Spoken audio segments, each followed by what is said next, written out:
Okay, you are watching Co-op for Two, broadcasting live from Champaign, Illinois on Thursday, March 3rd at around 11 p.m. 2022.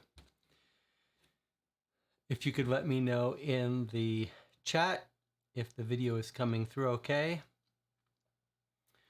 Just barely made it to the table this time. All right, so what are we doing today? Today we are playing File on Rufus Ray, crime file number 2. We're calling these crime dossiers, this genre.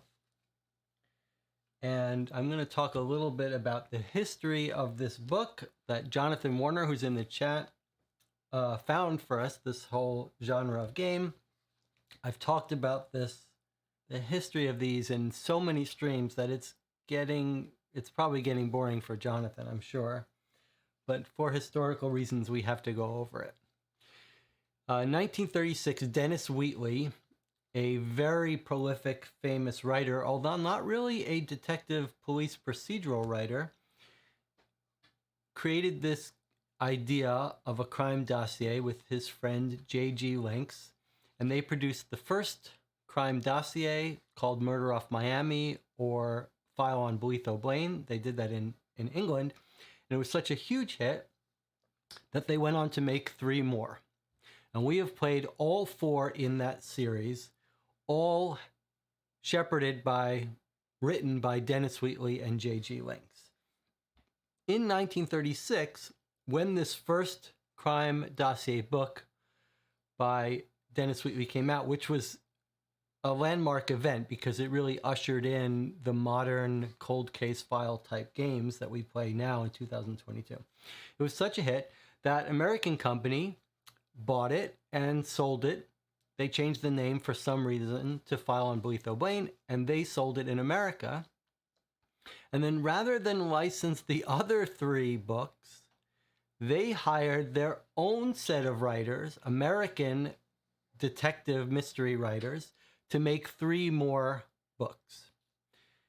So this is crime file number 2, the second in the American series, And the first one that's different, written by an American, in fact, written by a woman, Helen Reilly. Now, Helen Reilly, I have a little page, we can bring her up here so we can take a look at who Helen Reilly was. There's Helen Reilly there.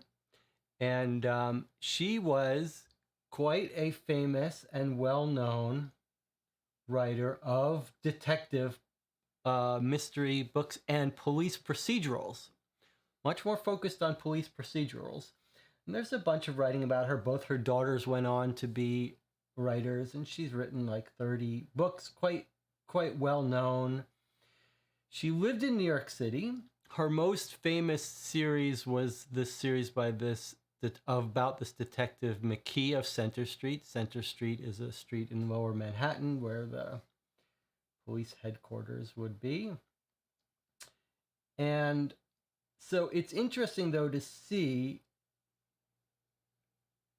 It makes complete sense why she was brought on to write this, because she wrote police procedurals, which is what this book is. The whole way these books are framed, or at least the original book was framed, was a sort of detective, and you're looking at a detective's file. And it looks like Helen Reilly took that very seriously, and it matched her writing style. And so this really does look more like, probably more than the other 4 Dennis Wheatley books we read. This one really does live up to the idea of being a crime, like a detective's file that we're looking through. And the only other thing I wanted to say about Helen Reilly is that it's interesting to see where this came in her career. So her first book was 1930, and this fits in, this is somewhere 1937, and then she went on, she was writing until the 60s, 1962, so fairly early in her career. But it does seem like it matches her writing style. And Jonathan, I think I speak for you as well. I'm fascinated to see how the Americans handle this differently, how Helen Reilly, a woman's voice, handles it differently. The Dennis Wheatley books very much felt, except for the last one, like we were reading a novel written in a particular author's voice. And I'm curious how that's going to feel differently. Okay, you can see that this is big. If I had to guess, I'd guess we're not going to finish it in one 7-8 hour session, and we may have to continue it. Jonathan, you'll have to let me know if you're available tomorrow to continue it, assuming it does go beyond. This will be a spoiler-filled playthrough. That's it. Jonathan reminds me. The other thing, let's see if I can bring up. The other thing I didn't mention is this is set in New York City, where I grew up. Probably in Manhattan, I'm guessing, where I grew up. So it'll be interesting, and I've got some maps loaded up that we can look at and we can follow along. So it is particularly exciting to see that we're going to be in Manhattan in New York City. All right, so what was I saying? This will be spoiler-filled. If you intend to play this game on your own, stop watching as soon as we start, and you can come back and watch this afterwards. There is a PDF scan on the Internet Archive for this. If you do want to play now or later, that is in the description of this video. What else? We'll go through and look at every page as I play it, and I'll read it aloud. It doesn't make for great YouTube, but we're going to play the game to enjoy it. And Jonathan Warner is here. He's been playing a lot of these mystery games with me recently, and it's great to have you back, Jonathan. All right, so before we get started and open this book and take a look at it, let's talk about a couple more things and catch up. Jonathan, if you've got anything else to say. I want to say a couple things. I do want to sort of plug the video that I did 2 days ago, the channel update live Q&A. If you're interested in making a YouTube channel or just behind the scenes stuff, you can watch the first start of that video. And I put some timestamps so you can jump around. And I also want to plug my video series on the technical aspects of filming content for YouTube, specifically board game content. It's 5.5 hours broken up into 17 sections. It's all free. It's on YouTube. It's on Udemy, on Skillshare, etc. I would really love if someone found that useful, if they're thinking about making a channel, especially a board game channel.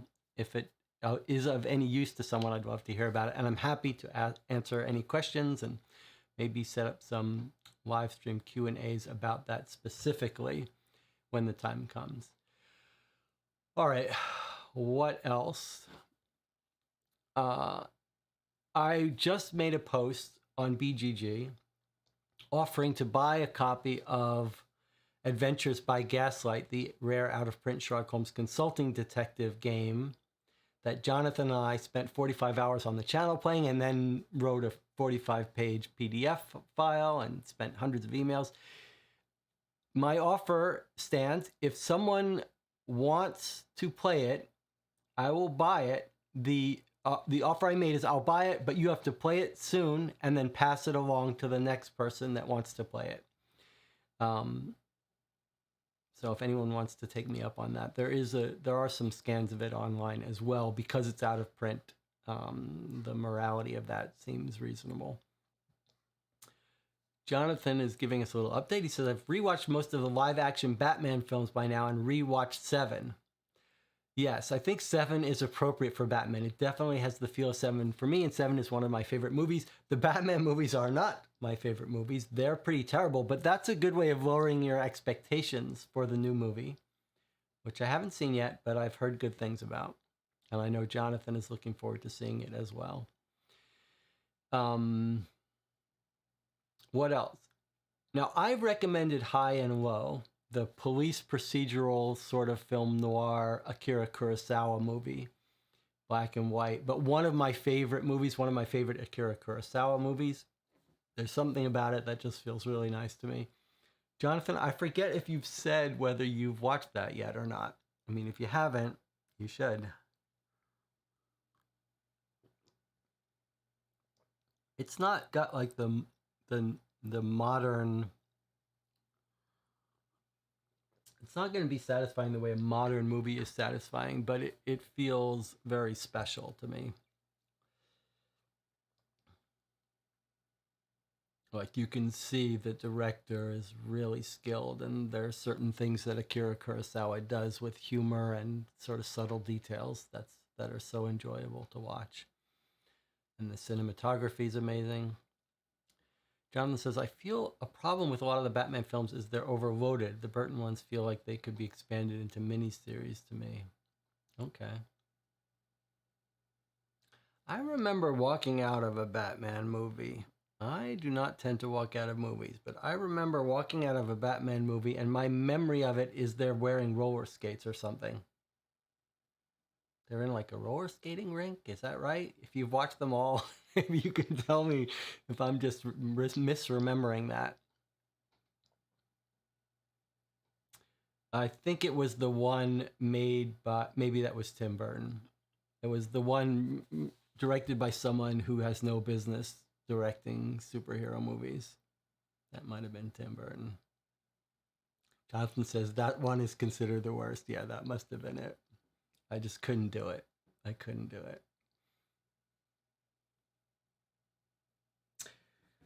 So we've looked at Helen Reilly. I wonder if we got... All right, so I brought up 2 maps. There's this website. Wish I had shrunk the picture on this. This website, which is from the 1940s and lets us actually... It's a little hard to read when we zoom in, but you can actually see photos near places. So I thought maybe if the game references locations, we can take a look at it. And then here's current Google Maps, and I've brought up where I grew up, which is right here, 80 Wooster Street. 80 Wooster Street is in Soho, which is right here in the center of your screen there. Center Street, where Helen Reilly's writing, is going to be down somewhere. Oh, you can't see my finger, but somewhere down here near the lower tip of Manhattan, where the courts are and everything. There's World Trade Center.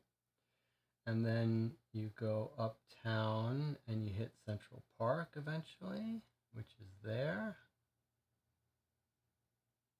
Then you start to go uptown and you get to Harlem, etc. So I spent most of my time in Soho and Lower Manhattan, near Chinatown and Little Italy.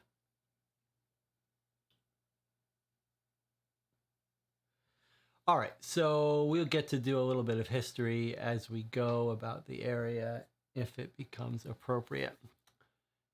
Joel Schumacher, who directed 8mm, which I've not seen but plan to watch. I thought 8mm was reasonable, if I'm remembering which movie it is.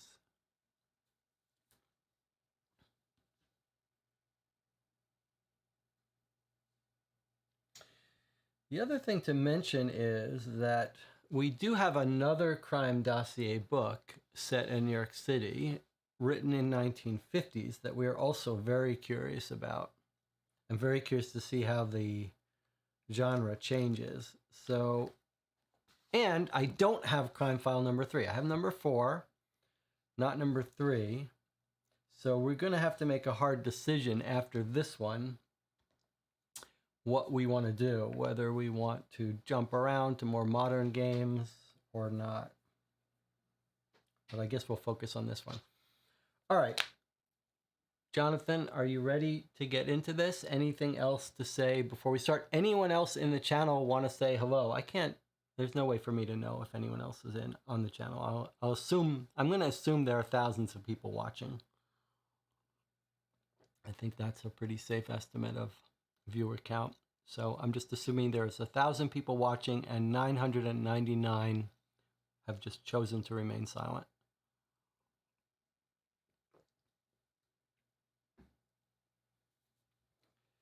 Jonathan says ready to go. Okay, here we go. Let's see if I can get you full screen on this. Okay.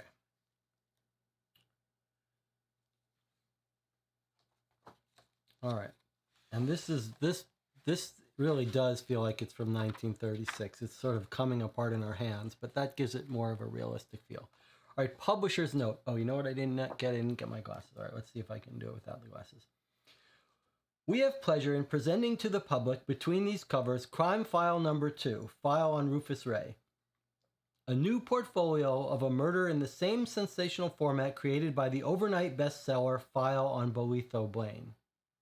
Police reports, original handwritten documents, photographs, and even actual clues in the form of a white pearl button, real cigar ash in a transparent envelope, real confetti, etc., are all contained in this file, each in its correct order as it might have been received at police headquarters, forming the complete dossier of a crime.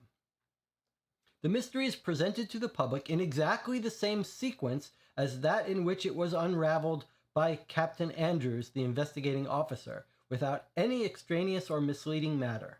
Photographs of living people take the place of the description of characters which appear in an ordinary detective novel. Clues to the identity of the murderer are scattered liberally throughout the investigating officer's reports. After 24 hours of tremendous activity, Andrews has uncovered a strong motive for the murder of Rufus Ray in each of the 7 suspects. In a dramatic climax, he traps the actual murderer into a damaging admission which makes Andrews' assumption of the murderer's guilt, based solely on the evidence available to the reader, provable before a jury. To Mr. Dennis Wheatley and Mr. J.G. Lynx, whose file on Bolitho Blane inaugurated this series of crime files, we bow in acknowledgement of an inspired idea, and to the Crime Club, the regular publishers of Helen Reilly, we give thanks for the loan of an author whose ingenuity and knowledge of New York police methods so perfectly round out the novelty of the crime file idea. And that's William Morrow and Company, 386 4th Avenue, New York. Copyright 1937. Okay, so there you go. And they say right out of the box, they've borrowed Helen Reilly to write this, and they're taking all the ideas from Dennis Wheatley. It might make sense that they renamed Murder Off Miami, all the Dennis Wheatley crime files are named as if they're novels, whereas the 4 American ones are all named as if they were detective homicide files. It's file on Bolitho Blane, the guy who was murdered, file on Rufus Ray, a guy who's murdered, file on Fenton and Farr, and then file on Claudia Craig. So the American ones are just crime documents named for the person who was murdered, I guess. All right, here we go. We've got a very official looking complaint report. Do not fold this report. Crime classification DOA, District 4, Precinct 19, complaint number, date of this report 2/17/37. Okay, no complainant. 3:02 a.m. 3:02 a.m. I guess they've crossed out the p.m. Place of occurrence 132 3rd Avenue on the east side. I don't know how far uptown it is though. At 3:02 a.m., the body of a white man found lying in the doorway of a butcher shop at 1082 3rd Avenue by Paddle Banzoff, number 26547. I don't know what that means. Butcher shop between 64th and 65th Street. Banzoff notified precinct suspicious case. Ambulance and detective sent. I arrived 3:10 a.m. Man about 5'11" in height, middle-aged, gray hair, dressed in evening clothes. Pool of blood under him. No weapon in sight. An ambulance from Flower Hospital arrived. Dr. Miles produced the man. DOA. All concerned are notified. Signed by T.S. Rohr with a little ink blot droplet. Commanding Officer Pierce. Status of the case open. Okay, so they're sort of uptown 64th Street. If you wanted to just take a look at it, I think just for the fun. So on 3rd Avenue, which will be on our right here, and 66th Street. So there's 3rd Avenue. It's a shame that this map is kind of ugly to look at when you zoom in. But there's 3rd Avenue here. I need my pen. Here's 3rd Avenue and here's 60th Street. So 3rd Avenue and 60th Street is... I won't keep distracting us by doing this, but I thought I would just do this a little bit.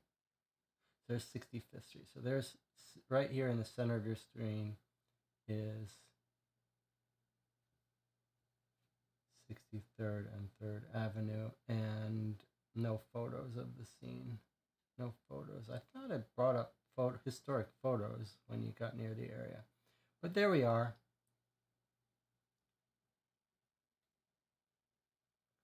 Central Park will be to our left.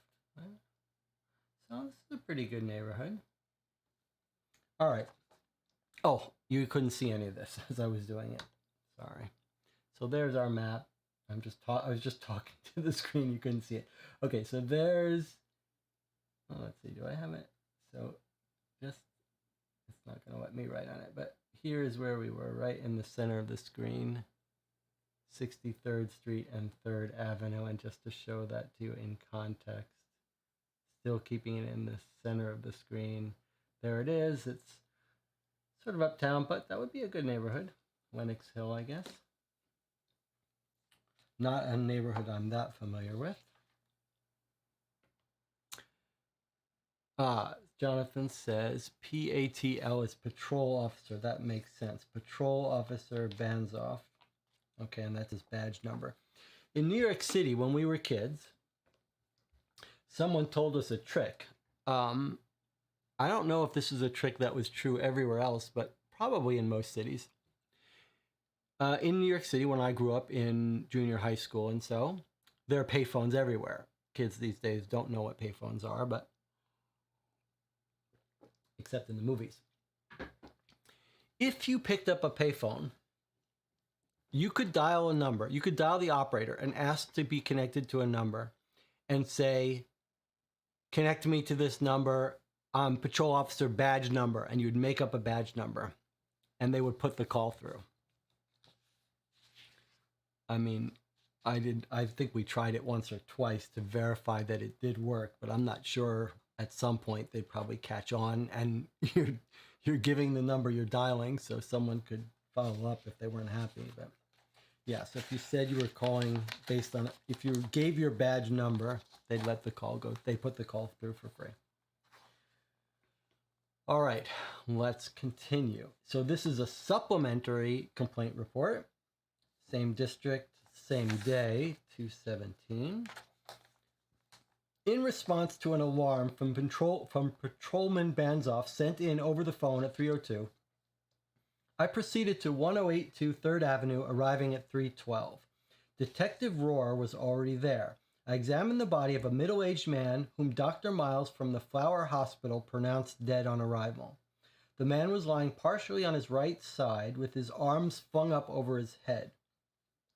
The back of his coat was saturated with blood. There was no weapon in the vicinity of the body. As far as could be ascertained without moving him, he had no marks of identification on him. The only things in the pockets that we could reach were a large white silk handkerchief of good quality, marked with the initials RR, and some loose change. The initials RR were also stamped into the sweatband of his hat, which had fallen off. We notified Police Emergency Squad 4 under Sergeant Brown. They came and blocked off the pavement 50 feet each side of the butcher shop. They had just finished doing this when a taxi drove up with some newspaper men in it. They jumped out and took a look at the body. One of them, Mr. Joe Ingram of the New York Times, said, "My God, it's Rufus Ray." Leaving Detective Rohr in charge, I went to a nearby drugstore and called headquarters. I informed them of the dead man's probable identity. After that, I returned to the scene of the crime and continued my investigation. All concerned notified. So, I just want to remark that this already feels completely different from the 4 Dennis Wheatley books. They took very seriously the idea that you're going to get this crime book, this report of all the reports, and there's no like narrator telling us this story. It's just, here you go, here are the cold case reports that we are now reading. So it's as if we're reading this cold case from 37 and looking at everything is actual documents. In the first Dennis Wheatley book, it was framed as actual documents, but the way it was structured was the officer was sort of writing to us as if we were his supervisor, but he was like explaining everything to us as if there was a need to summarize sort of his thoughts as he went along, right? This one is just like we're reading the original documents. What's the name for that? The source material here. There's no attempt to explain stuff to us other than just showing us the actual source material. So that's kind of fun. All right, let's see. So newspaper, New York Times showed up. Joe Ingram of the New York Times shows up and says they know it is. It's Rufus Ray. Apparently, that's supposed to mean something to these people, not to us. Okay, look at what we got here. Different kind of document. Bureau of Telegraph shall transmit by telephone the following order. To Police Commissioner, Chief Inspector, Assistant Chief Inspector, Commander of all Detective Division, Borough Commander, Manhattan Detective Commissioner, Homicide Squad, Ballistics, Photo Gallery and Fingerprint, Crime Lab, DA Office, Medical Examiner, Night Inspector. Man believed to be Rufus Ray, found DOA, suspicious circumstances, location 1082 3rd Avenue, all concerned notified. Let me see if we bring up Google Maps and we type in, let's see, can we get it to let us type in an actual address? 1082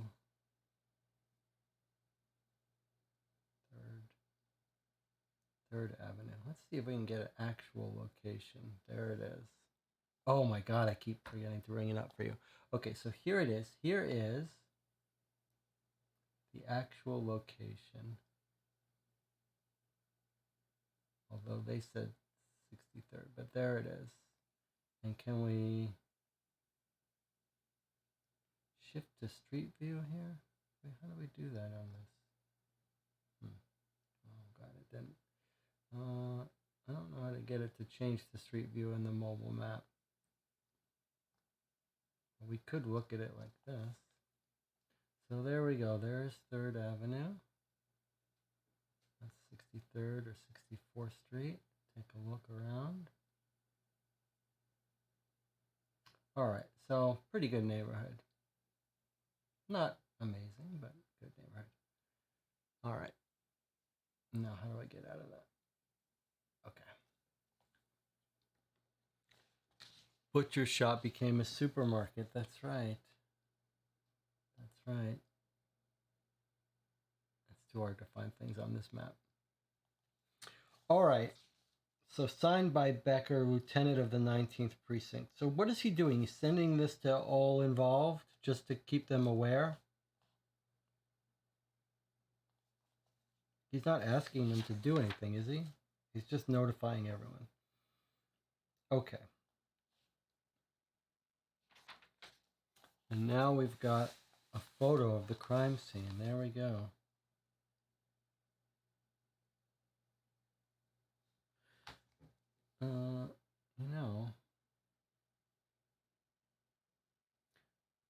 Okay.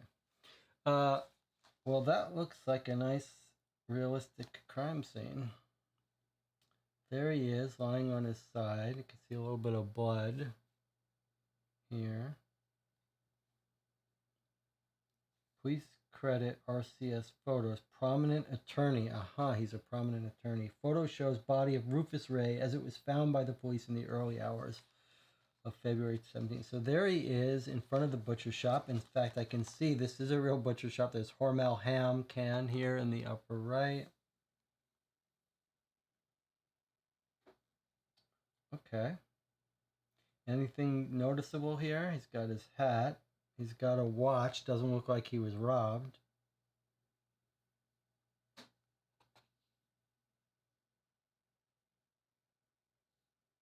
Prominent attorney. Okay, let's continue here. Still the same night. They're very efficient here. Crime classification homicide. Police Department supplementary report. Still on 217. I guess when someone prominent gets killed, you work overtime. From Captain Unusual Homicide Squad. From Captain Andrews to Assistant Chief Inspector Sears, Commanding Officer All DD. Don't know what that means. Subject the Ray murder. Dictated at the scene to Homicide Squad stenographer Kent. Look, there's some handwriting here. It says Captain so-and-so. When dictating, kindly omit extraneous comments.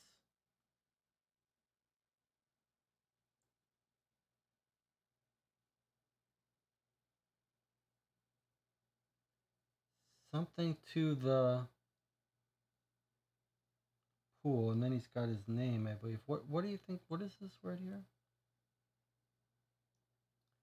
Such something submit.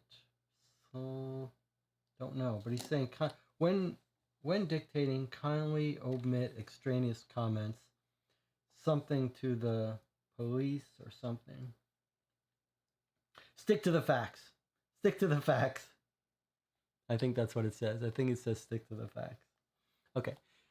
In response to a call from the Telegraph Bureau that Rufus Ray had been found dead in a doorway on 3rd Avenue between 64th and 65th Streets, I sent 3 detectives to his home at 579 Park Avenue. Okay, that's going to be a nice neighborhood.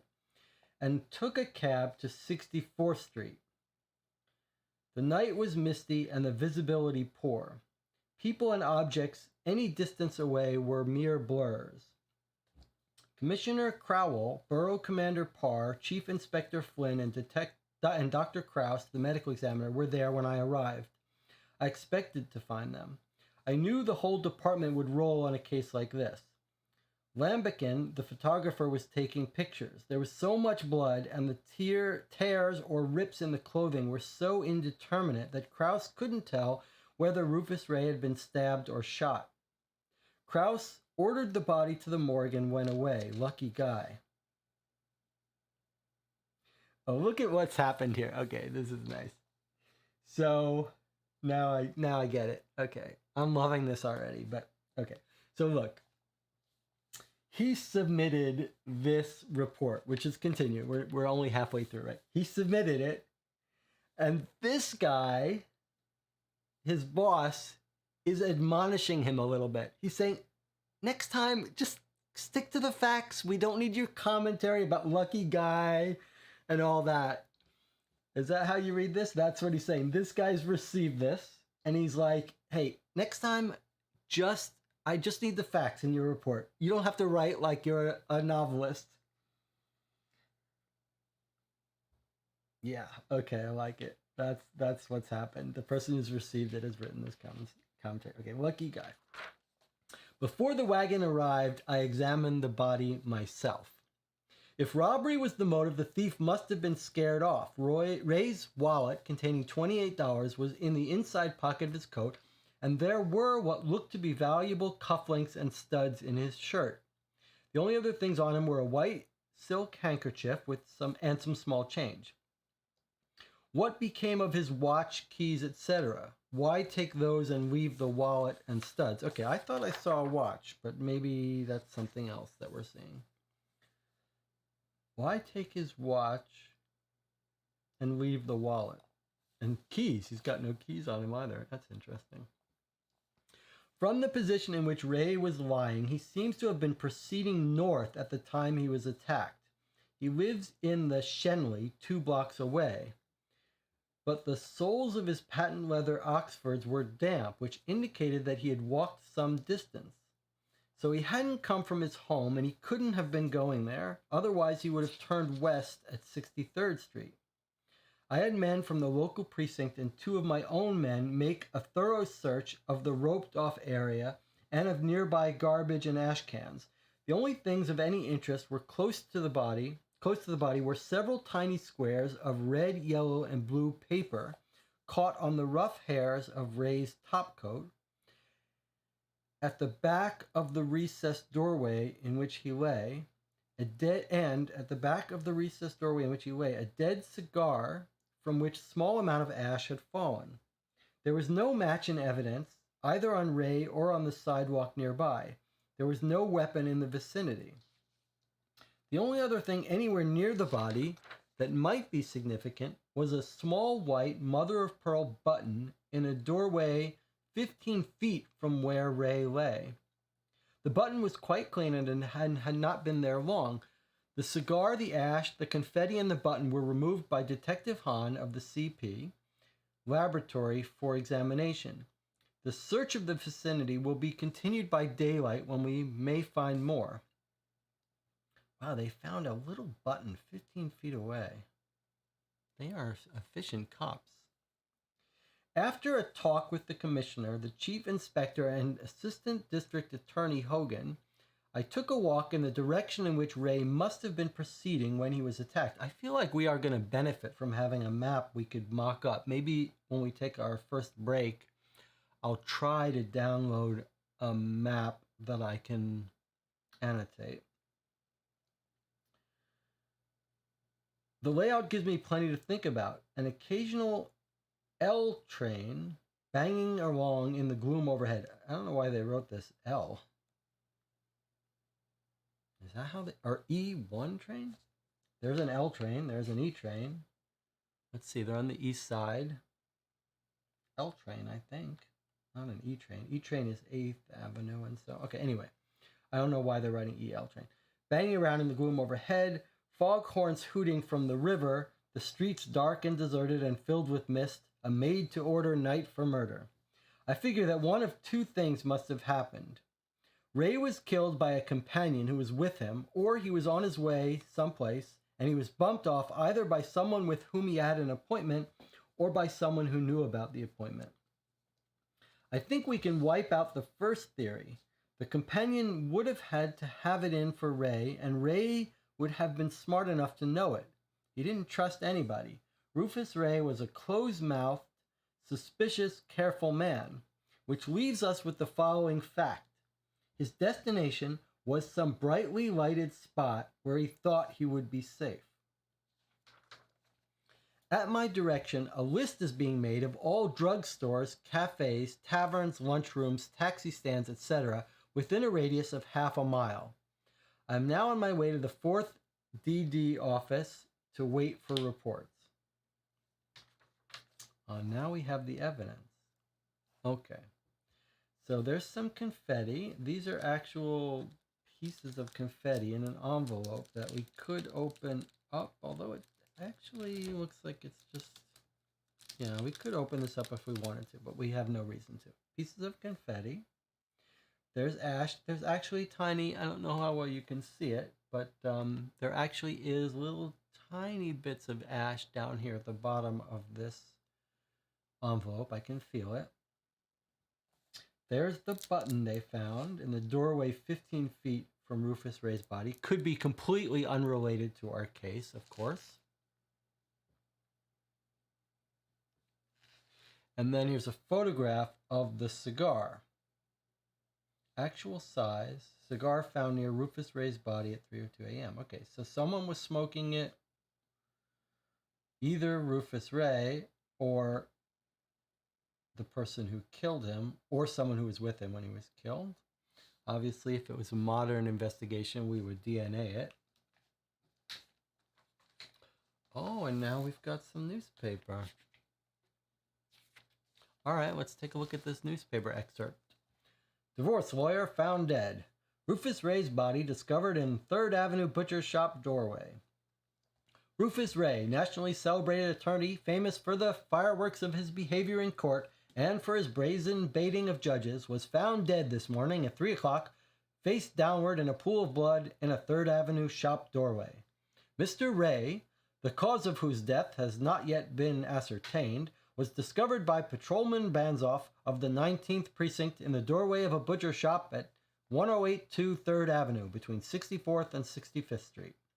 No weapon was found. The murdered man was dressed in evening clothes and wore a black top coat and a soft black hat. The entire resources of the police department have been mobilized to track down the killer. The lawyer, who was evidently on his way home from a social function, had been brutally attacked. Rufus Ray was not only one of the most prominent figures of the New York bar, but nationally sought after for legal advice and aid. He was born 54 years ago in the small town in Iowa, and his rise to fame was meteoric. Upon graduating from Columbia Law School, he entered the law firm of Dillon and Kaminsky, where he was employed for 5 years before opening his own office. The Granby case established his reputation. He became known particularly for his prodigious memory, witty tongue, and the brilliance of his pleading. Temperamental as a prima donna, Mr. Ray got away with his brazen handling of judges and prosecutors by sheer brains. To retain him was tantamount to a successful verdict, civil or criminal. Continued on page 3. And then we've got some other stuff that might not be relevant to us, but might be. So a side story that's obviously not going to be useful. But we've got to take a look at what was going on in the 30s. General Textile Group to strike. Look at this. New leads hunt for child slayer. Let's read this in case it's important. He is said to have police records in 4 cities. The police today had several new leads in their hunt for John Pilopke, sought for murder. Among them was a report from a friend of the missing man that he had a police record. Raiding the Bowery and the Lower East Side last night, shortly after Police Commissioner Valentina's statement that Pilipke was hiding in this city, the police rounded up 43 men on vagrancy charges. They did not concentrate on men who resembled the fugitive, as it was believed that he might have changed his appearance.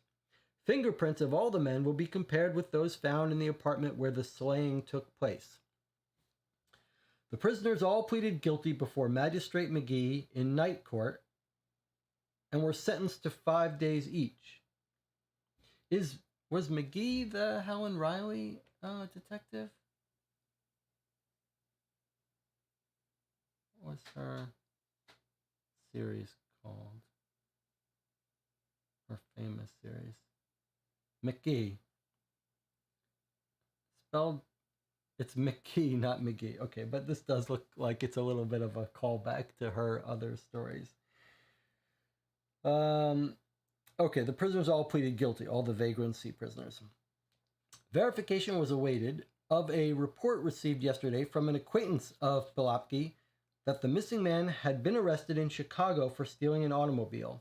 Also in Portland, Oregon, his birthplace, for petite larceny, and either in Los Angeles or in San Francisco for tearing pictures from a book in a public library. The police of the 4 cities have been asked to investigate and send copies of his fingerprints in each case. The discovery and identification of the body of a man who jumped from the Lower Arch Bridge over the Niagara River on Tuesday was still awaited. Persons who saw the man leap from the bridge say he looked like Pilapki. Okay, what have we got here? This looks like a continuation of an international story. Pan American operating trunk, Alaska and China. Okay, not relevant to us, but let's take a look at what we got here. This is a continuation of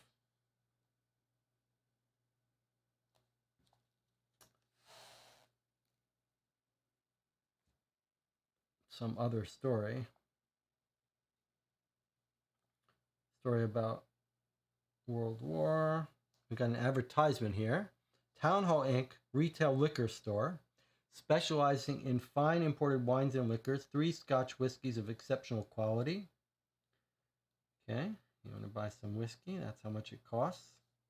2 wines of extraordinary value.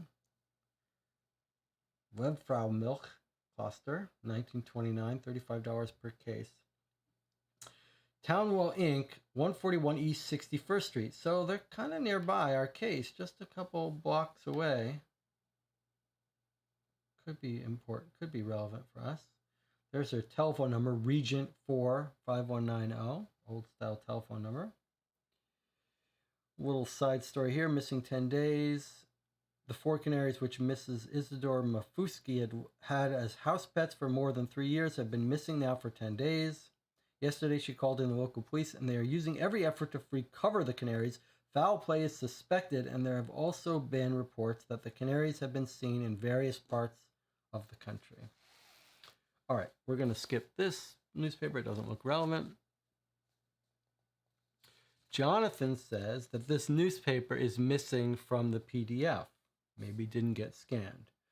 Okay, doesn't look like it's important. Looks like it's probably just some background, but that's interesting to know, Jonathan.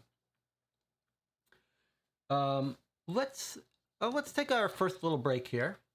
We're going to take a long 10-minute break. I may try to get a map that I can annotate on in case we want to see where things are. Everyone can stretch, get yourself some tea, coffee, etc. I'll see you back in 10 minutes.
We're back. You're watching Co-op for Two. We are continuing our playthrough of File on Rufus Ray, which, Jonathan, I'm curious to hear your thoughts, but I'm quite engrossed so far. I mean, I'm quite pleased that it feels like we're just working with raw documents, real police reports from New York City, and I'm liking this no-nonsense police procedural stuff. Like, all of the Dennis Wheatley books don't feel like city detectives. Like, we were talking about film noir, and then we realized, well, the Dennis Wheatley crime file books aren't really film noir. They didn't feel like the sort of concrete jungle of the city, speaking of film noir movies. This one feels like we're in a city. Okay, I did find some... I want to hear what Jonathan says so far. What do you think? I mean, I know we're just getting started here, Jonathan. I'm getting a little ahead of myself, but I am sort of excited about it. I did find one old map, and I think maybe I'll see if we can... Let's take a look at it while Jonathan is formulating his thoughts here. So here's a map in case you're curious about New York City. You've got Manhattan Island, and then there are other boroughs. And I guess here we've got Brooklyn in the upper left. You see Brooklyn, Queens. There's the Manhattan in the center, and Bronx up here above Manhattan. And then New Jersey would be over here somewhere. I have to remember how to do all this. There's a way to clear all this. I haven't used this in a while. Let's see. I thought it was up. No. I can undo. Okay, so let's go into Manhattan a bit. So this is nice and black and white, so maybe that's useful. All right, there's Central Park in the center of Manhattan. And all of this is happening around 64th and 65th Street on 3rd Avenue. So here's 3rd Avenue here. Here's 64th and 65th Street. And it mentioned he's got a home on Park Avenue. So let's undo all this. I'd like to make my pen a little... Every time we do this, I say, all right, next time I'm going to spend a little bit more time learning this before we use it. Okay, so we read some interesting thing, however, about where he was headed and everything. I think maybe, let's look at that again. I promise we're not going to spend that much time doing this. But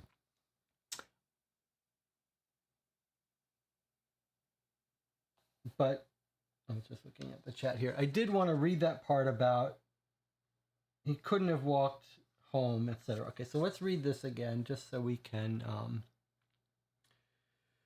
I want to see if there's anything worth marking on the map. It says, so they find his body between 64th and 65th on 3rd Avenue.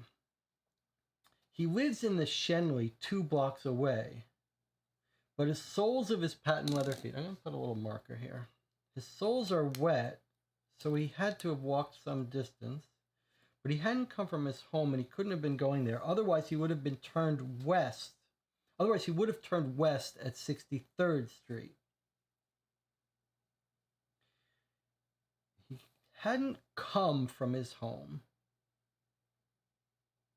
Otherwise, he would have turned west at 63rd Street. Okay, let's see. His home was at 579 Park Avenue. Found dead on 3rd Avenue between 64th and 65th. Let's just see if we can't get our bearings here. So, he's found on 3rd Avenue between 64th and 65th. So he's found somewhere there, right? You can see that, I hope. Okay. 3rd Avenue going from north-south, and 64th and 65th Street. Okay. Sorry, that's not right. That's not right. I believe we should be thinking about it like this. So he's I don't know. It's hard to know.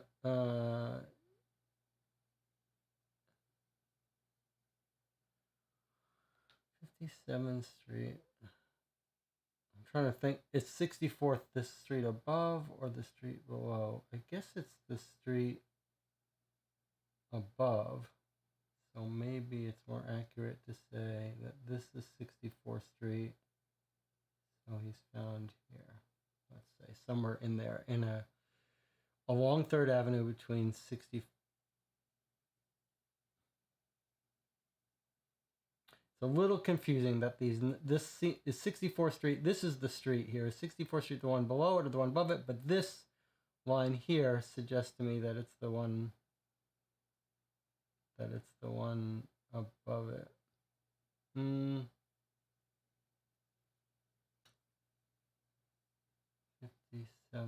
Street. No, I'm confusing myself a little bit.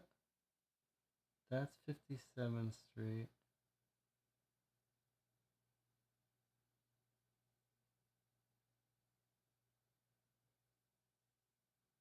So maybe this is 64th Street. So his body was found here. All right. Anyway, his home's on Park Avenue, which is to the left of us here. Here's Park Avenue. And he's saying, of course, we don't know exactly where on Park Avenue. It just gives us the address, not the cross street. But he was saying he lives 2 blocks away in the Shenley. Don't know where that is. But if he had been coming from home, he would have turned west at 63rd Street. So if he was on Park Avenue, and he was coming from his home, he would have turned west.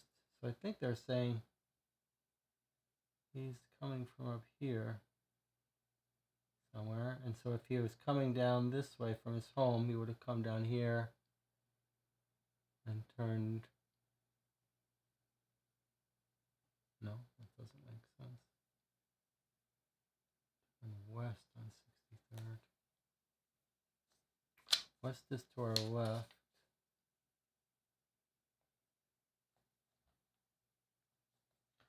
He couldn't have been. He hadn't come from his home, and he couldn't have been going there. Otherwise, he would have turned west at 63rd Street. Ah, I see. Okay. So they're saying he lives here on Park Avenue. So if he was going home, he would have gone on 63rd Street, he wouldn't have been on 3rd Avenue. I don't know why he couldn't have gone down that way. But they're saying if he was going this way, so this is the way I guess he was walking this way. So they're saying if he was going this way towards home, then he would have taken this turn here and gone to his home. Got it? So he's walking this way up the street. He's walking this way. He couldn't have been going home, otherwise he would have turned here.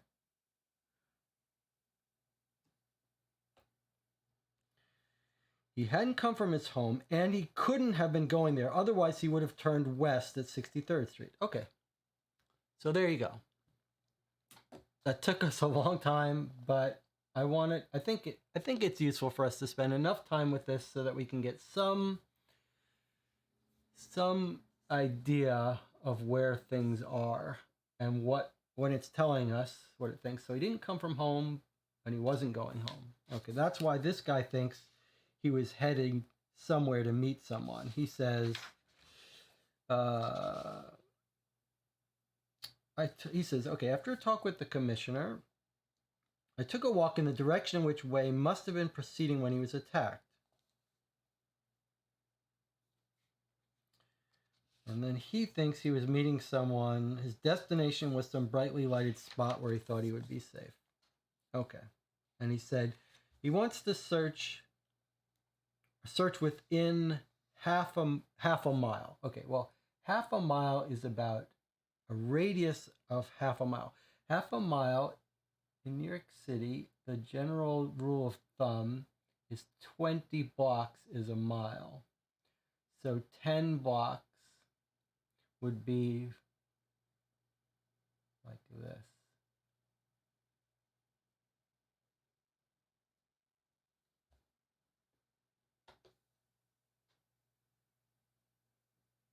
That's what he's saying, canvas, within that 10 half-mile radius. Okay?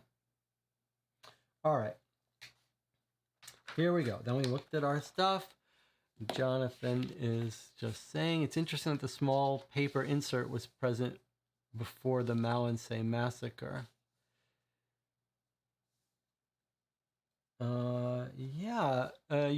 You're saying that, did they invent having a newspaper because the first book had no newspaper? I'm trying to remember if the first book had no newspaper. So they're the first introduction of newspaper. Do you think that in the real police reports they would do something like this? Would they clip out newspaper headings and put them in the police documents?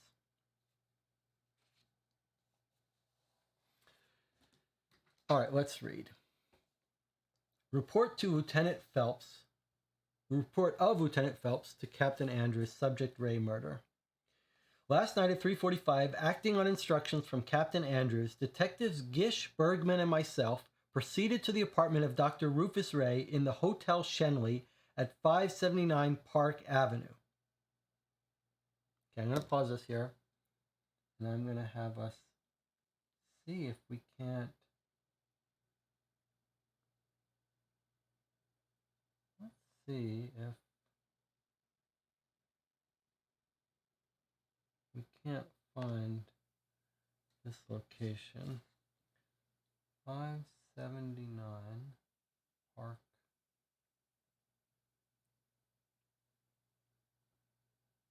It's not in this historic one. Let's see, what do we do if we put in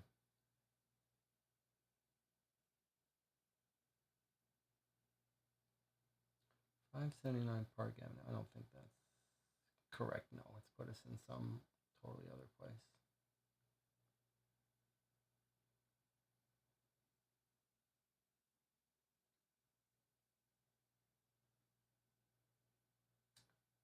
We're outside of New York now. Let's see if we can't. Let's go to Google. See what it looks like now.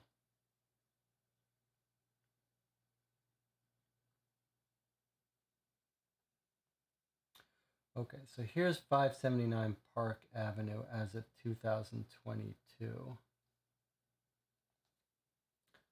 What does it look like? The Beekman luxury condominiums. Park Avenue and 63rd Street. So if we go back to our thing. Park and Avenue 63rd. Okay, that's exactly where we guessed it must meant that he turned. Okay, so far we're on the right page there. And you can see what it looks like. I mean, anything off Park Avenue is going to be a beautiful neighborhood. All right. I want to see what it looks like now.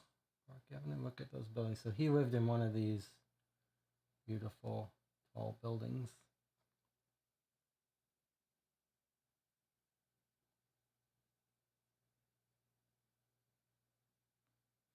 All right. The Hotel Shenley. It would be nice to get it. It would be nice if we could look up the Hotel Shenley, but we're not going to. Okay, I'm going too far. The night clerk was on duty behind the desk. We did not give the clerk any information except that Mr. Ray had met with an accident. The clerk said that as far as he knew, Mr. Ray had no family. He lived alone in his apartment on the 4th floor with William James as his butler valet, a colored man. James did not sleep in the apartment, but in the servants' quarters located at the top of the house.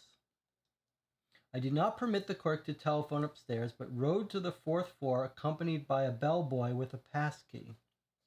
We opened the door quietly and went in.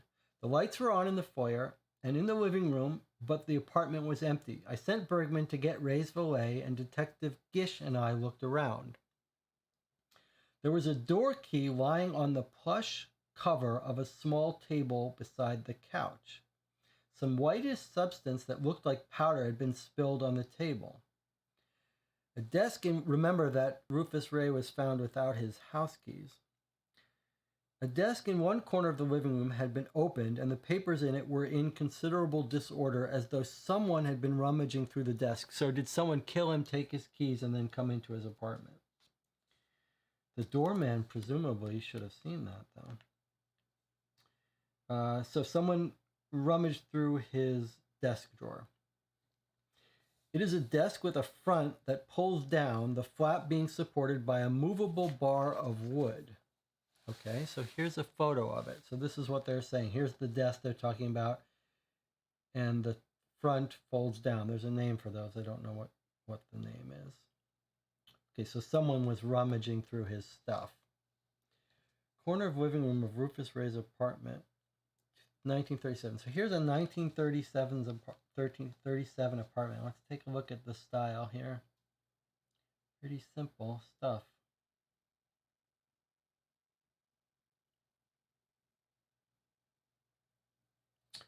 Lots of documents on the floor. Rummage through it. It's got a standing lamp. Looks like a pack. This may be ashtray and matches here. Little sofa, rug. Nothing else jumps out at me.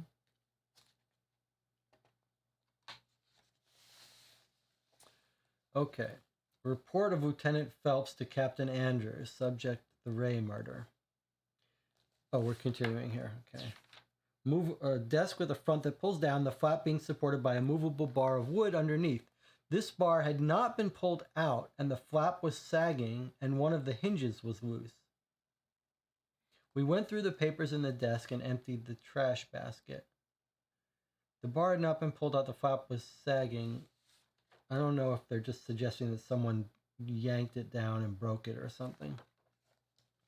The bedroom was undisturbed, and the bed was turned down. There was a pair of blue silk pajamas lying across it. William James was brought in and we questioned him in the foyer. He is a colored man of 52 years of age, fairly intelligent, and seems to be on the level.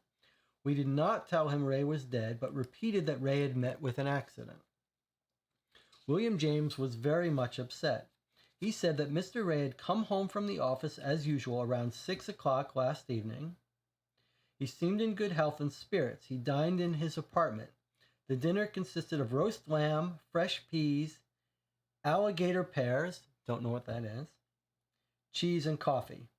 It was sent up from the restaurant downstairs. After dinner at around 9, Ray went out. The valet doesn't know where he went. He returned at about 10:30. During his absence, 3 people called him: Miss Lucille Bishop, Dr. Scarborough, and a Miss Kriegwald. He called them back on his return. Asked if he had overheard any of the conversations, James said that he had only heard a few words of the last call. He thought it was to Mrs. Kriegwald. He heard Ray say, "I'll be leaving in a few minutes." Ray went on listening while the person on the other end spoke, and then said, No, it's not possible. I'm sorry, goodbye." When he hung up, he told James to put out his evening clothes. Ray shaved and dressed and left the apartment at about 11:30. Wow, you're shaving for an 11:30 evening out. When he was leaving, he told James, "If the governor's secretary calls, I can be located at Enrico's on East 51st Street. But don't let anyone else know where I am. I don't want to be bothered." Jonathan says, Phelps is the detective from L.A. Noire. Could that game be referencing this? Probably not, but cool. It might be. William James remained in the apartment waiting for the call. At about 12, the front doorbell rang. James opened the door. One of the lawyers in Ray's office, a man named Tony Broderick, was standing outside. Broderick wanted to know where Ray was, and James told him. Okay, so Rufus Ray tells his valet, if the governor's secretary calls, tell her where I am, but don't let anyone else know where I am. This guy comes from his office, and the valet just tells him anyway. We queried the butler about this. We asked him why he gave the information about his master's whereabouts to Broderick when Ray had instructed him not to inform anybody but the governor's secretary. James showed uneasiness at the question. He shuffled his feet around and began to stammer. He finally admitted that Broderick got obstreperous and refused to leave till he found out where he could locate Ray. James thought Broderick had been drinking. Asked whether there was ever any trouble between this young Broderick and Rufus Ray, the butler said no, that Mr. Ray appeared to like Broderick, and that Broderick sometimes came to the house at night to work with Ray. Broderick left the Shenley at about 12:05 a.m. Rufus Ray called the butler on the phone and dismissed him for the night. Interesting. Ray told James to go upstairs and to bed. Asked if this was customary, if he was generally dismissed when his master was going to be late, James said that it was not. He said he had always waited up for Ray to get him a cold snack when he came in, a glass of milk and a banana or a couple of oranges. We then took William James into the living room and showed him the desk and the key lying on the table. James declared that the room was in perfect order when he left it and the desk closed. He identified the key as the key to the back door. Mr. Ray had one, and he had the other. James showed us his. We asked him to look around and see what else had been altered or changed since the time he went upstairs, and he pointed to a lamp at the end of the couch on the same table on which the key was lying. It was lit. The only light he had left on was a floor lamp near the glass doors opening into the foyer. So someone turned on the light to look through the desk. Here, Bergman came up from downstairs. The elevator boy corroborated the time of the arrival and departure of Tony Broderick as related by James. We then told William James that his master was dead and warned him not to talk to anyone. James almost collapsed and had to be assisted to his room on the top floor by Sergeant Gish. It's interesting that the servant is sleeping on an upper floor. Kind of weird. Especially view of the park, you'd think the best rooms would be at top. He must be like an attic room, not a proper apartment. Okay, so James almost collapsed and had to be assisted to his room on the top floor by Sergeant Gish. Gish immediately searched his room. He found a lot of empty gin bottles, a couple of dream books. Not sure what that means. A book where he was writing his dreams? And a greasy deck of playing cards, but nothing suspicious.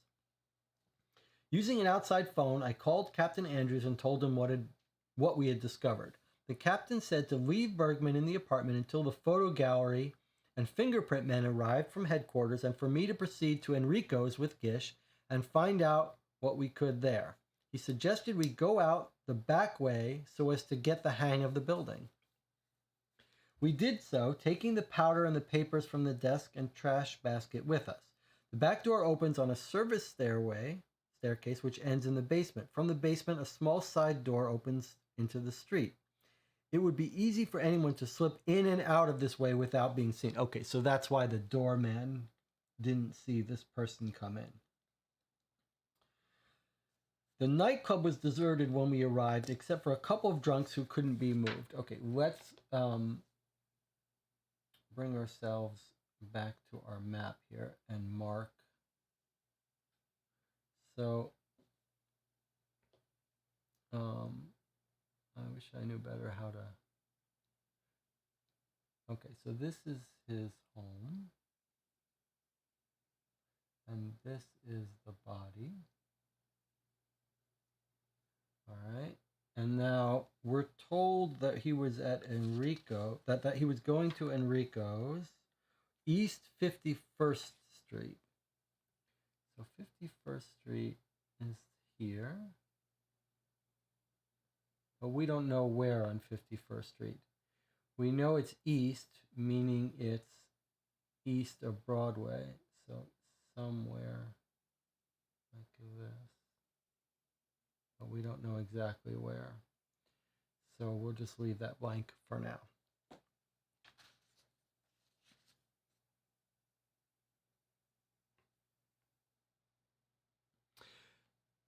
Jonathan says, a dream book lists numbers to names and dates, helps you place bets on lucky numbers. Huh.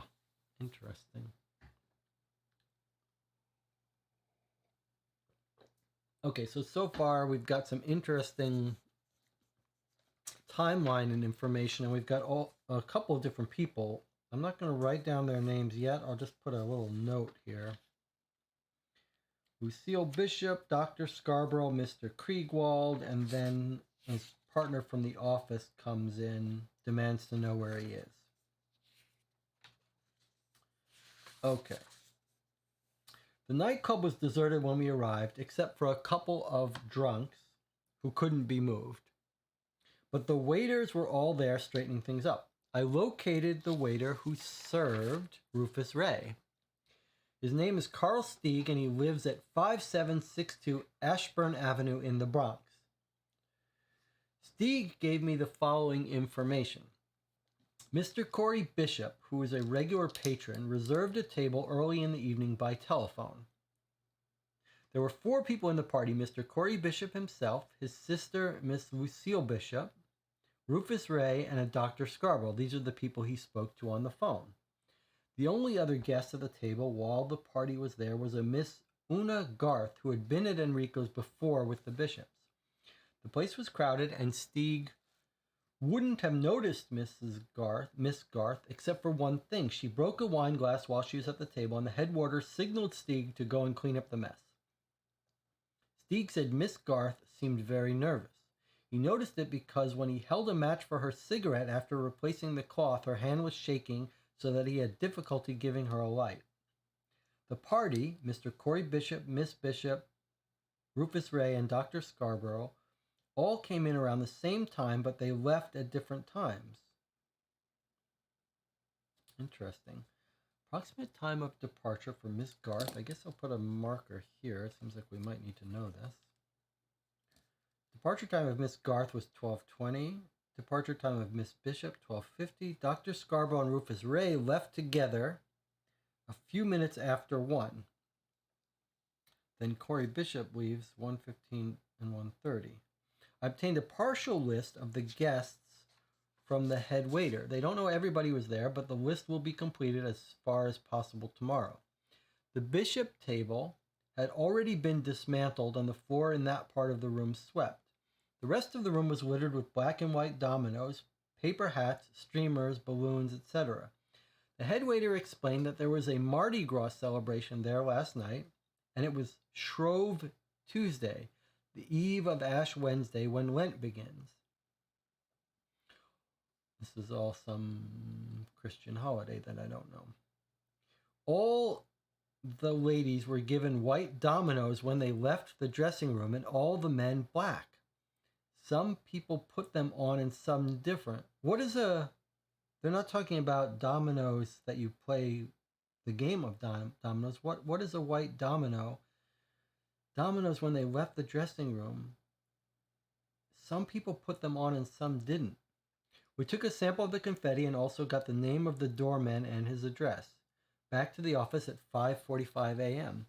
Okay, what is a domino as a piece of clothing? Domino masks. I see, they're masks. That makes sense.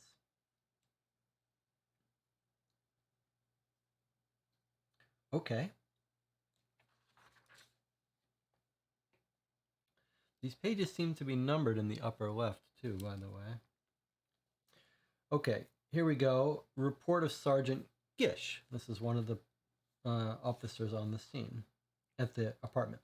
At 6:10 this morning, I received an order to accompany Lieutenant Phelps, who had just come in, to the apartment of Dr. Scarborough at 240 East 53rd Street. Okay, so I've got the location of another person. Captain Andrews told me to take down the doctor's statement and to make notes of any details that might be of significance. Phelps and I got to the apartment around 6:30. I'm gonna, let's see, I'm trying to think what the best way to write down these addresses when we don't know their exact addresses. So Enrico's was at 51st Street, did we say?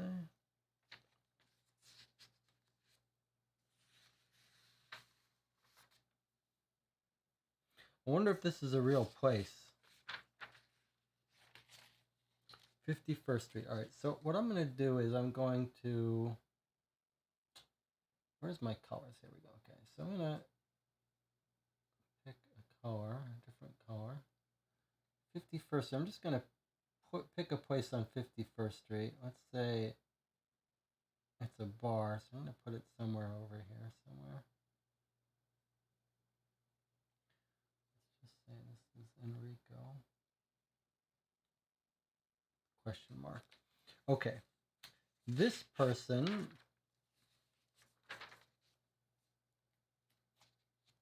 Can you see that? Sorry. So I just approximated where Enrico's would be. This person is at 240 East 53rd Street, which if we wanted to, we would go to Google's Maps and see if we could. 240 East 53rd Street. Let's see what the cross street of that is. Okay. So it's 53rd between 2nd and 3rd Avenue. 2nd and 3rd Avenue.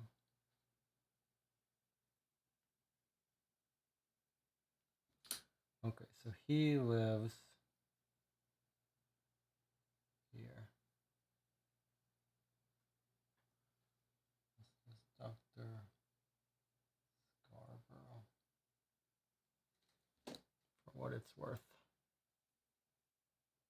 Can't really read that very well, but okay. Jonathan says, Ash Wednesday is the beginning of the season of Lent, a season of fasting in the Catholic Church. So Fat Tuesday is the day before, and it's a day of extravagance before the fasting begins. This past Tuesday was Fat Tuesday. What a coincidence. Okay, good. This is why it's so nice to play with Jonathan in the channel, but anyone in the channel. It's nice to get these little fill in some details. Okay.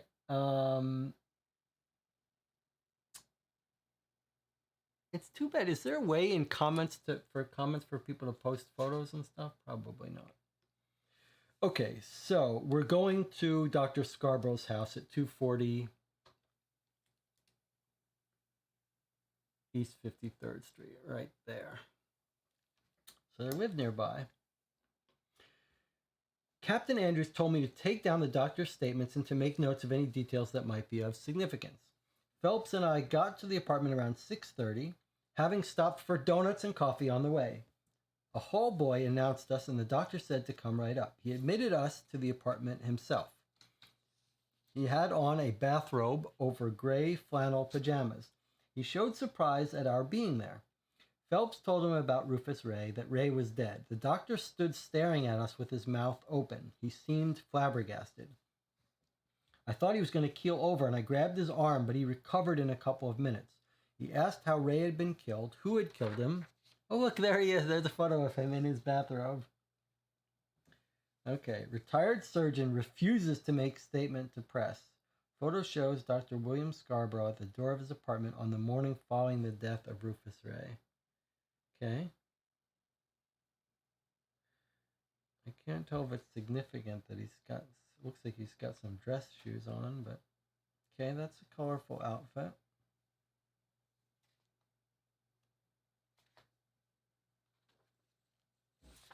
So he asked us who had killed him and when the murder had been discovered. Phelps told him about Patrolman Banzoff's finding Ray's body in the doorway on 3rd Avenue and about Ray being taken to the morgue for an autopsy. The doctor took us into the living room and we all sat down. So here's the statement of Dr. William Scarborough, Lieutenant of Detectives John Phelps interrogating. Now, Doctor, what can you tell us about Rufus Ray's movements last night? Very little. That will be of any assistance to you, I'm afraid. I called Ray up last evening at a little after 9. He was out, but called me back later. We usually play Pinochle. How do you pronounce that? Pinochle. We usually play Pinochle together at least once a week, but I hadn't seen him for a couple of weeks as I had a cold and he was busy. So I proposed a game last night.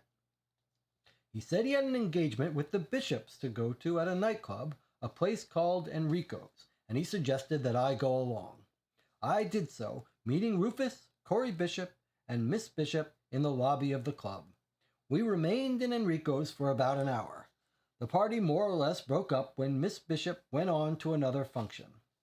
Rufus and I had a highball with Corey Bishop, and then we came back here. We got in around, a few minutes after 1. Do you know a man named Tony Broderick, Doctor? I do. He is one of the lawyers in Rufus Ray's office. Were Mr. Ray and Broderick on friendly terms? Answer. Friendly? They were on usual terms of an employer and employee. Rufus expanded with very few people, and his contact with Tony Broderick was purely a business one. Did you see or meet Tony Broderick in Enrico's on your way here or after you got back? Answer. No, but good heavens, surely they don't suspect Broderick of having anything to do with killing Ray? Lieutenant Phillips. I can't say, Doctor. I'm simply asking you the questions I have been told to ask. Do you know a young woman named Una Garth? Answer. Why, yes. That is, I know of her, and I know her by sight. I believe she's engaged to Tony Broderick. That's interesting. Jonathan asked, does he have all of his buttons? That's a good question. Well, these look like different... At least his pajama buttons are not the buttons that he would have been wearing outside. All right, so we're asking about this woman that was found at the bar, and he's saying she's actually engaged to this other guy, the young guy who came looking for Ray Rufus at his apartment. Miss Garth is engaged to Tony Broderick. Are you sure of that, Doctor? Answer. So I understand from the Bishops. Lucille Bishop is very fond of both, particularly of the young man. She has known him since he was a child. You must have seen Una Garth's picture in the paper. She's a singer, and some baby food company or other has engaged her for the radio. They're running photographs of her as a young Jenny Lind in their advertisements. Was Miss Garth in Enrico's last night? Answer. Yes. Did you talk to her? Answer. No. I caught a glimpse of her as she got up from the table where she was sitting beside Rufus when Miss Bishop and myself were starting back from the dance floor. By the time we reached the table, she had gone. Question. Did you happen to notice, in the glimpse you caught of Miss Garth, how she seemed? Answer. I don't believe I get the drift of that question, Lieutenant. Well, was she upset, nervous, anything like that? Certainly not. As far as I could judge, she looked very pretty. How was she dressed, Doctor? Now you've got me. I never notice what women have on, but wait, something black. Black and filmy. Her arms and throat looked very white against the black stuff. She has a beautiful skin. Did you see her again during the evening? I did not. Did Mr. Ray leave the table at all while he was in Enrico's to dance or go to another table or talk to friends? He left the table only once, as far as I'm aware, and that was to go and put Miss Bishop into a cab when she left. I recall that because when he came back, he said it was getting foggy. How did you get from Enrico's to this apartment, Doctor? We took a cab, as I have a bad throat, although Rufus would have preferred to walk. He liked walking late at night as he was troubled with insomnia and thought the exercise made him sleep. And after you arrived here, Doctor? Nothing much. It was too late for cards. We talked, had a drink. Ruf liked a spot of Irish. I took a scotch and soda. Here, Dr. Scarborough waved at a tray on the table in front of a window. The tray contained whiskey bottles, a siphon of Vichy, an empty bowl, an empty highball glass, and a smaller glass with half an inch of whiskey in it. So 2 glasses. While we were looking at the tray, the doctor suddenly exclaimed, "By George, that telephone call! Why didn't I think of it before? It struck me as queer at the time. Good God, I wonder whether that has anything to do." What telephone call, Doctor? "We were in here less than 5 minutes. It might have been only 2 or 3. When the phone rang, I answered it. Someone, my impression is that it was a woman, but I wouldn't swear to it, asked if Rufus Ray was here. When I said yes, this person, whoever it was, asked to speak to him, and Rufus got on the wire." Why do you say this call struck you as queer? "Well, I was surprised that anyone would know that Rufus was here. I only suggested that he come over and have a drink, a dosh on Doris, as we were leaving Enrico's." What is a dosh on Doris? DOCH-AN-Doris. A dosh on Doris. So he's saying, how the hell does anyone know that Rufus would be here when they just, at the last minute, it just occurred to them to come back to his house for a drink? Question, did you hear any of the conversation between Ray and this person, Doctor? "Oh, just a few words. I heard Rufus say, 'Tonight?' And after a moment or two, 'All right.'" So someone wants to meet up with Rufus Ray desperately. "And how long afterwards was it that Mr. Ray left the apartment?" "Perhaps, about a quarter of an hour. He took out his watch and wound it, remarking that it was almost 1:30 and he'd better be getting along." "Would you describe Mr. Ray's watch, Doctor?" "It was a handsome one, of platinum, very thin, with his initials on it." "When Rufus Ray left here, did he say where he was going?" "Yes. He told me he was going straight home and expected to get a good sleep, that he had needed it, and that he wasn't as young as he once was. We kidded about it, poor Rufus." Lieutenant Phelps says, "Thank you, Doctor. That will be all now. We may have to talk to you later. Will you sign this statement, please?" "Yes, I'm sorry I couldn't be of more assistance." Dr. Scarborough asked some more questions about Rufus Ray, when the body would be released, how long the autopsy would take, etc., and offered us a drink, which we refused. We left the apartment at 7:05. So just as far as our timeline goes, they come over to his house after they've been at the bar.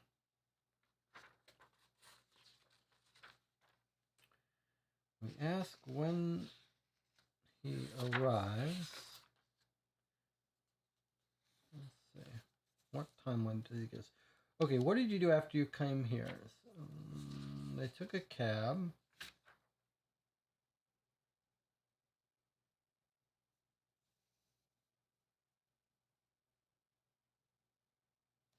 When did they say they came to his house?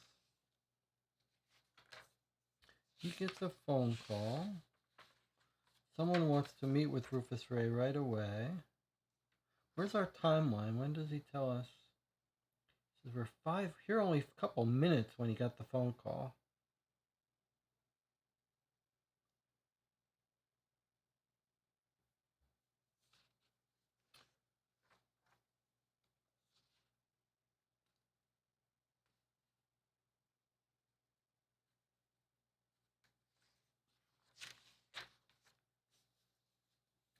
Then he stays for a quarter of an hour, 15 minutes, and then he gets going.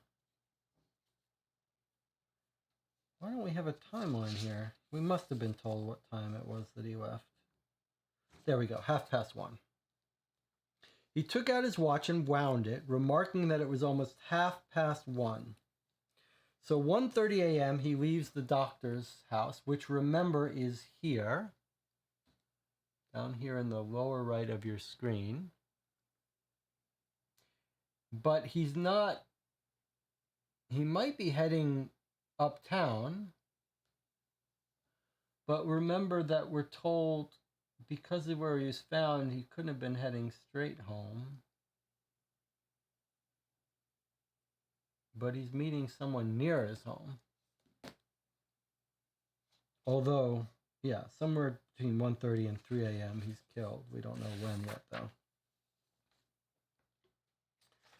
Okay, so we are told when he leaves, 1:30.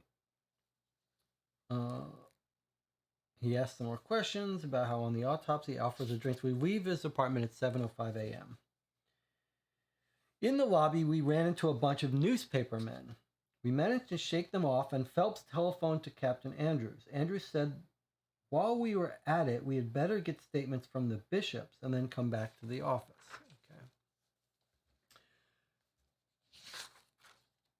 Okay.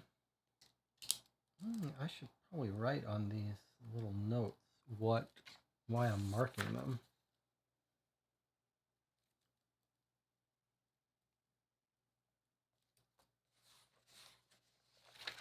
Why did I mark this one?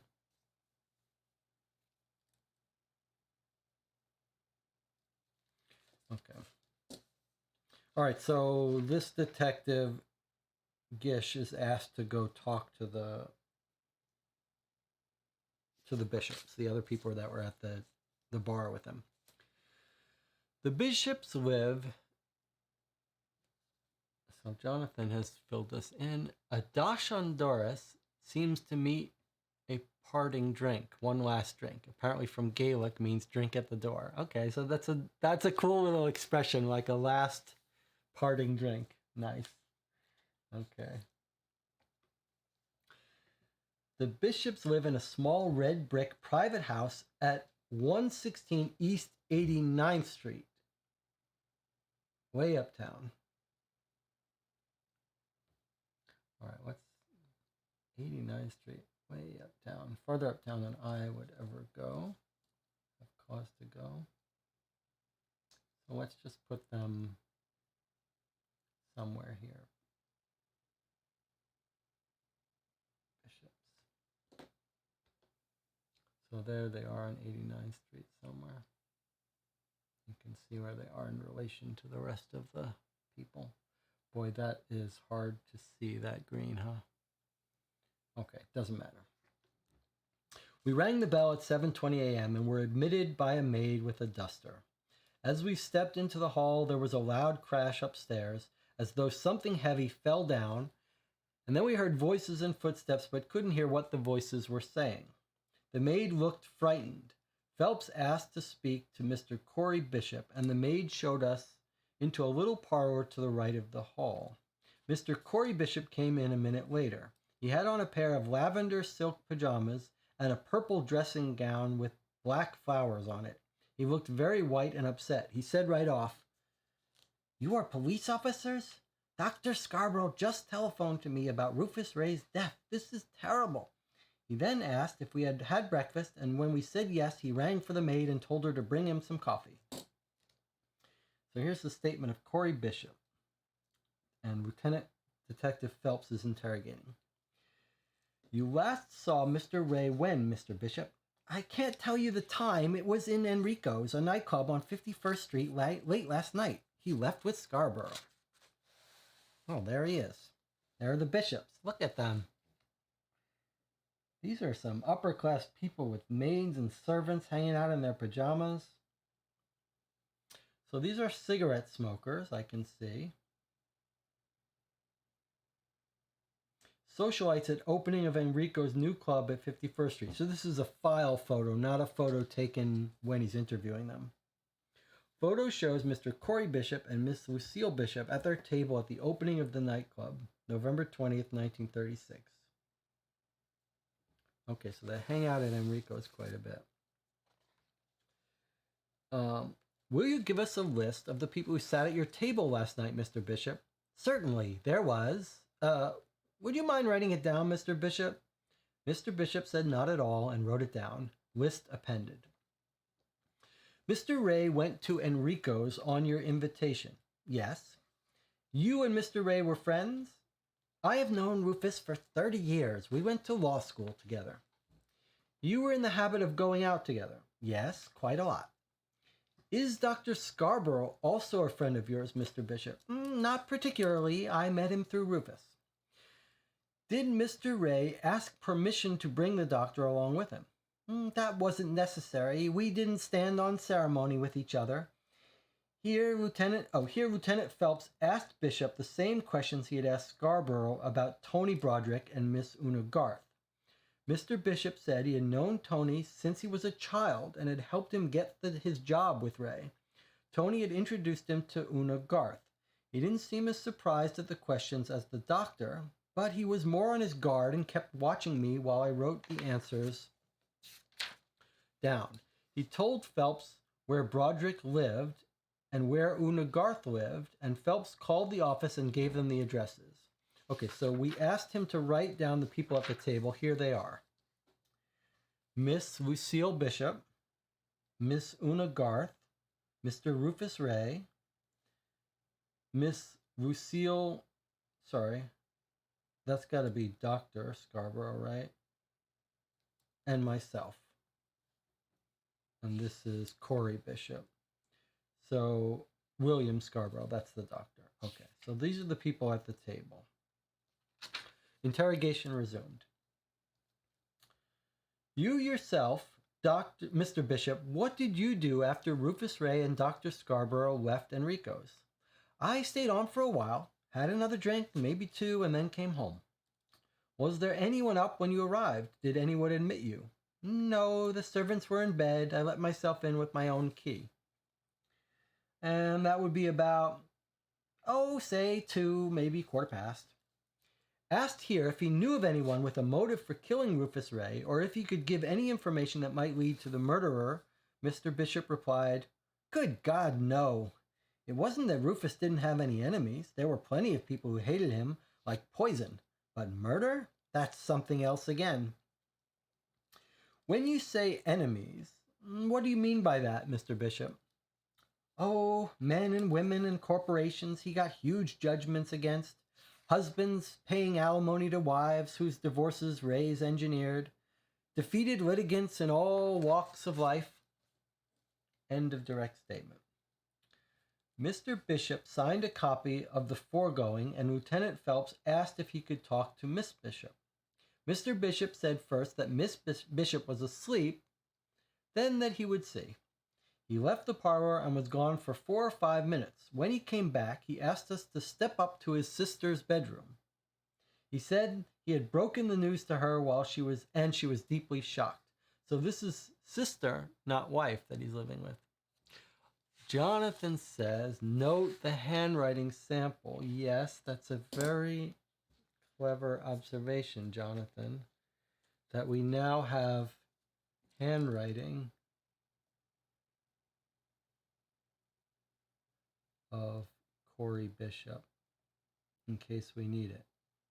Nice, clever observation. That seems like a thing that it would be a good idea to get from all suspects. Get them to write something out. I wonder if he did that on purpose.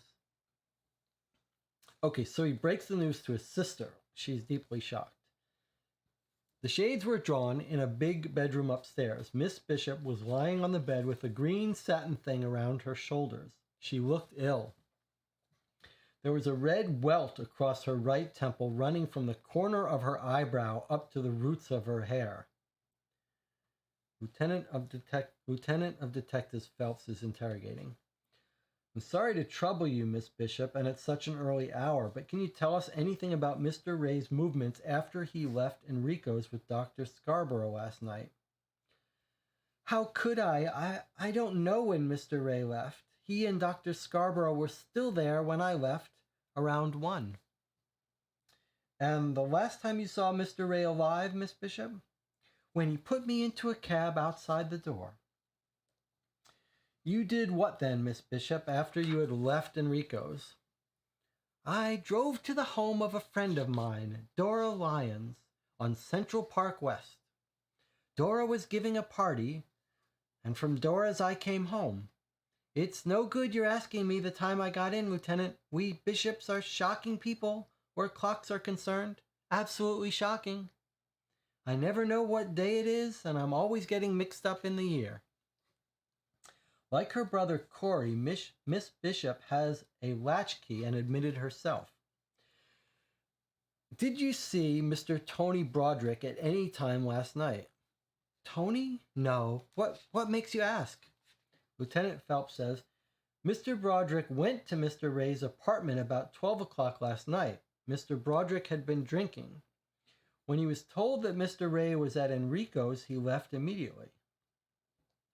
Miss Bishop says, I suppose he went up there to see Rufus Ray about something connected with the office. At midnight, Miss Bishop? Well, you said Tony had been drinking, didn't you, Lieutenant? Tony's got a one-track mind, and he's an idiot about his work. He was probably worrying over some case or another, some obscure point of law, and he didn't realize the time. Miss Garth joined your party at Enrico's, Miss Bishop? Yes, Una did look in. I told her we were going to be there, but she dashed off someplace else before I had a chance to get a word with her. It was at this point that the telephone rang. The telephone stood on a table to the right of the bed. Miss Bishop made no move to answer it. Instead, she said to the lieutenant, And now, if you'll excuse me, I'm very tired. I've had very little sleep, and Mr. Ray's death has been a shock. When Lieutenant Phelps told her that there was a couple more questions he would like to ask, she shrugged angrily and took the receiver off the hook.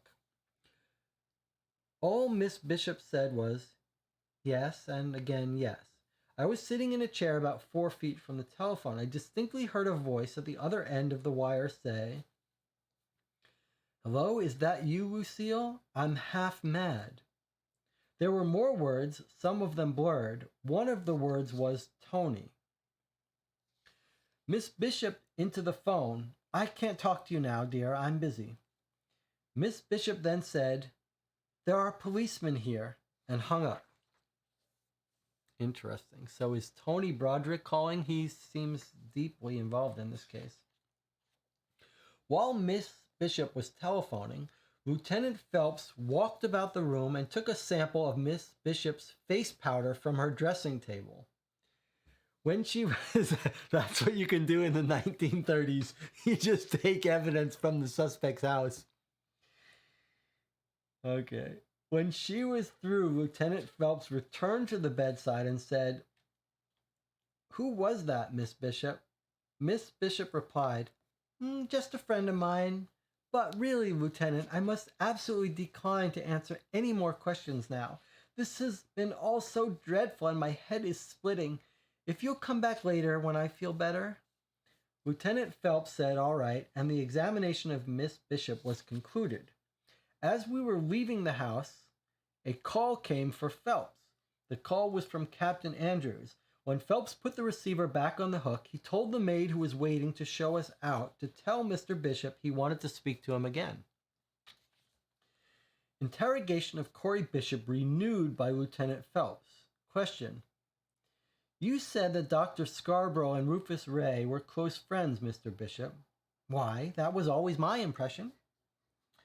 And you don't know of any quarrel or disagreement between them? There was no evidence of it last night in Enrico's. Why do you ask? Lieutenant Phelps then told Mr. Bishop that the tenants adjacent to Dr. Scarborough's apartment had been questioned, and a woman whose bedroom was located on the far side testified that there was a quarrel going on in Scarborough's living room last night between the doctor and another man. She distinctly heard the doctor say, You can't do this to me. When informed of this, Corey Bishop showed uneasiness and hesitation. He finally said, Please don't quote me, Lieutenant, but for your private ear, I know Scarborough and Rufus Ray were in a couple of business deals together, and Rufus was a sharp trader. Perhaps they quarreled over the division of the spoils. That's the only thing I can suggest. I didn't think there was a slight constraint between them and Enrico's. They seemed to be watching each other. Lieutenant Phelps then asked Mr. Bishop if he had any idea of what sort of business Scarborough and Ray did together, And when Mr. Bishop said no, we left the house and returned to Dr. Scarborough's appointment. Oh, they don't mess around. They're asking neighbors and then they follow back up. I like this. They do not mess around.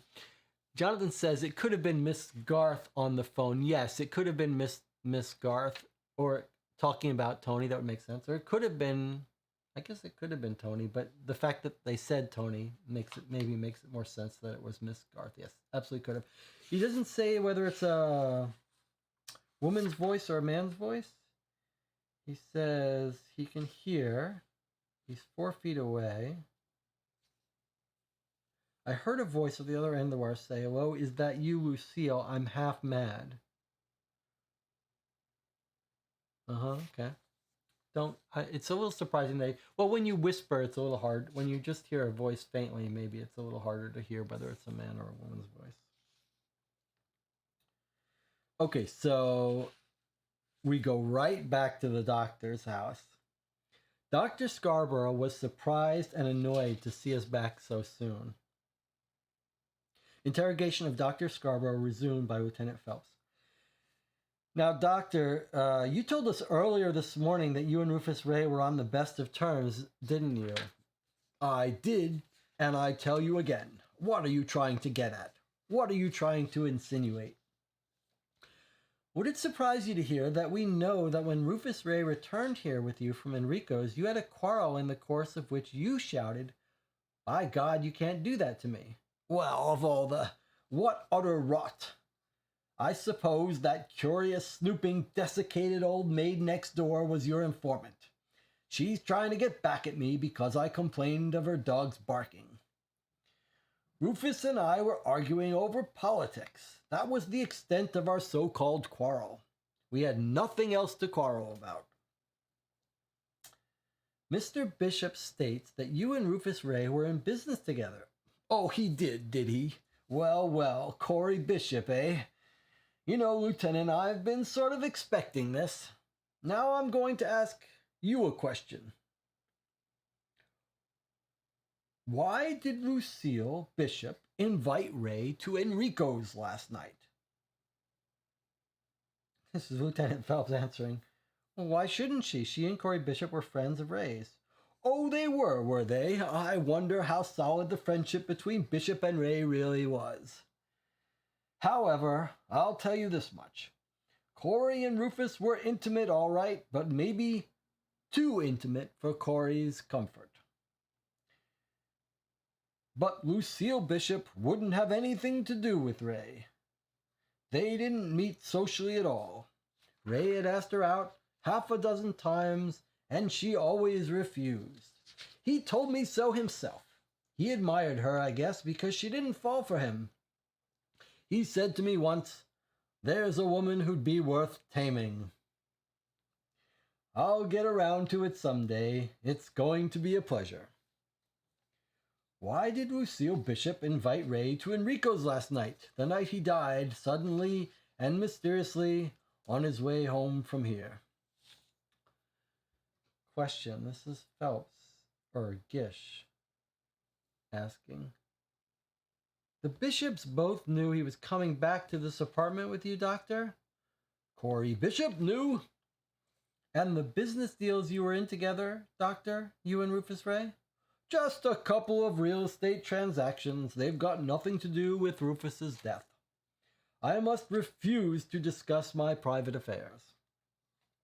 Asked if he would object to having his apartment searched, Dr. Scarborough looked surprised but consented. We found nothing suspicious. There were no buttons missing from the stiff shirt he had worn the night before.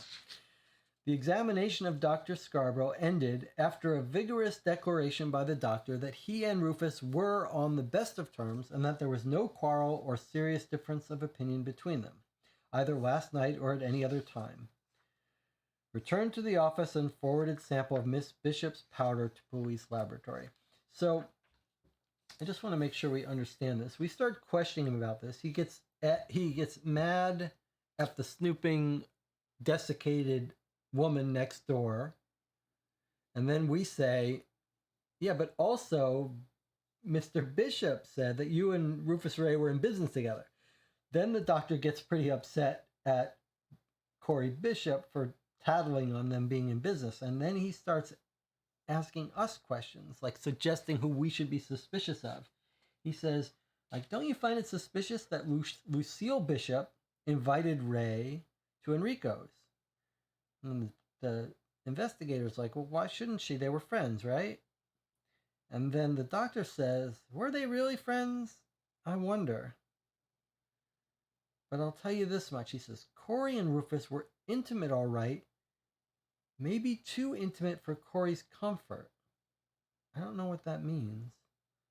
But Lucille wouldn't have anything to do with Ray. So Ray likes Lucille. I don't know why Corey and Rufus were intimate, maybe too intimate for Corey's comfort. I don't know what that means. But we're told that Rufus Ray might be interested in Lucille getting in her pants, but he hasn't had any luck yet. And the doctor tells us that Corey Bishop knew that they were going back to the doctor's house. That's important because someone called to meet up with Rufus Ray and called Dr. Scarborough's house. So it had to be someone who knew that's where they were going. And now we've just been told that Corey Bishop knew where they were going.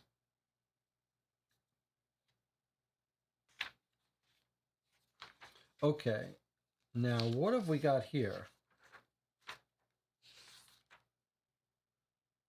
What are we looking at here? This looks like a police officer's notes.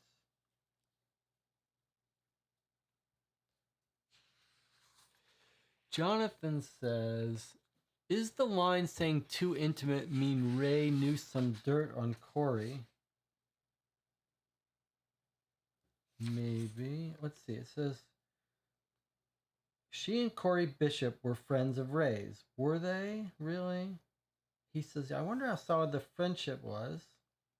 I'll tell you this much. Corey and Rufus were intimate, all right. Maybe too intimate for Corey's comfort.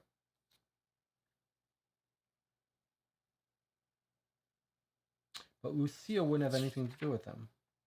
They didn't meet socially at all. They're saying there's no reason for them to be hanging out socially. That's important. They didn't meet socially at all.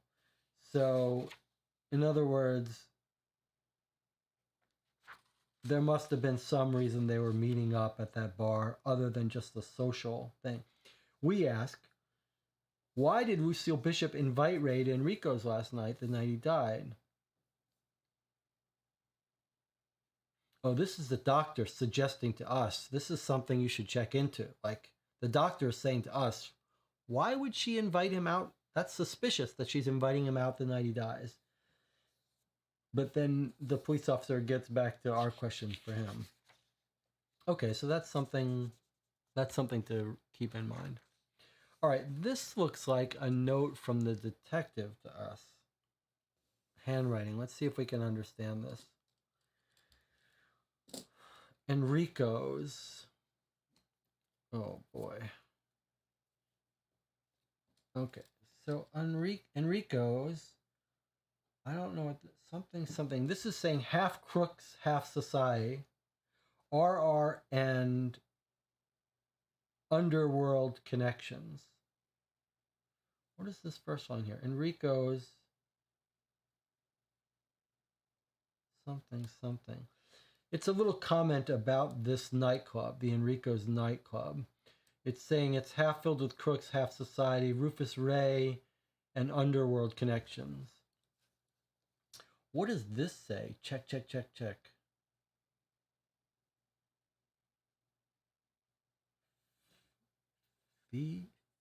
does that say?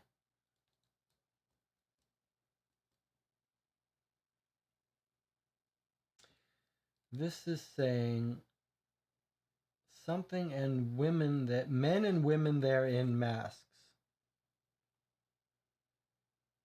Okay, different kinds of masks for the women, men and women. Bishop and Scarborough statements. Corey Bishop trying to throw a little suspicion Scarborough's way. Might be Dr.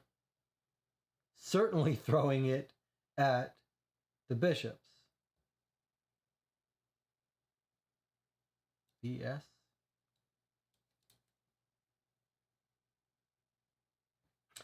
Cigars, button, male, female button. Look at this. He's wondering. That's pretty cool. The detective is wondering, is it a female button? I wonder, is there some way we could know whether that's a female button, male or female? Watch, Y removed.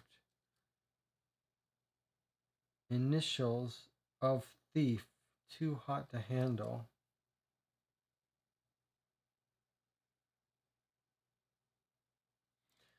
I think it's just saying that, remember, the watch has the initials on it, so it would be too hot to try to sell because everyone you tried to hawk it, if you tried to pawn it, they'd know it's his watch. So maybe it was stolen for some sentimental reasons.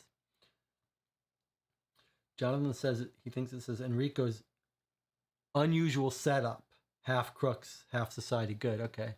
It's worth noting, Jonathan says, it's worth noting that we don't know who else was in the club because they were all wearing masks. Yes, good point. Okay. So why was the watch removed? Broderick, question. This is our guy, Tony Broderick. And then this is the Garth girl. Visit to Enrico's. Pretty brief. She was nervous. Get after her. Nice. I wonder, we should probably start making notes for each of our suspects at some point soon. Okay. This is our little detective's note. It's pretty cool. He's drawing his cigars. Why has he got multiple cigars? We just found one cigar, right? I wonder if we should... He's got different diagrams. Like maybe there's something about the cigar...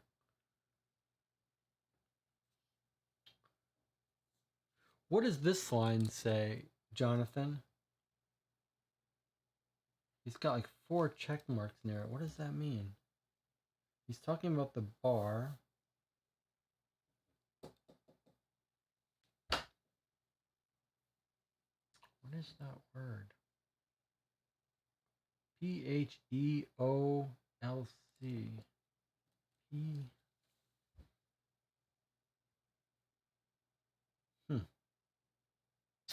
I don't know what that means.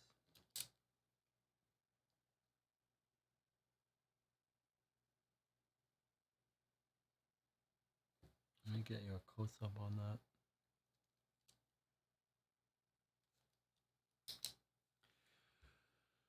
Were they giving out cigars at the bar? I don't know. I don't remember that. Any guess about this word? We'll remember that the most important skill of a detective is handwriting, reading script, reading cursive.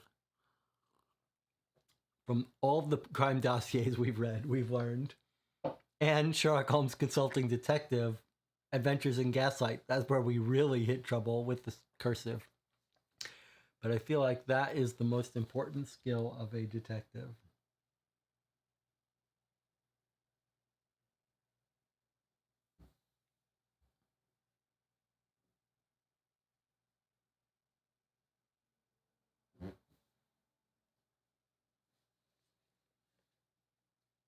Is there a difference between male and female buttons?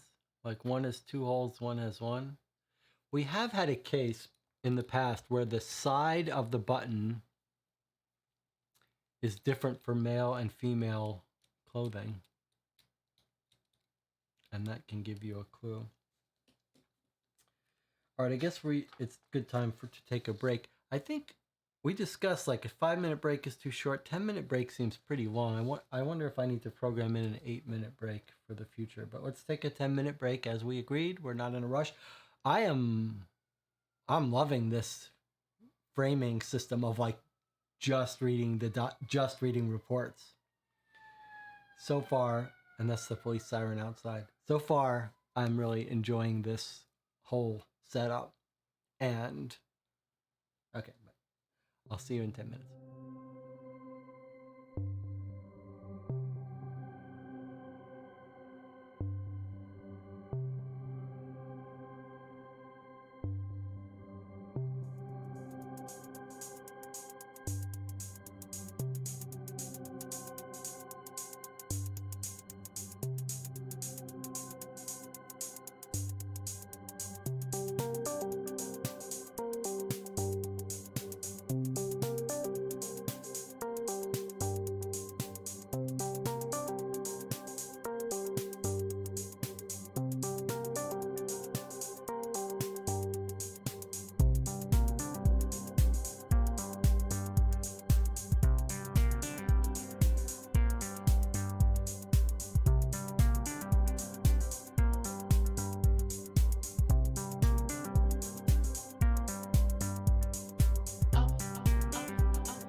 Okay, we're back.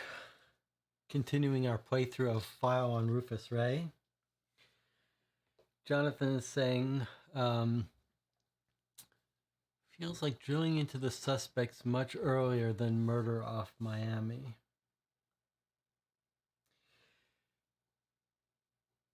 Yeah, it feels like these detectives are much more serious about their questioning somehow. Like, they know something's gone weird with this meeting at the bar.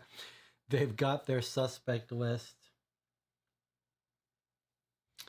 I'm finding it quite compelling. Okay, over the break, I made cards for our different people.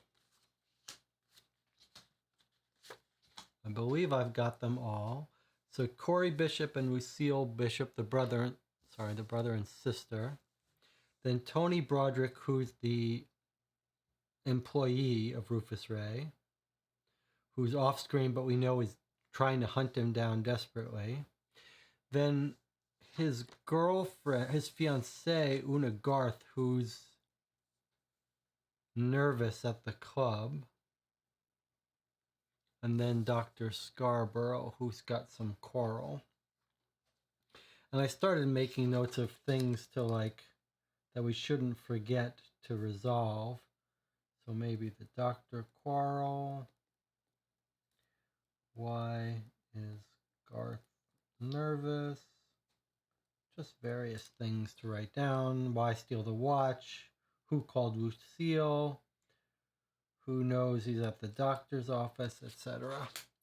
So as we get information, we might want to remember to write it down. And then I haven't written anything down about all the evidence.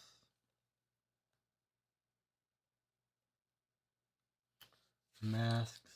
Maybe I'll write down significance of masks.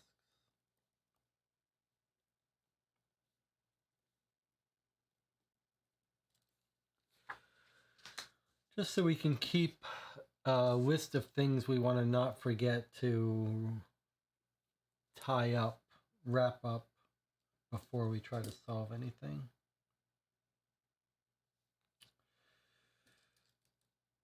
I'm going to write down here, what is P-E-P-H-E-O-K?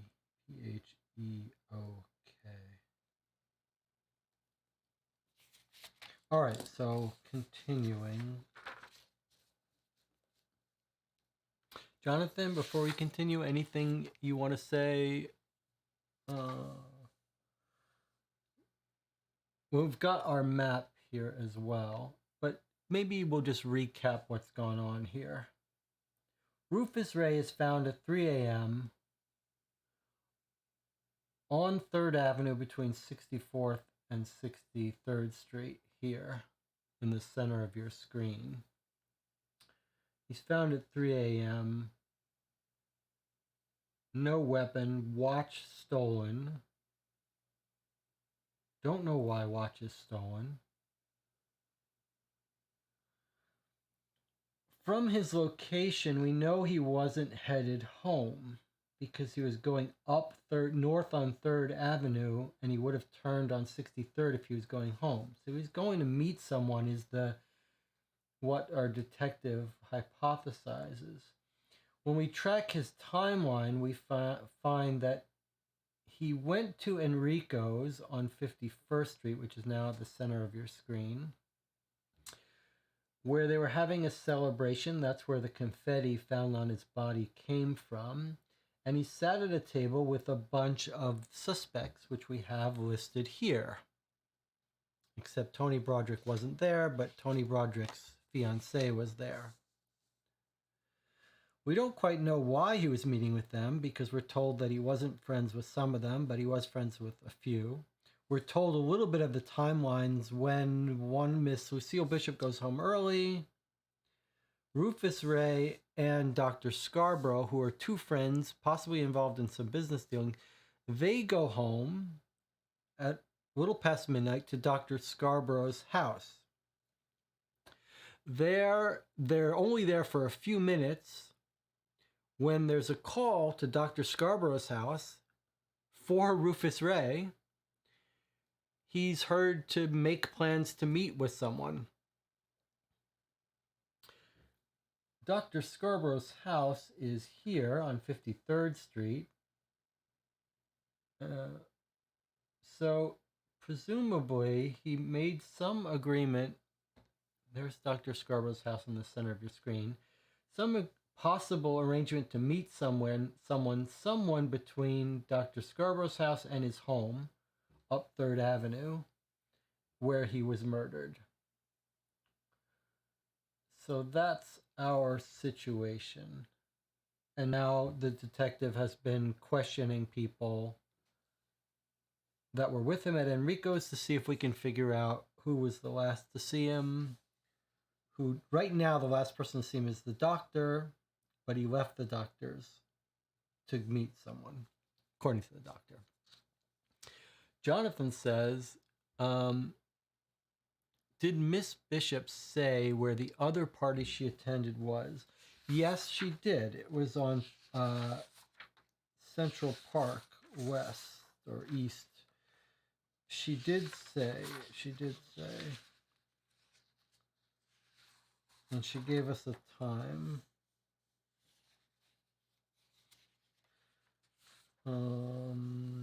Just to clarify here.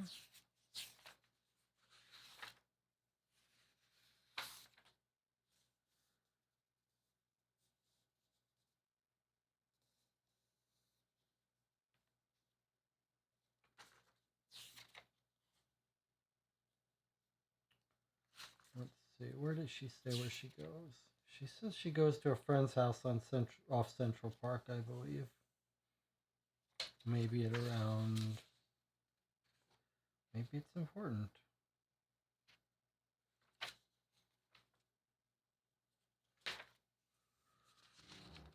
We took a sample of her facial makeup.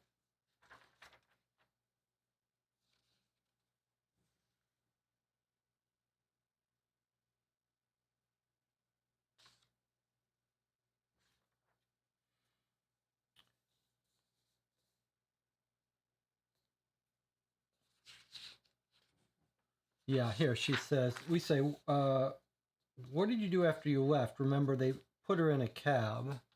She leaves. Where did you go after you left? Enrico's.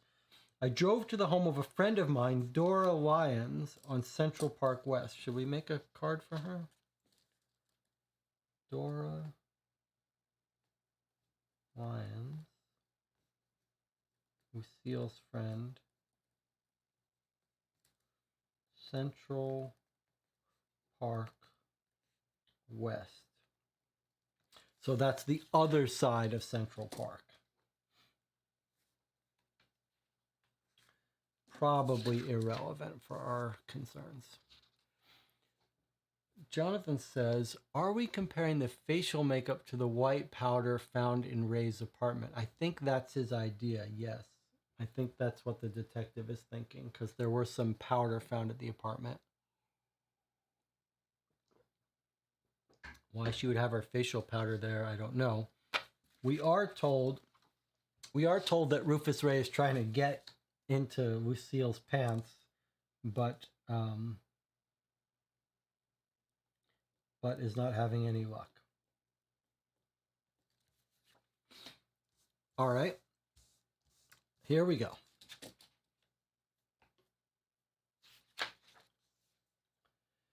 Report of Detective Ernst to Captain Andrews, subject to Ray murder. I'm a little surprised that these reports are not dated. What's going on with not having dates on your reports? Shouldn't you be dating your police reports? At 7:10, this is a new detective we don't know about. Report of Detective Ernst to Captain Andrews. Captain Andrews is the one running this whole case, I guess. At 7:10 a.m. this morning, Captain Andrews told me to go to 223 East 77th Street and talk to Miss Una Garth. Let's write her address down. 223 East 77th Street. And talk to a Miss Una Garth. Okay, I want to remind you of something.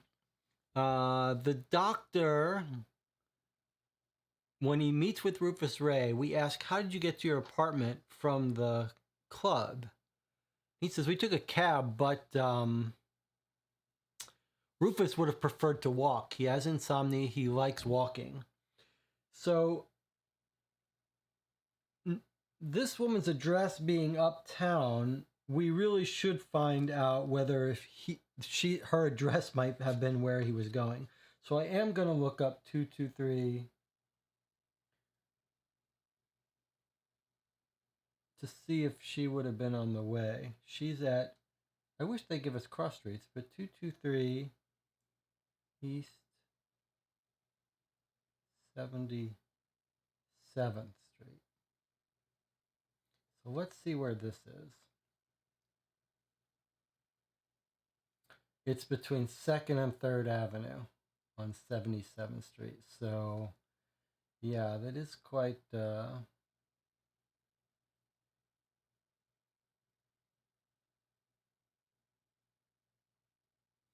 Okay, so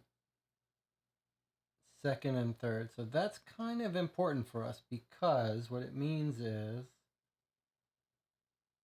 she is where he could, if he was walking up north, sorry, I wasn't showing you that. So when I looked up the address, let me change this color here.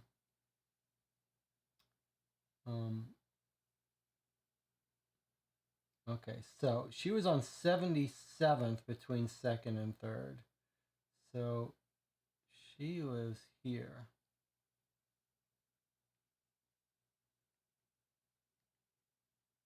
Okay, so that's important for us because that is the path that Rufus Ray would have taken if he decided to walk up from the doctor's house, right? Like this. If he was going to meet her at her house, or if he was going to meet her somewhere in between, that would explain why he walked past his cross street, 63rd, and ended up at 64th.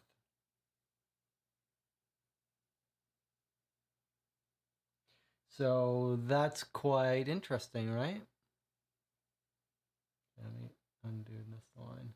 All right, so that's kind of, she's suspicious. Okay. We don't know too much about her, right? We know she's a model or something. All right, let's get back to our reading. The front book cover claimed this all took place in 24 hours. This is extremely quick investigating. Didn't Miss Bishop have a welt? Yes. Maybe the idea is she realized this at Ray's apartment and applied makeup to be less noticeable on the way home. Wow, that's a very good memory, that she's got a welt on her head.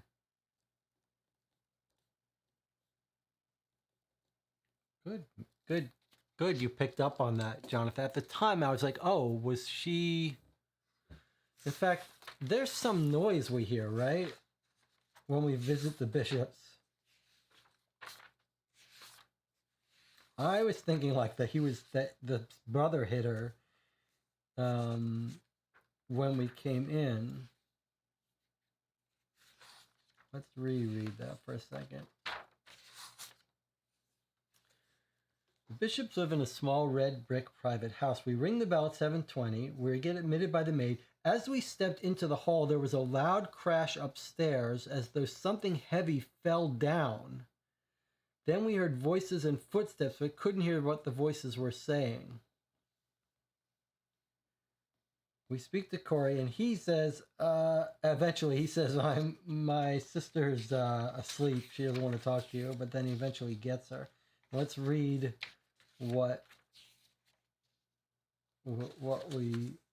how we see her, what she looks like. Okay, so we asked to speak to Miss Bishop. He says she's asleep, but he'll check. He's gone for 4 or 5 minutes. Then he comes back and he says, okay, my sister will see you. The shades were drawn, so she doesn't want us to see her face. She's lying in the bed with a green satin thing around her shoulders. She looks ill. There's a red welt across her right temple, running from corner of her eyebrow up to the roots of her hair. So that might be hit with left hand, right? Right temple. You'd have to be hit with corner of the eyebrow. You'd have to be hit with left hand. So let's just make a little note. Red welt near eye. I'm just going to put struck with left hand. What we don't know is whether she was struck by her brother as we were coming to visit them or struck the night before. Right? Good observation, though. Are you ready to continue?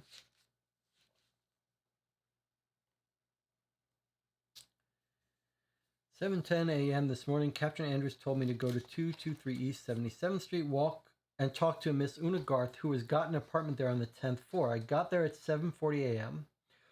On the way up, in the elevator, I spoke to the night operator who was still on. When I got to Mrs. Garth's door, I heard a voice talking inside. I listened, but I couldn't hear any words. All of a sudden, there was a fuss. A voice called, 'Lucille, Lucille,' and then there was a sound of sobbing. I tapped on the door. The sobbing stopped, and feet came running, and the door was pulled open. A girl stood staring out.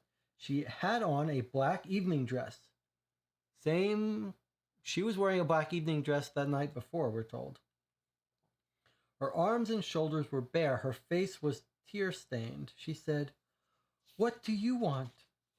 I asked her if she was Miss Garth, and when she said yes, I told her I was Detective Ernst from the Homicide Squad. I told her the police were investigating the death of Mr. Rufus Ray. She didn't show any surprise, and I asked her if she knew Mr. Ray was dead, and she said that yes, she had just read it in the paper.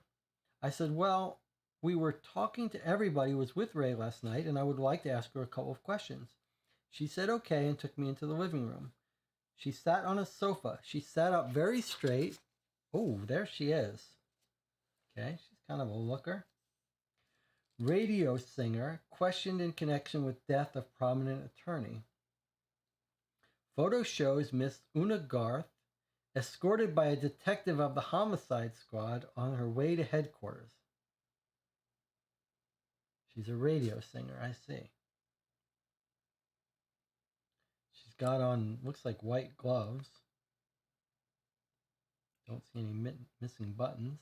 Some kind of interesting hat on or something.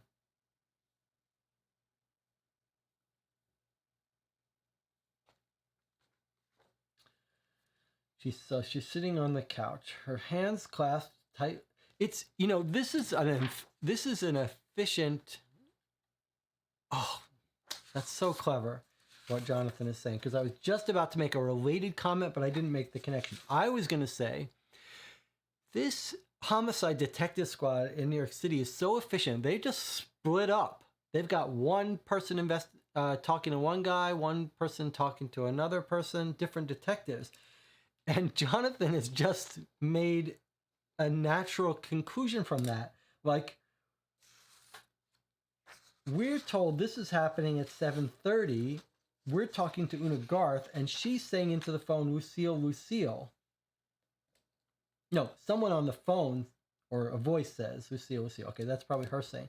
So now the question is, does this match up with this different detective who's talking to Lucille? Because what time is he interviewing Lucille? Okay, so let's see when he arrives. Okay, we ring the bell at 7:20 a.m. So look at that. Two different detectives knocking on two different houses. So we talk to him for a while. Okay, then we want to talk to the sister. Takes him a while, 4 or 5 minutes. Comes back. She gets a phone call. Okay, let's see. So we're asking her about Una, in fact. Now this is kind of interesting. This is important because we're asking about Una at the time. And this could be around 7:30, 7:40, right? We're asking about Una. She gets a phone call. She doesn't want to answer it. But she does. She says, yes, yes. This person hears a voice at the other end say, hello, is that you, Lucille? I'm half mad. There were more words, some of them blurred. One of the words was Tony. It would make sense if that was Una speaking, because Tony is her fiancé. Bishop says, I can't talk to you now, dear. I'm busy. There are policemen here. Is that you, Lucille? He hears the voice. This other detective hears the voice. Lucille, Lucille. And then there was a sound of sobbing. So this could have been this exact phone call. Except this guy says he hears a voice say, hello, is that you, Lucille? I'm half mad. Then there were more words, some of them blurred. One of the words was Tony. Then Bishop says, I can't talk now, dear, I'm busy.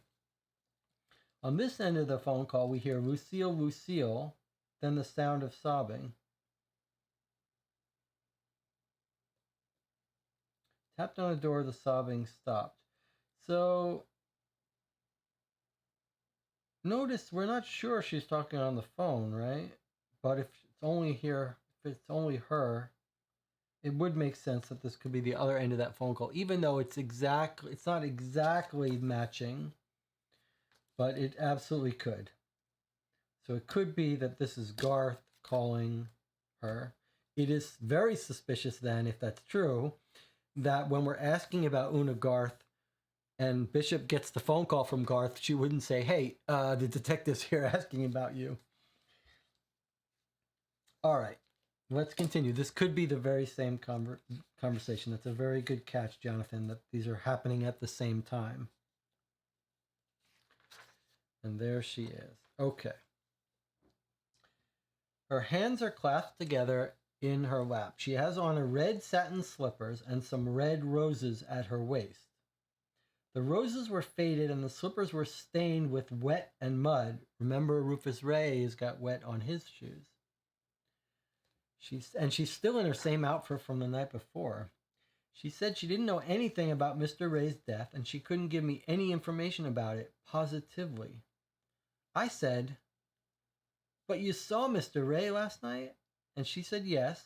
Sure, she saw him in this Enrico's on 51st Street, but it was only for a few minutes. She told me that Miss Bishop called her up during the evening and asked her to join their party there. When she got to Enrico's, Miss Bishop was dancing and Mr. Rufus Ray was alone at the Bishop table. She sat down and started to talk to him, but the place was very hot and noisy and she felt a headache coming on. So that when the orchestra stopped and began again and people went on dancing, she didn't wait to talk to Miss Bishop, but got up and left. So her claim is she's invited by Miss Bishop to come, never even sees Bishop, and just gets right out of there soon after. Suspicious. Jonathan is talking about the phone call. He says, maybe it's just after Lucille hangs up, and Garth is saying, Lucille, realizing she hung up. That's pretty convincing to me, Jonathan. I like that theory. So she's like, don't hang up. The woman hangs up. She's like, Lucille. Yeah, that's pretty convincing, Jonathan. I like that theory. I like that quite a bit. Okay, so she's saying she just showed up. It's too noisy. She talked to Rufus Ray a tiny bit, then she gets up and leaves. I then asked her what she did when she left the nightclub, and she said she took a cab at the door and came straight back to her apartment. I asked her what time it was when she got home, and she said it was between 12:30 and 1:45. I asked her, did she leave the apartment again after that, and she said no.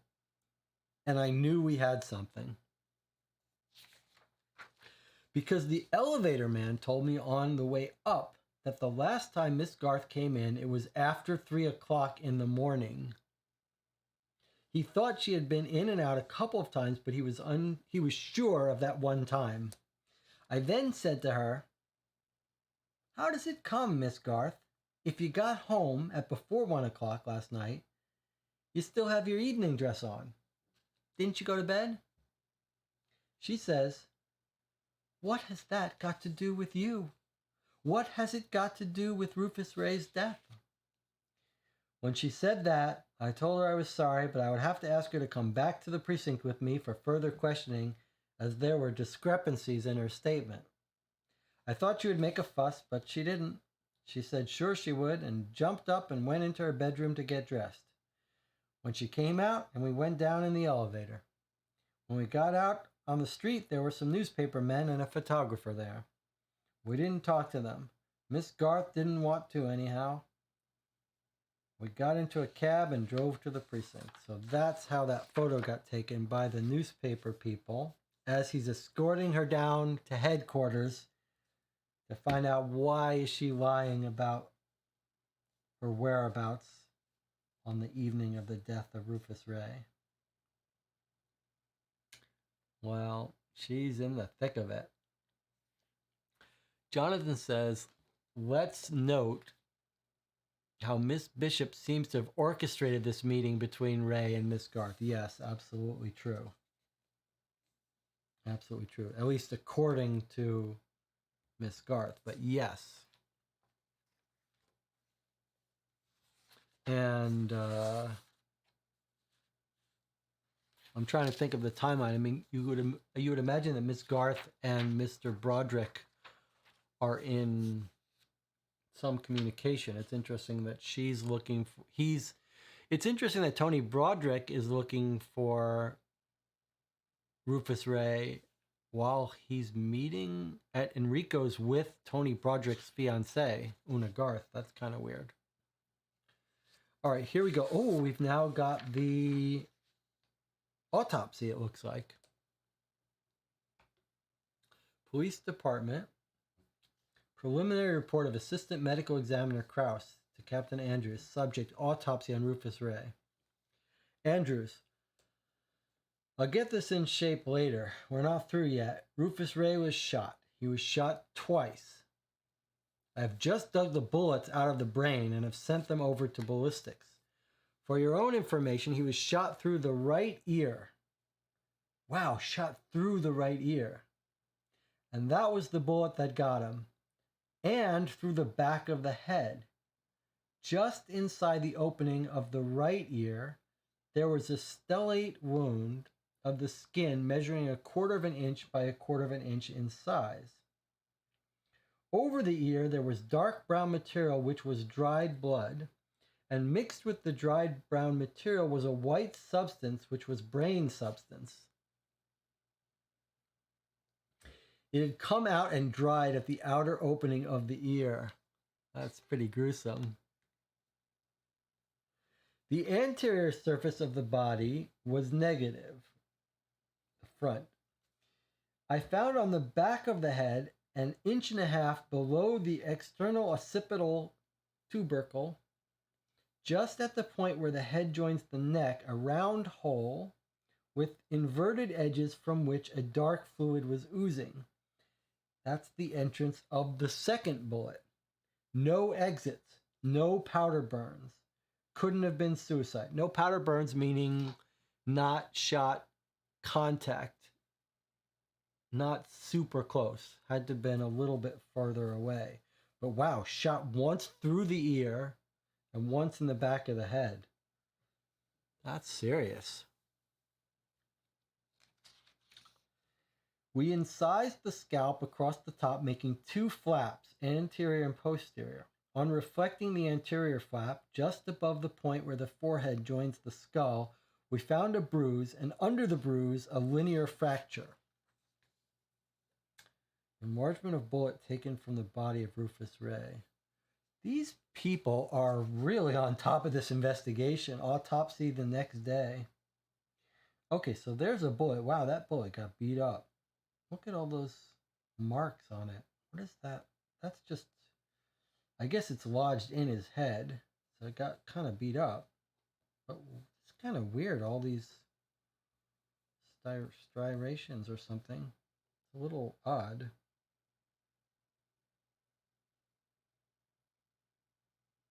It's not a bullet that I'm used to looking at.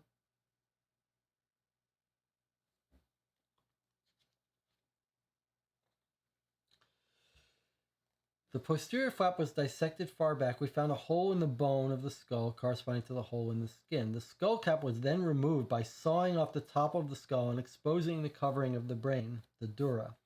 The brain was then removed in sections and we got the 2 bullets. Call me if there's anything more you want to know. My guess is, from symptoms, size, and shape of the entrance wound, etc., that Ray was shot from a distance of 10 to 15 feet. Cheerio! I'll be seeing you. Give you a formal report when we get it in ship shape. Okay, so he's like, they're on top of this. So like, here's a preliminary, sort of informal report. 2 shots, 1 in the ear, 1 in the back of the head from 10 to 15 feet. How do you put 2 bullets in someone's head from 10 to 15 feet? Doesn't that seem difficult? What side of the... do we know if he's facing... What side of the ear? Which ear was he shot in?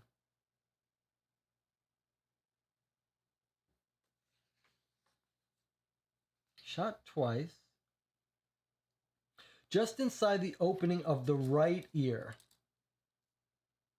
Okay, I want to mark that down.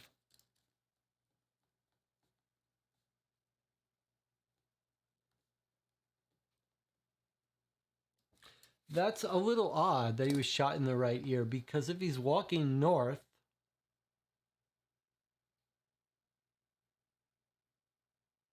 I guess we don't know what side of the street well, no, if he's... Yeah, we don't know quite what side of the street he's on. It would be more natural to be on the right side of the street. That would mean he would be facing towards the butcher shop. But if he turned... So here, this is what I'm trying to say. If he was walking up from the doctor's house here, right, and he gets shot in the entranceway to the butcher shop, if he was standing at the entrance of the butcher shop facing this way, waiting for someone, then his right ear would be facing uptown where Una Garth's apartment is. Like if he was standing in the doorway to the butcher shop waiting, his right ear would be exposed to someone coming down from uptown. That's the only part I would be making. If he's standing in the doorway facing out. Which we don't know that he was. We don't know that he was, but that's a possibility. Jonathan says, I guess if you hit them in the back of the head and they start to turn as they fall and you shoot again, you hit the ear. But yeah, boy. Yeah, I guess if you shoot someone in the ear, you spin them and then the back of their head is facing towards you. So that, I guess, might be consistent with this theory again here, that he's standing facing this way, right? Someone shoots him once in the right ear, which spins him. So now he's facing this way. And then your second shot hits him in the back of the head at about the same height. So I guess that's kind of consistent with this idea that he's waiting at the entranceway when he gets shot. I just think it seems like it's hard to hit someone twice in the head from 15 feet. Like the first shot is going to propel them or knock them down, that you're likely to miss them on your second shot. Your second shot could be standing over the body. That would make more sense, that the second shot is like to make sure they're dead. But then that wouldn't be a 15-foot shot away. Jonathan says, I'm enjoying how much theorizing we've been able to do so far. Yeah, I mean, the fact that we're being given all these little details that seem to be possibly relevant to us is feels different than the way Dennis Wheatley was writing his mysteries. This feels more like someone who's got some experience writing these kind of detective procedurals.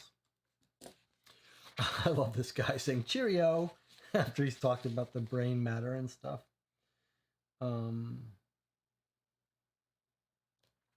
Okay.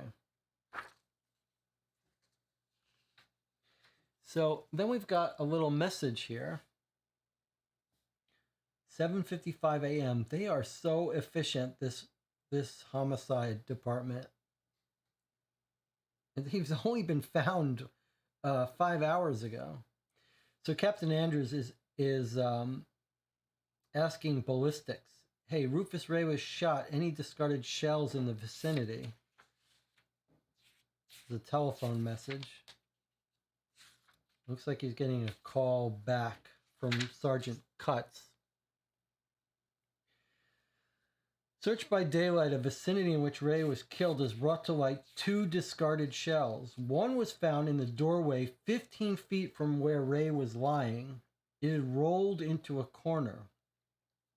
The other had rolled through the iron grating in the pavement and down into the cellar of the building in which the butcher shop is located. Thorough search of all sewers and ash cans, no gun found. Well, that's really interesting. Remember, the button was found about 15 feet. Okay, I want to know which side, north or south 15 feet. So, I don't know. So they find 2 bullet casings, right? They're saying one is found 15 feet. I'm presuming near the button. The other rolled through the iron grating in the pavement and down into the cellar of the building in which the butcher shop is located. That sounds like maybe that second casing was found much closer to the body, perhaps, unless we get a map. I want to see if we've got more. Where's our description of where that button was found? 15 feet. Button found in the doorway 15 feet. I want to see if that's north or south.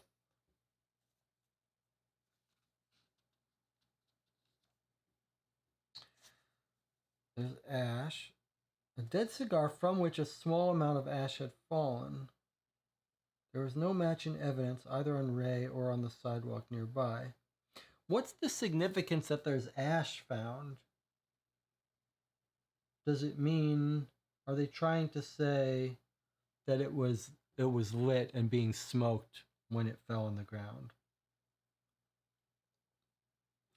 The only thing anywhere near the body that might be was a small white mother of pearl button in a doorway 15 feet from where Ray lay. Button was clean, hadn't been there long. Cigar ash confetti were removed. Doesn't tell us 15 feet in what direction. That's a shame. Someone needs a disciplinary report about that. Like, I would fault the police detective for saying, hey, 15 feet away, we found these things. Well, where? 15 feet in what direction? I'm going to have to assume that someone has fallen down on the job, because that should be noted.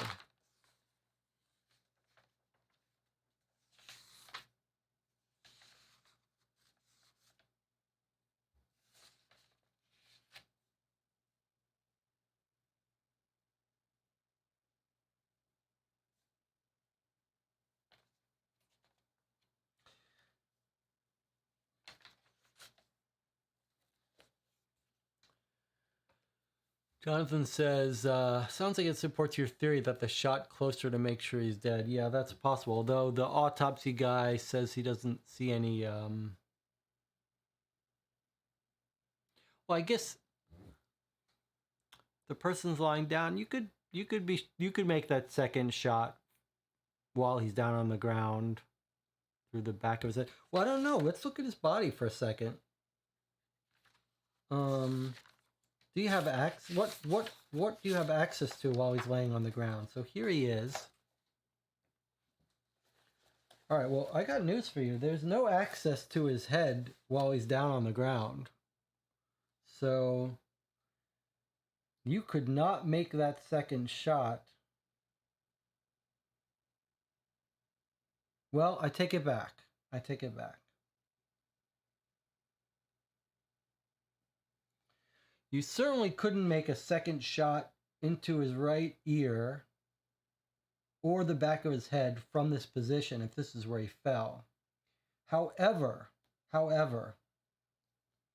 we believe someone went into his jacket to get his keys, so that his arms may not have been above his head when he fell down. In fact, if the blood is here, it may be that he fell face down here, right? Rolled over, face down. Then the back of his head would be exposed for a shot, although not from 10, 15 feet away. It would be like a 6-foot shot max. And then he was rolled over, hands lifted up so that someone could get access to his pockets. But that would make that second shot at pretty close range. So, yeah, I don't know. It also, from this position, doesn't look like he was standing in this doorway. Like his feet would have been here if he was standing in that doorway. So I don't know. I don't know. Let's keep an open mind.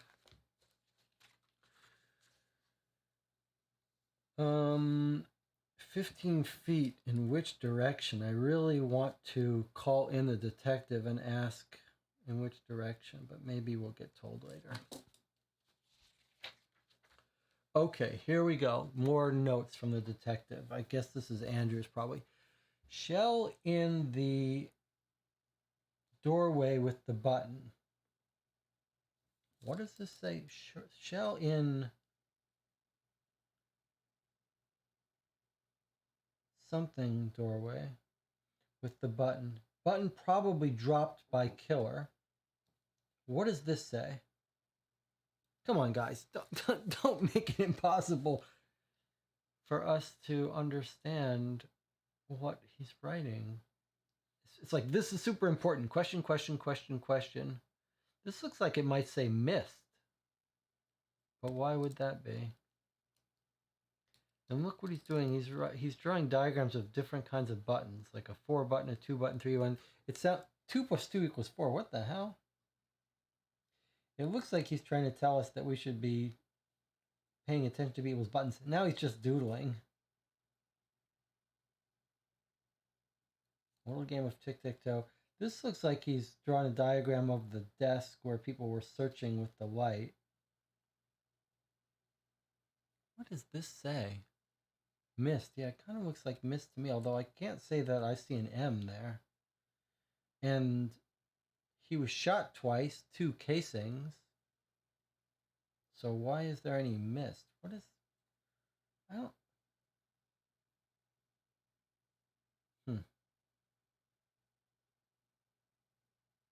Button dropped by killer.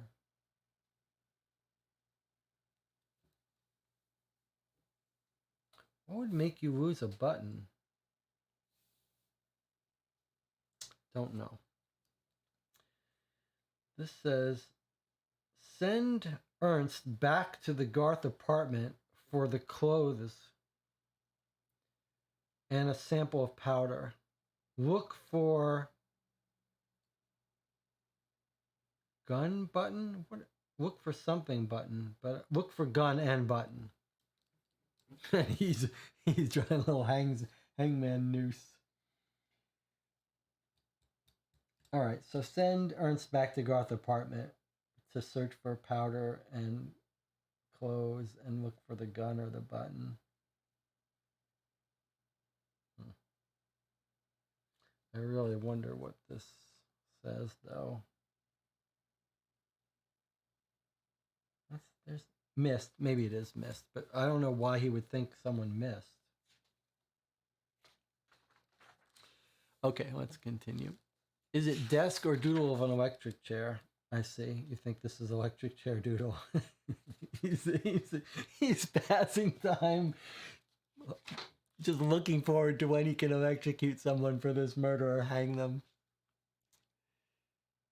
Maybe if you're nervous and you rip the gun out of your pocket, it gets caught on some clothes, some button or clothes. Yeah, that's an interesting idea. Okay, report of Harold Orth by Homicide Squad, stenographer Kent, subject to Ray murder. What is your name? Answer. Harold Orth. Where do you live? 6071 Kingsbridge Avenue, the Bronx. Where are you employed? At Enrico's, at 13 East 51st Street as a doorman. How long have you been employed there? About 8 months. Were you on duty last night? Yes, sir, from 6 o'clock until 3:30 a.m. Do you know Rufus Ray, the lawyer? Sure I do. He comes to the club frequent. Did you see him last night? I did. When? He rolled up in a taxi at a little before 12, and I opened the door for him, and he says good evening to me. He also asks, has the Bishop party arrived yet? You know the Bishops? Yes. Corey Bishop is one of our regular patrons. Sometimes he has his sister, Miss Bishop, with him. I know her by sight. Me and Mr. Bishop always exchange the time of day. He's real friendly. About Ray. Well, Mr. Ray goes inside when I tell him the Bishops is there. A few minutes before 1, him and Miss Bishop come out together. I'm getting ready to whistle up a cab when they walk off along the pavement a little way. They stood there talking. Miss Bishop snapped a lighter to a cigarette, and I seen her face. She seemed fidgety and in a hurry. Pretty soon she comes back to the door and tells me to call a cab. I done so. She was so quick jumping in that she dropped her purse and it fell on the pavement and opened up and some things in it fell out. Oh yeah, what things? Gee, I don't know. A handkerchief, I think, and a cigarette case and some change. Who picked them up? She did, and Mr. Ray. How was Ray's manner? Did you notice? His manner? Was he excited? Nah, Mr. Ray never got excited. What happened then? He went back inside. When did you next see him? 10 or 15 minutes later when he and another man came out. Did you know the man who was with Ray?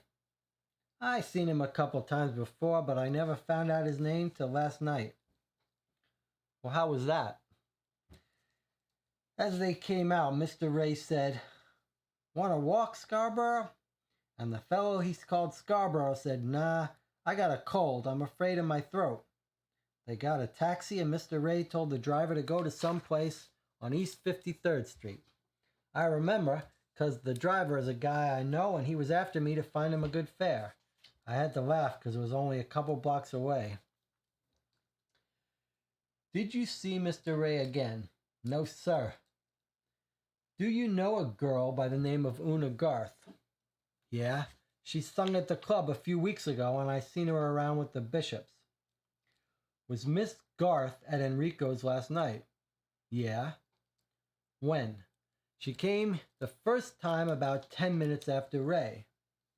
How long did she stay? Maybe half an hour. Did she take a cab when she left? Yes, sir. There was a young fellow with her. Do you know who he was? No, sir. He wasn't in evening clothes, and he'd only been there a few minutes. I understood they wouldn't let him in because only people in evening clothes were admitted. When was the second time you saw Miss Garth? About an hour after she left. She didn't go inside the club, just waited around the door. I asked if I could do anything for her, but she said no. Next time I looked, she was gone. Was there anybody else waiting around? There are always people waiting around. Were there any men or women who seemed to be waiting for Ray or any of Corey Bishop's party? Not that I know of. About 9 o'clock, there were a couple young men who hung around for about half an hour. They said they were waiting for friends. They finally went in. There were 3, 4 women who said they were waiting for their husbands. We always have to watch that kind. Were there any of these women there at 1 o'clock when Mr. Ray came out? I think there were, sir, but I can't remember exactly. Would you know these women if you saw them again? I might. Informed at this point that Miss Una Garth had arrived, the captain sent Orth into another room, and Miss Garth was brought in. So, who's doing this investigating? Harold Orth being investigated by Andrews, the main captain. Oh, he's at headquarters, and now Una Garth has been brought into headquarters. Jonathan's saying Miss Garth left with Tony. Yeah, that's kind of what it sounds like. Okay, so Captain Andrews is going over, brings in Miss Una Garth. So here's the stenographic report of the examination of Miss Una Garth at 8:05 a.m. by Captain Andrews, the main guy in charge of this. Captain says, "Come in, Miss Garth, sit down. Now, I don't want you to be frightened or nervous. This is just the usual procedure in a murder case. However, I do want you to realize that a crime has been committed and that the best thing you can do is tell the truth, no matter what it is or how irrelevant it may seem as far as you're concerned. If it has no bearing on Rufus Ray's death, you may be sure your confidence will be respected and that whatever you say will go no further than the walls of this room." Miss Garth says, "Thank you. So, you told Detective Ernst that you returned to your apartment from Enrico's last night at between 12:30 and 1:15. Is that right?" "Yes." "And that you did not go out again before morning." "Now, Miss Garth, that is not so. I don't want to trap you, so I will tell you that the elevator man in your house says that you were out as late as 3 o'clock or a little after." "What about it?" No answer. "Where were you and what were you doing?" Oh. Here Miss Garth broke down. She covered her face with her hands and began to cry. Captain Andrews, Now, Miss Garth, don't get so upset. I'm sure that there is nothing for you to be upset about. Come, be a good girl. That's better. Now tell me what happened." "It's just that on account of Tony. We're engaged, you see, and he doesn't like me to go out with other men." "And you were out with another man last night?" "Yes, I was." "Who was this man and what was his name?" "I can't tell you his name. He's a married man." "Well, we'll let that go for the moment. Will you give me an account of your exact movements?" "After I left Enrico's, I did go home. I wanted to freshen up. I went out again at around 1, met this man, and we drove around in his car until after 3, when he took me back to my apartment." Here Captain Andrews pressed a button on his desk. The door opened, and the doorman, Orth, was brought in again. "Orth, do you recognize this young lady?" indicating Miss Garth. Who is Orth? Is the elevator man that he's just kept waiting in a side room to bring in. The elevator guy says, "Yes, sir, I do. I seen her in Enrico's with the bishops." Oh wait, is he he's the doorman we were just talking to? Is that? Oh, sorry. He's the doorman from the Bronx. "Yes, sir, I do. I seen her in Enrico's with the bishops often, and I seen her in her pictures in the paper." "You saw her in Enrico's last night?" "Yes, I seen her twice." "At what time and under what circumstances?" Wait, what's happening here? We press a button. Orth is brought in. Okay. We're talking to Orth now, but oh yeah, Miss Garth is right here. Okay. So we said, "You saw her in Enrico's last night?" "Yes, I seen her twice."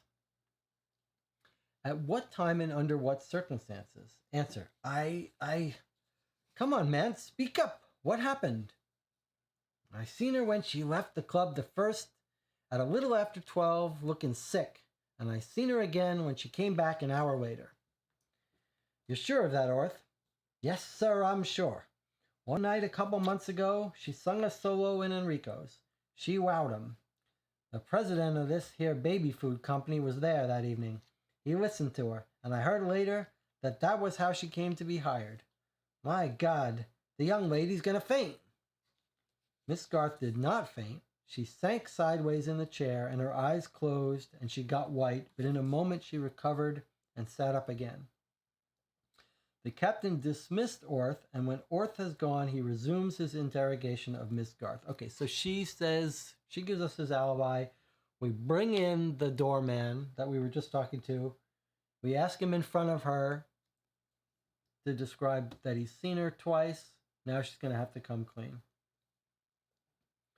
So we're questioning her.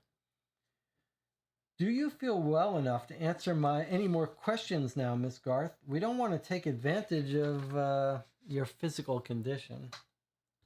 I'm perfectly all right. It was stupid of me to be so foolish. I suppose it's just that I haven't had any sleep and... Please go on and get this over with. In the light of the doorman's testimony, do you wish to amend your first statement? Not at all. Why should I? Well, who was the young man you met at the door of Enrico's? Answer. I came home alone. The doorman states that you met a young man at the door of Enrico's and left with him. Was it Tony Broderick, Miss Garth?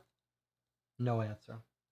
Well, you admit you left your apartment after you went home at 12:30. Am I to assume that the married man with whom you had an engagement was present in Enrico's last night and that you returned there from your apartment to pick him up? Is that correct? This is very distressing to me, Captain. You wanted the facts. I have already told you what happened, told you all I have to tell. Not quite, Miss Garth. You say you haven't had any sleep. Why didn't you have any sleep? What kept you up all night? You still had your evening gown on when Detective Ernst arrived at your apartment at a little after 7 o'clock this morning. No answer. It couldn't have been anxiety or fear, could it? Fear because Rufus Ray was found murdered and Tony Broderick is missing? What do you mean, Tony missing? Exactly what I say. We sent detectives to his rooms this morning. He hadn't been in all night. He left his flat at 7 last evening and hasn't returned there since. And I'll tell you something else. I believe you know all about that, Miss Garth. That was why you called Miss Bishop so early today. That was why you opened your door to Detective Ernst in such a hurry. You thought that the person outside might be Broderick. So here he's figured out that the phone call was what Jonathan figured out.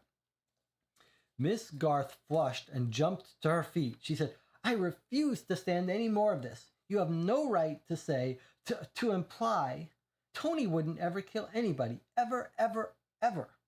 I want to go home. I want to get a lawyer. Please, mayn't I go home?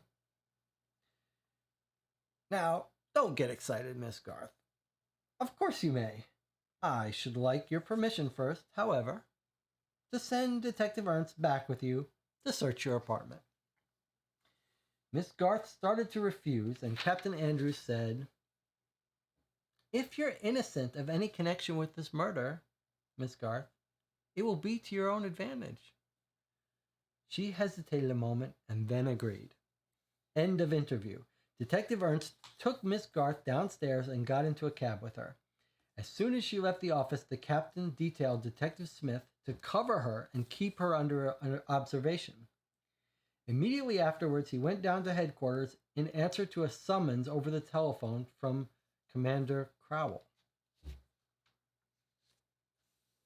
Okay. So she's lying to us, but we don't know exactly why. Although she says it's because she went out with a married man and Broderick could be jealous. So here's a report from Detective Ernst, who we sent home with her. Report on examination of Una Garth's apartment. Made a thorough search of Miss Garth's apartment. Found no trace of a gun. There were no blood stains on her dress, stockings, shoes, or evening coat. There was no smell of cordite in her evening bag. That would be from a gun, which is too small to have held a gun. Sample of her face powder was taken and has been sent to the CP laboratory per instruction. Description of the clothes worn by Miss Garth. Black velvet coat, black dress, red satin slippers, pair of long velvet red gloves, red velvet purse containing handkerchief, loose powder compact, lipstick, pocket comb, cigarette case, packet of matches marked Bill's Bar, 27 West 12th, quite far downtown, a change purse containing 2 quarters and a penny. In Miss Garth's wastebasket, we found a crumpled sheet of her stationery on which she had started a letter. Sheet appended. Jonathan says we should sticky this page. Good idea. Okay, so we're now going to look at the stationery which she started a letter and threw it away. Tony Darling, I can never forgive myself for getting you into such a mess, even though it wasn't really. Then she drifts off. Is there any more writing on this? Like, this would be the thing that you could do the old trick about, getting an impression to see what was written on top of it or something, but doesn't look like anything. Okay. Can never forgive myself for getting you into such a mess. Okay. This is the commander's office that he went to. He got called away. Andrews gets a summons from Commander Crowell. It looks like this is where he went. Conference in Commissioner's office. Stenographic report of the conference between Commissioner Crowell, District Attorney Swinburne, Assistant District Attorney Hogan, and Captain Andrews of the Homicide Squad. This is fascinating that we're seeing this investigation progress all in one day. So they're holding a big meeting. This is a high-profile case. The district attorney arrived at 8:45 a.m. The captain came a few minutes later. By Arthur Frace, the official stenographer. Memo by Arthur Frace. Commissioner had directed me to take down these informal conferences in detail as the case is important, and he wants the records for his own file. AF. This is Arthur Frace. Commissioner says, sit down, Captain. Make yourself comfortable. Cigars? Thanks, Commissioner. I will. District Attorney Swinburne. Well, Andrews, well, what's been done? Your department had better get a move on. Rufus Ray has been dead almost 8 hours, and up to now, as far as I can make out, you haven't gotten hold of a single plausible suspect. They're already complaining 8 hours in. Commissioner says, don't let that worry you, Swinburne. Before the day is out, we'll probably have more suspects than we can handle. Rufus Ray. I doubt whether there was a better hated man within the limits of the city of New York, and that's covering a lot of territory. Consider Ray's position. His office handled the cream of the divorce crop, as far as this town was concerned, in every fight, and Ray was pretty generally victorious. There's always a loser. Some losers take it lying down, some don't. We've got to take that into our calculations. Swinburne says, every successful lawyer makes enemies, and they're not all dead yet. Commissioner says, but Ray, the man was brilliant. There's no doubt about that. He was utterly unscrupulous. Think of the men and women he stripped bare in court, stripped down to their bones. He had a vicious tongue, and he knew how to use it. He had developed insinuation to a high art, and he spared nobody. He'd go to any length to win a case. I believe he has an unbroken record of 463 verdicts without a single reversal.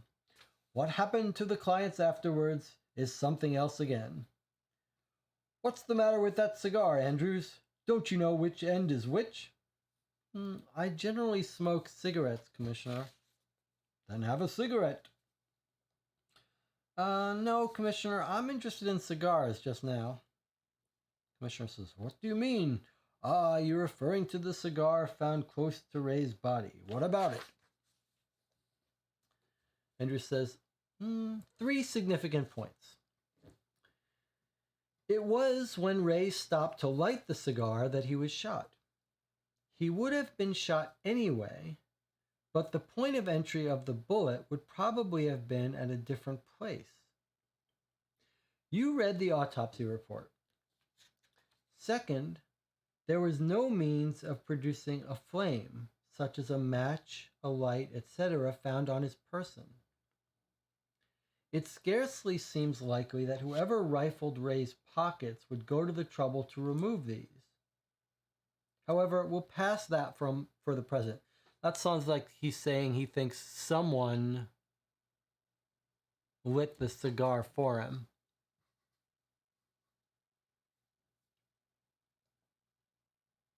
Okay, says leave that aside for a second. Third, the cigar was undamaged when found and reasonably fresh. It couldn't have been in Ray's possession long. I see. Like, how was he carrying it? It was fresh, just freshly lit. It couldn't have been carried in his pocket, so he thinks someone gave it to him or something. If we knew where Ray got it, it might lead us to do something. But before we can investigate that, we had to find out what kind of cigar it was. The report I have from the CP lab shows it to be no normal cigar. About 80% of the nicotine content of the tobacco has been removed. It was a denicotinized cigar. The Assistant District Attorney Hogan says, well, what about it? Andrew says, Ray was not in the habit of smoking this kind of cigar. There are none like it in his apartment. Bishop, who was with him last night, smokes cigarettes. Scarborough smokes stogies. And you don't buy a denicotinized cigar at any cigar counter. Ray, it seems, smoked a lot, smoked anything. But tobacco was one of his economies. He caged his smokes wherever he could. I think it's just saying he got them wherever he could. No, someone gave Ray that cigar not long before he died. If we knew who smoked a denicotinized cigar, it might lead to something. It might not.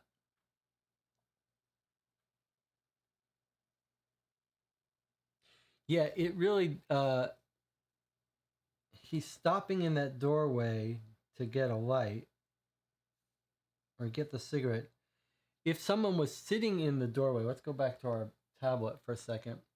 If he's walking uptown this way, sorry, that's where the body is. Let's undo that.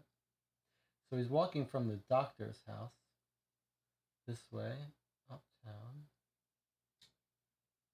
And if he turns inward this way, if rather than waiting facing outward, if he turns inward to light his cigar or get a light from someone who happens to be waiting for him in that doorway, right? If there's someone else in the doorway of the butcher shop facing outward, then if he's facing this way, it means, and he was shot in the right ear, then someone shot from behind him who was following him, rather than Una Garth coming downtown shot him. Just a theory. Just a theory. So it depends whether he's facing inward towards the butcher shop to get a light, or if he's facing outward. Let's undo all that. That's an interesting piece of our puzzle. My father, by the way, was a cigar smoker. And he would have to turn in places to shield from the wind while he was lighting his pipe or his cigar. So it does make sense. Okay. Okay, so he's saying if we could find who would have gotten this denicotinized cigar and offered it to him, that would give them a big clue. Captain Andrews then submitted a short summary of police activities to date, including a description of the contents of Rufus Ray's apartment at the Shenley. He stressed the door key found lying on a table at the end of the couch. He said, "The back door key is important. Who left it there? Not Ray. He wasn't home between the time he left the Shenley at 11:30 and the time he was killed. Obviously, it was someone to whom Ray had slipped the key during the evening." Why does it say it was someone to whom Ray had slipped the key? Why are we not assuming it was stolen from him after he was shot? His visitor must have been a woman. Otherwise, there would have been no need for dismissing his valet. Moreover, the laboratories reported that the whitish substance found on the table in Ray's apartment is face powder. The only women that Ray seems so far to have been in contact with were Miss Bishop and Miss Garth, but there could have been others. We're checking the powder. All right, so we have to pause for a second to try to understand this. We do know that he calls his valet and gives him the night off, right? And the valet says that's unusual. So that is an important clue. And Andrews here is helping us understand that. Andrews is saying, look, the only reason why he would do that would be if he's going to bring a girl over. But what are we being told here now? He wasn't home between the time he left the Shenley at 11:30 and the time he was killed. So obviously it was someone to whom Ray had slipped the key during the evening. His visitor must have been a woman.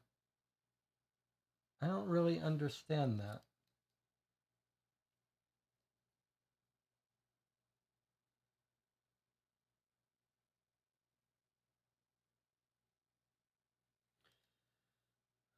I don't really understand that. Are they saying that he's away from home and he wants to send a woman to his apartment to get something? And so he calls his valet and says, "You're done for the night." And then a woman comes to his apartment before he's killed with his permission, who he gave the key to?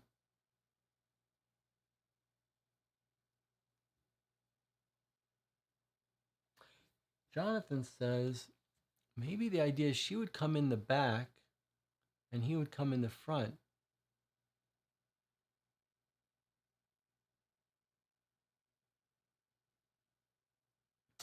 Duke of Zill saying it can't be Miss Bishop, right? Well, Miss Bishop leaves Enrico's early and then goes to another party on the other side of Central Park. But we haven't tracked down that alibi, so that could be a lie.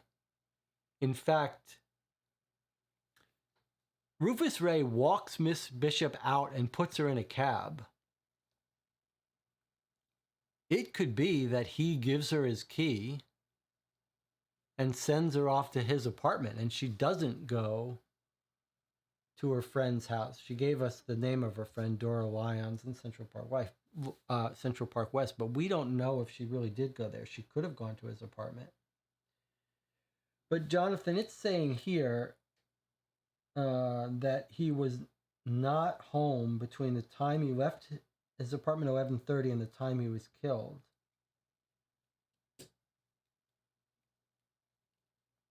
Is it possible that his plan was to go meet up at his apartment at 3 a.m.? And that's why he's given the key? I'm going to put a little note, a little card here, because I don't quite understand how some conclusions are being made.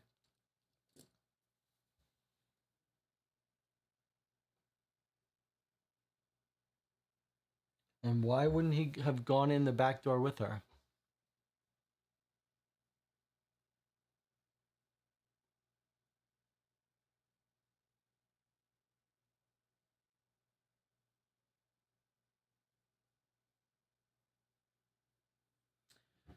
You could imagine a scenario where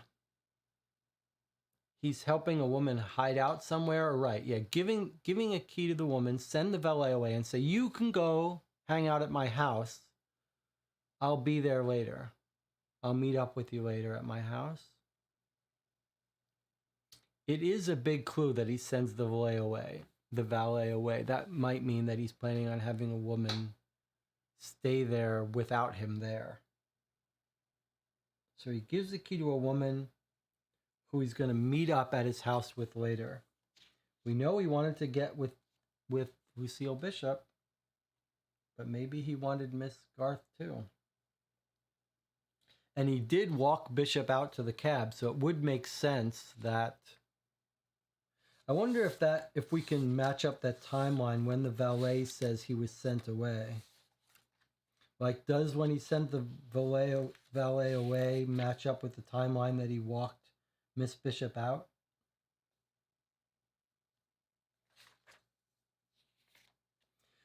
"12:05 a.m. I'm going to write this down. 12:05 a.m. Rufus Ray calls the valet.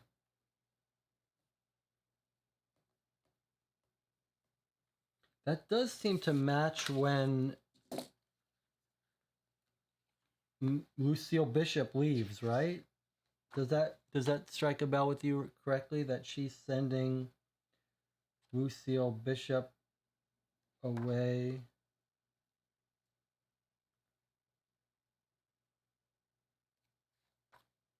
We're going to have to track down some more of these timelines too.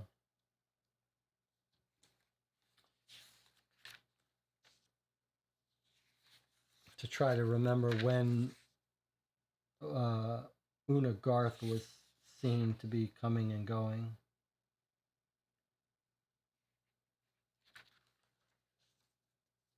Just trying to see when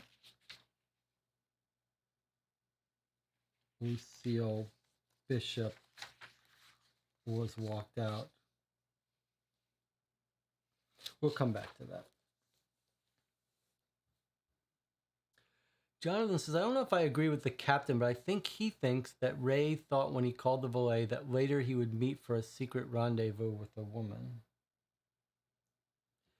But Jonathan, the valet is the valet.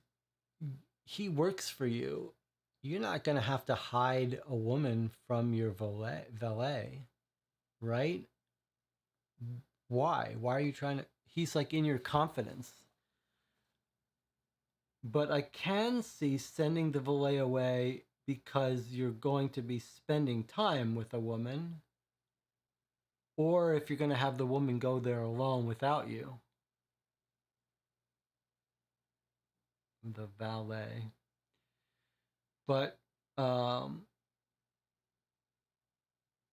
would you have to send the valet away if you're going to arrive? If you're going to arrive with your date, a woman, and you're a single man, you don't care if the valet sees you with a woman. What? The valet doesn't know anything about these people. He's not friends with these people. So the only thing I can think of is, though, that if you're going to send a woman to your apartment to wait for you alone, well, then you have to call your valet and say either, hey, a woman's coming, let her in, or I don't need you anymore.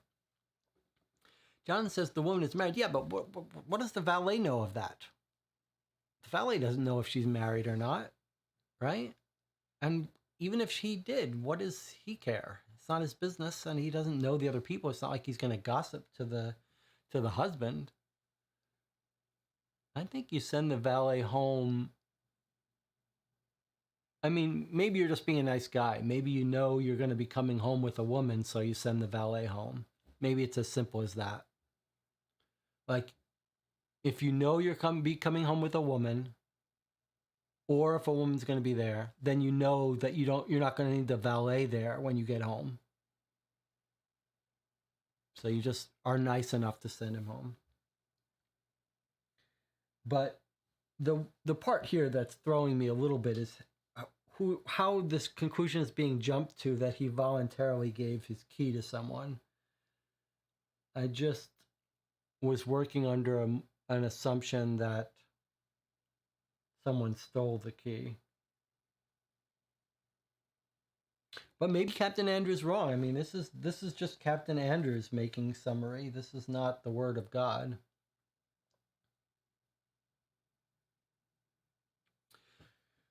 Okay, Duke of Zill and Jonathan. Duke of Zill says, if she's in an abusive environment, he could be helping her out in secret, being discreet. Yes, I think it could make sense that he's telling a woman that she can go hide out in his house. That is absolutely a possibility. So that's why he gives her the key, and he's sending the valet home, just not to hide information from the valet, but just that he doesn't want to have to explain stuff to the valet, and if a woman's going to be coming, the valet is not needed. Okay. Let's go back here. We'll put a mark in this. Let's finish reading this report, which goes on a bit, and then maybe we'll take a little break. Actually, this is quite long. It's an interesting mechanic. This is similar to what Dennis Wheatley did, where we're getting sort of a summary of theories from the investigator to help us make sense of things.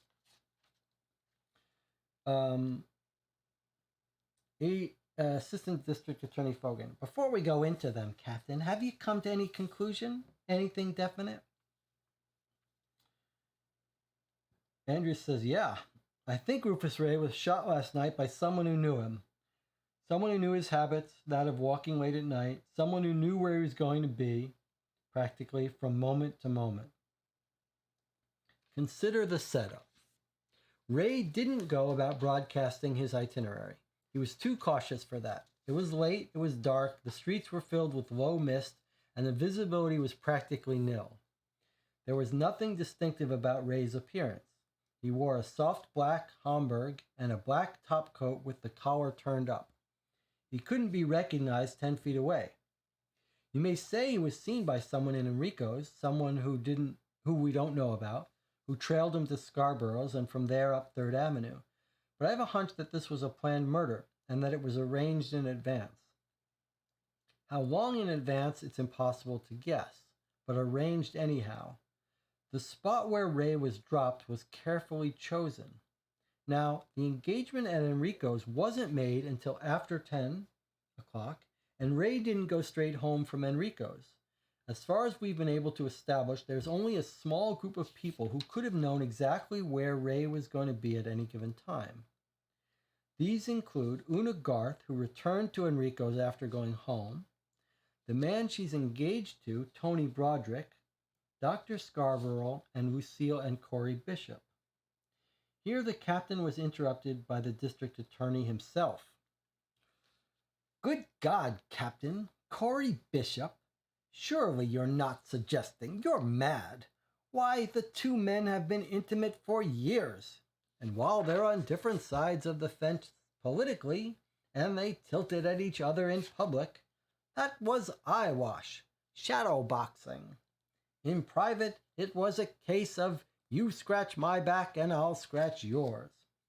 Commissioner says, back scratching can become a tiresome job if it gets to be too one-sided, and Rufus Ray was a man who would always get the best of any bargain.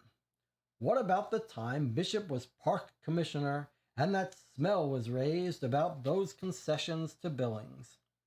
Billings was a client of Ray's. And what about the Drummond affair? Drummond was related to Ray by marriage, and it was only Drummond's death that kept Bishop from being asked some awkward questions. Swinburne says, old stuff, Commissioner. Over and done with years ago. The idea that Corey Bishop could have had anything to do with Ray's death is preposterous, utterly preposterous. Consider Bishop's position.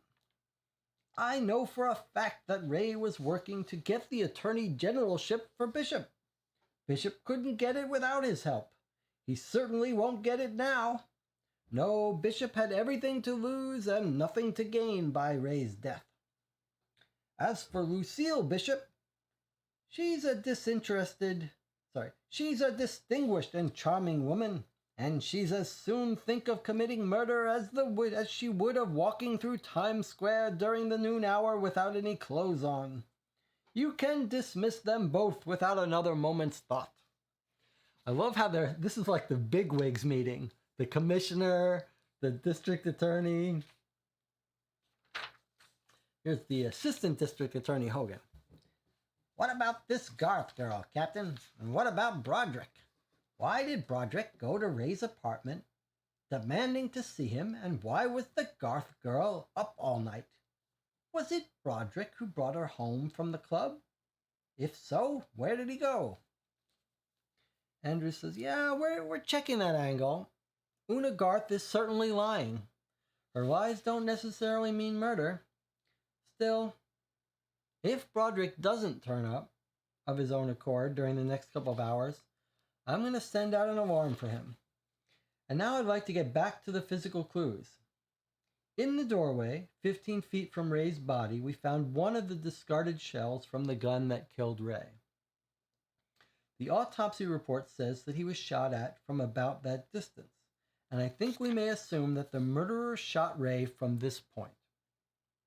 Now, in that same doorway, we also found a small mother-of-pearl button. Seems like a woman's button, mother-of-pearl.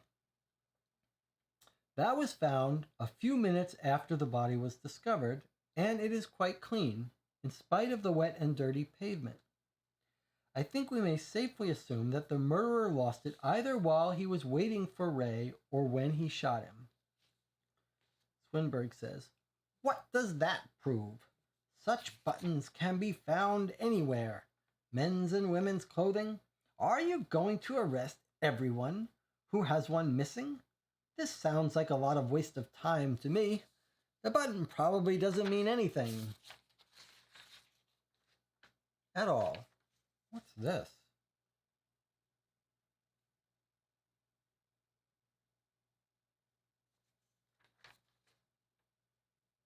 Oh, here we go.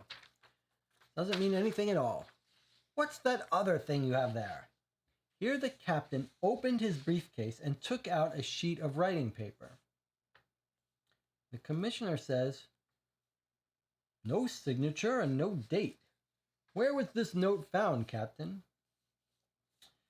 "In the trash basket beside Ray's desk in his apartment in the Shenley." So here's the note in Ray's apartment. And it's a handwriting sample we can compare.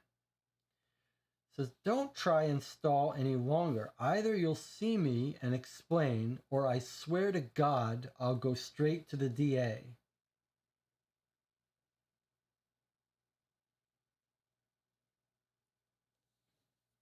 Something yourself as to which it's to be."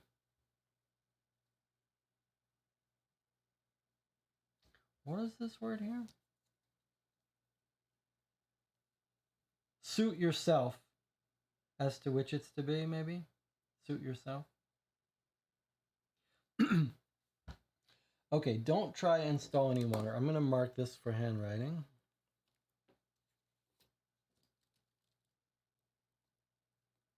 So someone's giving a note to Rufus saying, "Don't try and stall any longer. Either you'll see me and explain." Okay, well, yeah, suit yourself. So this looks like he's having an affair with Garth, doesn't it? Like he's having an affair with Garth, and Tony, the fiancé of his coworker or his employee, and that's why Broderick is so insistent on finding him and confronting him. Like he's trying to confront him, like, "You've been seeing my fiancé."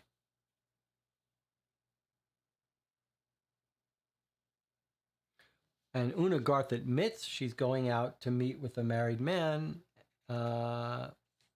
We don't think Rufus Ray is married, right?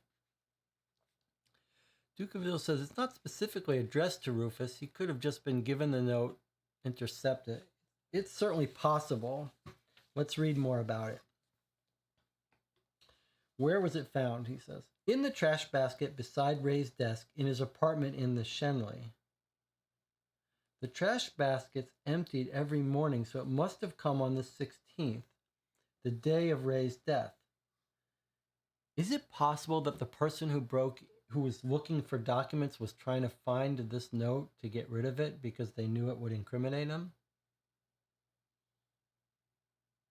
Would they have looked in the basket for it? Maybe it didn't occur to them to look in the trash basket.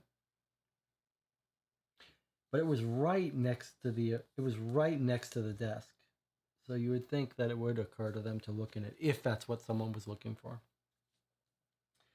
So he says, I'm going to send it to one of the handwriting men. Claiborne's the best if he's in town. I have here samples of Lucille Bishop's handwriting and of Scarborough's found in Ray's desk. I'll get samples of all the others. So he's claiming to have samples of the other. Oh, look, I was just going to say, well, that seems a little unfair. We talk about fair play detective stories where the reader is allowed to see what the detective sees. I was just going to say, well, that's a little unfair that he's saying he's got samples of their handwriting, but we aren't shown to it. But guess what? Look, we are shown. Here's a letter from Lucille, so we get a sample of her handwriting, and a letter from the doctor, so we get a sample of his handwriting. Come on, how cool is that? That's pretty awesome. So let's make a note here. We've got handwriting.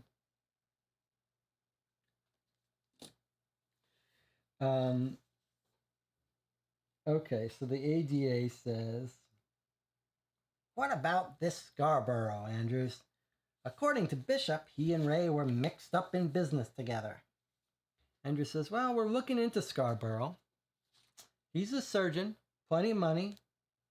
Bishop intimated that there was something up between Ray and Scarborough last night in Enrico's. But that's just hearsay. We can't do any more with that than we can with Scarborough's allegations that Ray was sold on Lucille Bishop and she kept turning him down, and that it was queer that she asked Ray out socially on the night he died. So here we've got some samples of handwriting.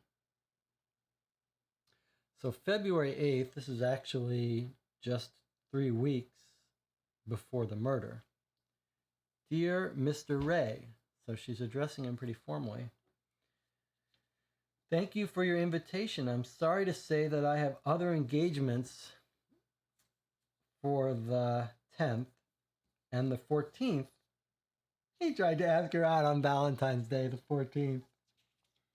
And won't be able to have dinner with you either evening. Sincerely, Lucille Bishop. Okay, so this is conforming with what we're told, that he's kind of hot on Lucille Bishop and she's not interested in him. Jonathan says, I think it's still possible that Miss Bishop invited Ray and Miss Garth without telling the other would be there, creating a jealous scenario for Tony. Yes. Or she's been asked to invite him. One of them is asking them to put them together with the other woman. It's interesting. That's possible. I don't see it.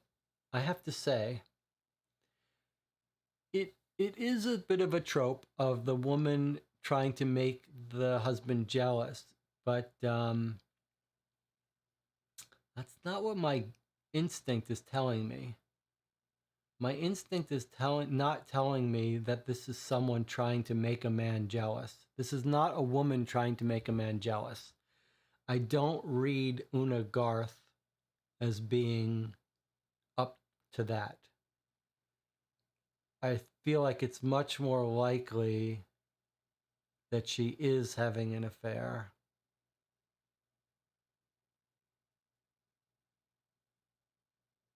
Rather than trying to make someone jealous, but I'm not sure. Let's take a look at the doctor's note.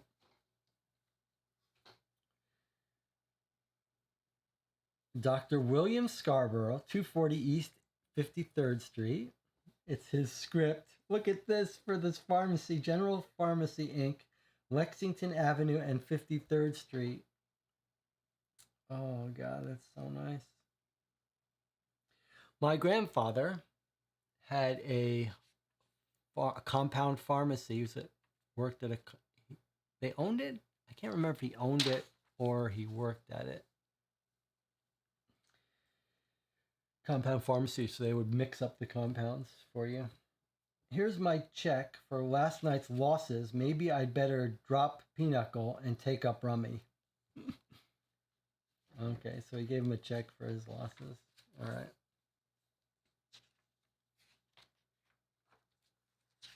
I'm going to see how long this goes on to decide whether we should take a break here. Boy,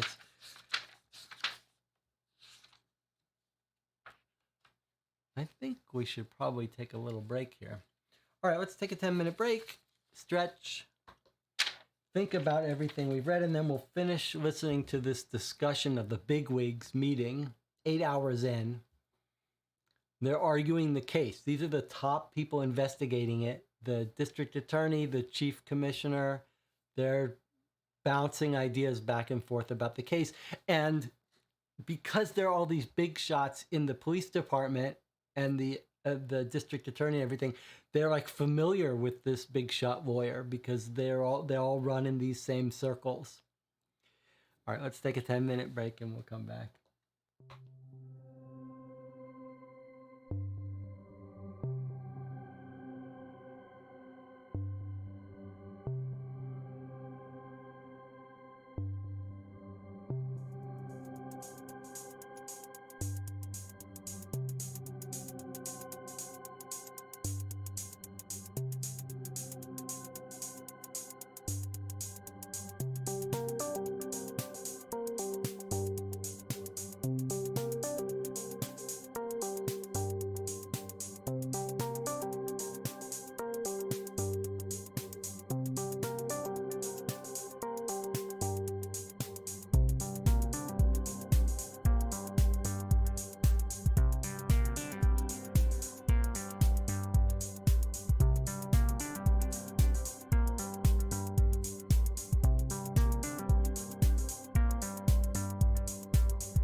Okay, you are back.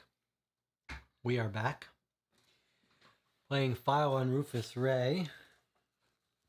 Maybe a third of the way in, a little more than a third of the way into this book. 3:15 a.m. Very compelling. It feels very police procedural, like facts, and we're dealing with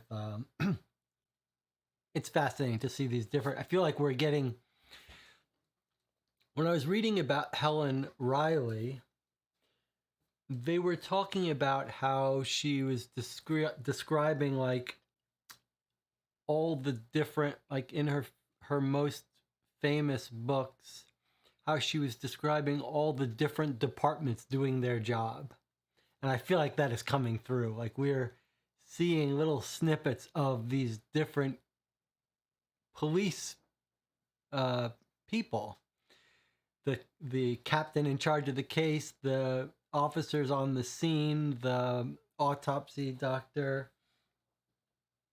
It's quite fascinating. And we're in the middle of this bigwig discussion between the police commissioner and the DA and everything. So let's catch up on the chat. Let's talk a little bit about our theories of the case. Jonathan is saying, just to clarify my theory, I'm saying maybe Miss Bishop is in on the premeditated murder. She's setting up Tony as a fall guy. She invites Tony's fiancée without telling her Ray will be there. Miss Bishop invites Ray without telling him Miss Garth will be there. She then somehow plants the idea that they're having an affair to Tony. Tony shows up and sees them at a restaurant together. Maybe they hoped he would cause a scene, a bit of a stretch. Well, there's a couple of problems I see with that theory. I mean, I do agree that Lucille Bishop seems very suspicious. And the fact that she and Una Garth were having this phone call in the morning where Garth is like saying she's mad and going crazy.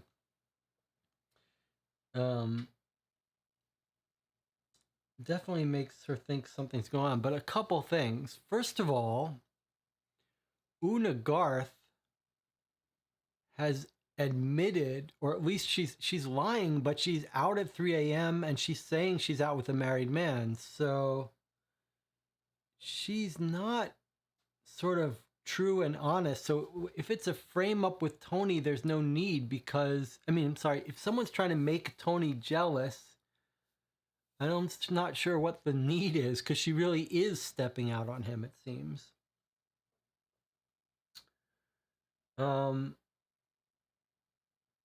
But I am very suspicious of Miss Bishop. It's Lucille Bishop. Duke Ozil asks, what's her first name? It's Lucille. But a couple more points, though. What was occurring to me was this idea that the scene of the crime, we're meant to believe that he was killed from 15 foot away, a different store opening, someone was hiding and shot him. But that Rufus Ray was probably stopping in that door frame of the butcher shop to light a cigar that someone had to have just given him. He had nothing to light it with, so someone probably lit it for him. So are we to then infer that two people were involved in his death at the scene of the crime? One giving him a cigarette, lighting it for him, and then the other person 15 foot away shooting him? Or was, did someone shoot him, someone who was following him shoot him, and the person who gave him the cigarette and lit it for him wasn't in on the murder, but was still at the scene of the crime when he was shot? And Una Garth is deep in this. I mean, she hasn't slept, she hasn't changed, she's involved in this. I think she may have been there when he was killed, but I'm not sure. Miss Bishop wants to seem like Ray and Garth were having an affair. I don't think they were. That's interesting. Yeah, I don't know. The other thing I wanted to point out was we see this note that's in Rufus Ray's trash can. It says, "Don't try and stall any longer. Either you'll see me and explain, or I swear to God I'll go straight to the DA." So the first time when we were looking at that, I was like, oh, that's Tony Broderick saying, hey, you're having an affair, you better explain it. But that's not how this ends up, right? He's like saying, I'll go to the DA. You don't go to the DA and say, hey, he's having an affair with my fiancée. You go to the DA and say, hey, he's doing something illegal.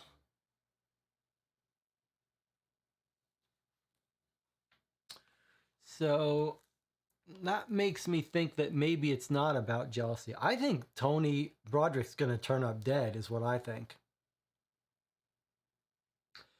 Duke of Zill says he's the one with aspirations of becoming the DA. That's a really interesting, that's a good catch. Yes, we're told by the commissioner in sort of an offhand way that Bishop would never, he's saying Bishop would never hurt Rufus Ray because he needs Rufus Ray to get the job as the next DA. Let's see if we can find that. He says,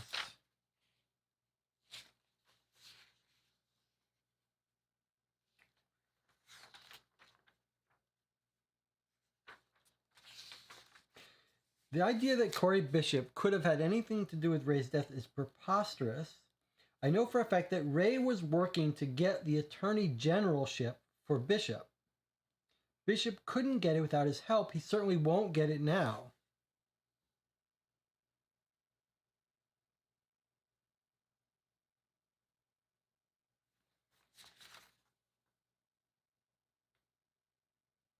Okay, so this actually brings up something for that Duke of Zill might have suggested. Here's a note in Rufus Ray's trash can, but it's possible not that this was given to Rufus Ray, but that Rufus Ray was writing this. Could he have been planning to write this to Corey and say, hey, either you see me and explain, or I'm going to go to the DA and you're not going to get that job. In fact, you might lose your job. That would be a reason for Corey and Lucille to work together to kill him.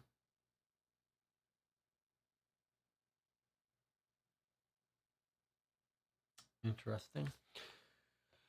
Jonathan says, I don't think the actual motive for the crime is jealousy. Just think that it's being used as a smokescreen. I think you might be right. Jonathan says, here's something interesting. Introduction mentions 7 suspects. So far, I count just 5. Yeah, let's see if we learn of more.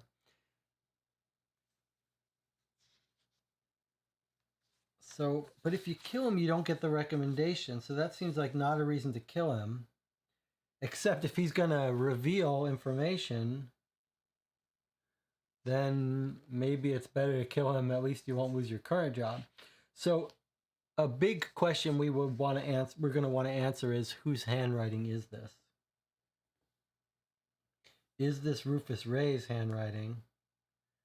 Or is this someone writing a letter to Rufus Ray?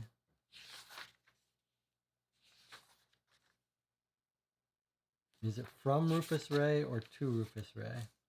Where did you find it? In the trash basket besides his desk.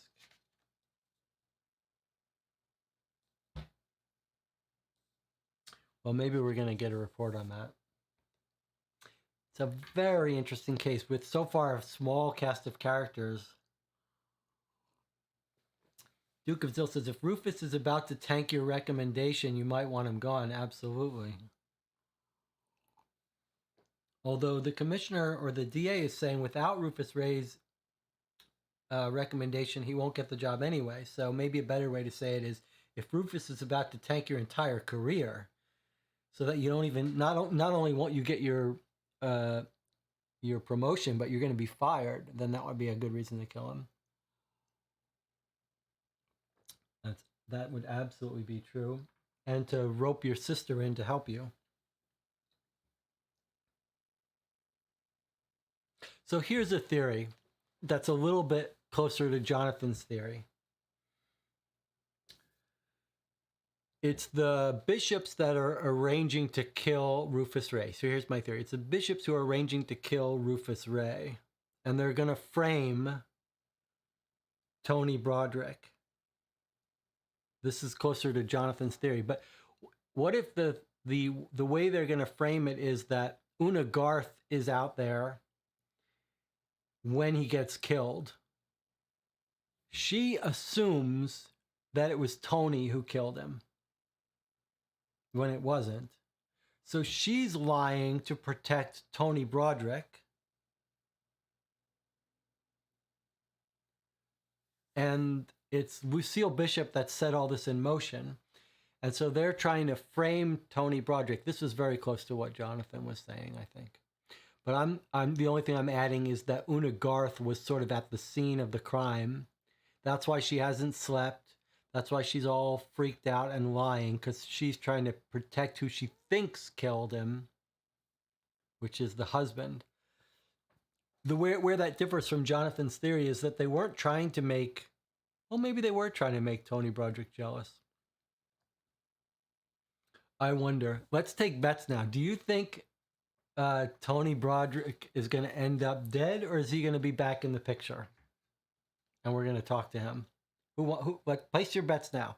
I think he's going to end up dead.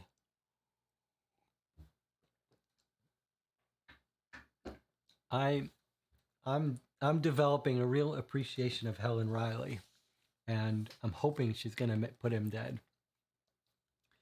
Maybe if she got the welt during the murder, hence their panicky nature when the cops arrived, hence the long period of time making her presentable before the interview. Yeah, that's interesting. Could you get the welt during the murder? Huh. Jonathan's saying, I'm going with the live so we can count towards the 7. Okay. All right, shall we continue reading? We don't have to solve it yet. Let's continue reading here. Okay.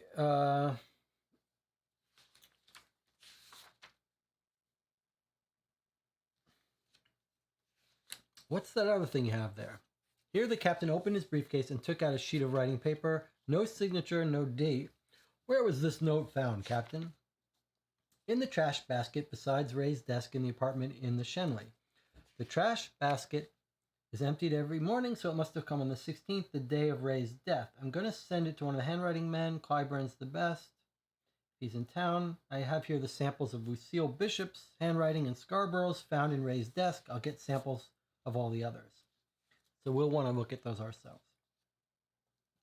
A.D. Hogan says, what about this, Scarborough? What about this Scarborough, Andrews? According to Bishop, he and Ray were mixed up in the business together. Well, we're looking into Scarborough. He's a surgeon with plenty of money. Bishop intimated that there was something up between Ray and Scarborough last night in Enrico's, but that's just hearsay. We can't do any more with that than we can with Scarborough's allegations that Ray was sold on Lucille Bishop and she kept turning him down, and that it was queer that she asked Ray out socially on the night he died. Swinburne says, I insist that you're barking up the wrong tree considering either Corey Bishop or Miss Bishop. What about the other clue, the bits of confetti? Andrew says, well, that's the only satisfactory thing we have. It demonstrates positively, because it comes from Enrico's, that whoever rifled Ray's pockets after he was dead was present in the club during the evening. Commissioner says, how do you figure that, Captain? Well, the confetti was lying on the sleeve and front of Ray's coat. It couldn't have been carried that far by Ray himself in the position which it was found. The stuff would have been blown away before he walked a block. No, that confetti was dropped there. It fell from a crevice in the clothing a lapel, a pocket, a handbag, a dress, waistcoat of the person who stooped over Ray for the purposes of robbery after he was dead. Commissioner says, looks rather like it. Now that's pretty clever. Okay, so I think they're going to use that watch to frame someone. I do think we're looking at a frame job, and they stole the watch. I thought they were going to search the body for key.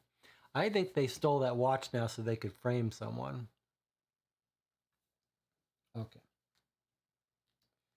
Swinburne says, well, there were a lot of people in Enrico's last night. That's not going to get you far without the support of opportunity and motive. What about the gun that shot Ray? That's the most important thing. Andrews says, it was a Colt 38. I don't mind telling you, that gun has me worried. A.D. Hogan says, why? Because it hasn't turned up. Look, what's the general procedure? You know as well as I do that in the majority of cases, the killer gets hold of a gun that can't be traced or that's passed through half a dozen hands. After he's done his work, he generally gets rid of the weapon. He drops it on the scene of the crime to make it look like suicide, or he flings it in some nearby hiding hole, not wanting to be found with it on him. But we've made a pretty thorough search of all sewer openings, garbage and ash cans, entries, alleys, and so forth in the neighborhood. I don't like it. I don't like it at all.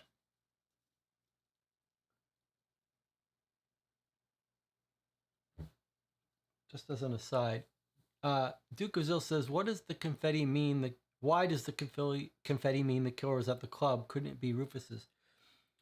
This guy's explaining that the confetti's found on Rufus's sleeve. And it would have, don't forget, he hasn't been in the club for hours. He walked from the club.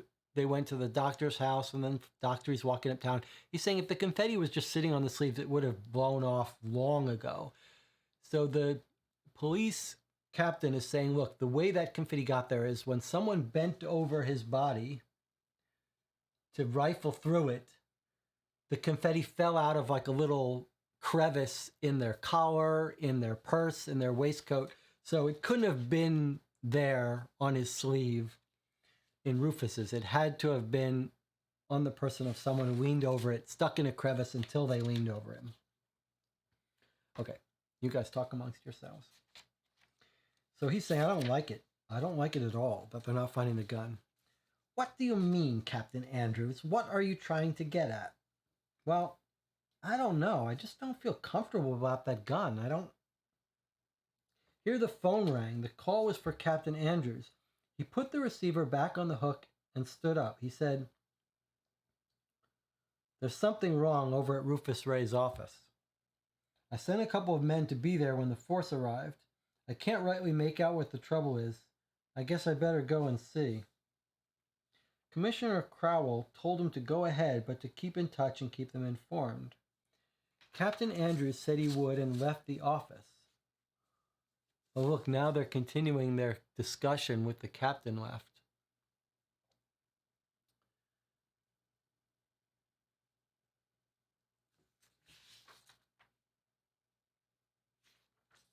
Captain Andrews said he would and left the office. By Swinburne. I know Inspector Pearson is away, Crowell, but you got plenty of other good men. Why let that fellow handle the case? Of all the sloppy, lazy-looking oafs I ever set my eye on in my life, Andrews takes the case. Whoa, this DA really has it out for Captain Andrews, who seems to be doing a good job to me. Commissioner says, you're wrong, Swinburne. Don't be deceived by Andrews' appearance. I wouldn't be surprised if he had a pretty good line now on the perpetrator.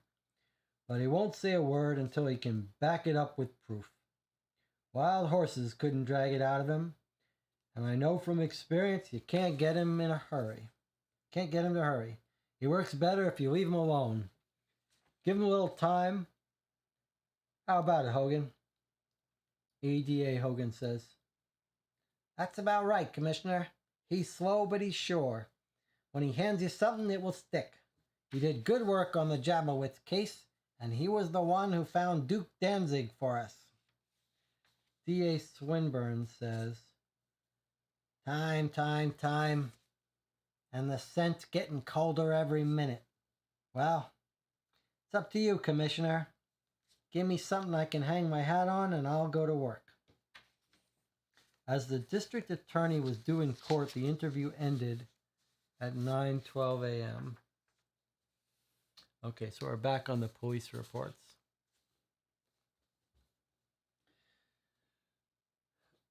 Lieutenant John Phelps is reporting to Captain Andrews. Acting on instructions, I went to 104 Madison Avenue, the building in which Rufus Ray's office is located, arriving there at 8:15 a.m. Okay, let's get that on our map here.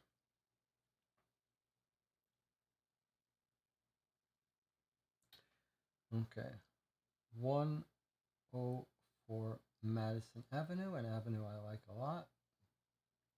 When I used to walk uptown, I would take Madison Avenue whenever I could. Nice walkable block. Okay, so Madison Avenue is on between 29th and 30th on Madison. 29th and 30th. Okay. Let's go down to our thing. So Madison Avenue should be on the east side between 29th and 30th. All the way midtown. Sorry, I should be showing you that. I always keep forgetting to switch to the thing. So here is their office. And to show you where that is in relation to everything, it's way downtown from everything.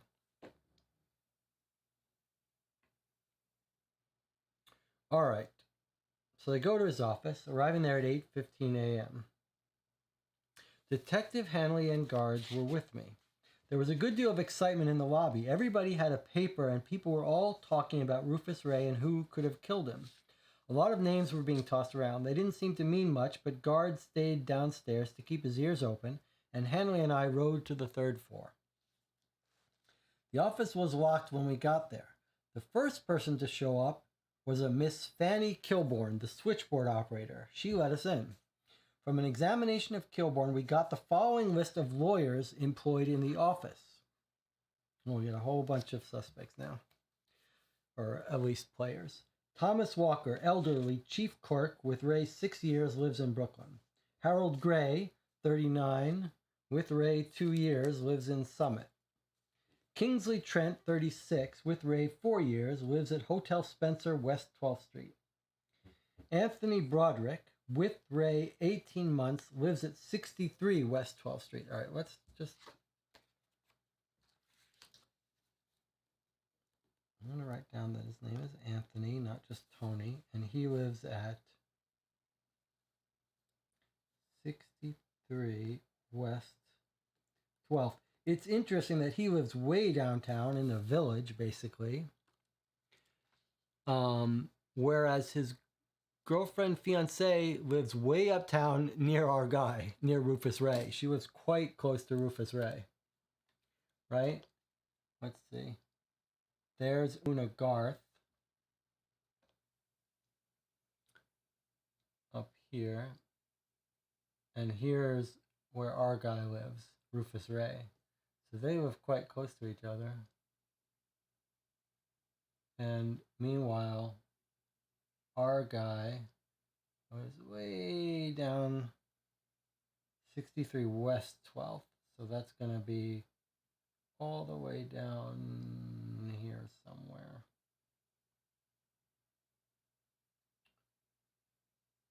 Roderick. Somewhere down there.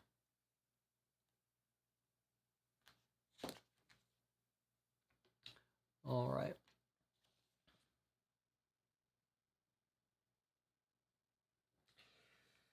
Miss Kilbourne didn't have anything else to tell us except, wasn't it terrible? And she thought she'd die when she read about Ray's death, and she couldn't eat any breakfast, etc.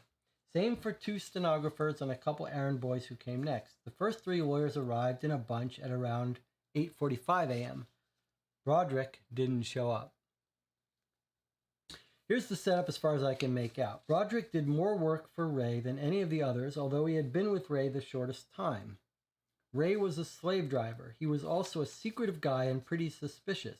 He hardly ever kept his lawyers more than 6 years, and for the most part they did only the routine work. He wouldn't have a secretary in his office.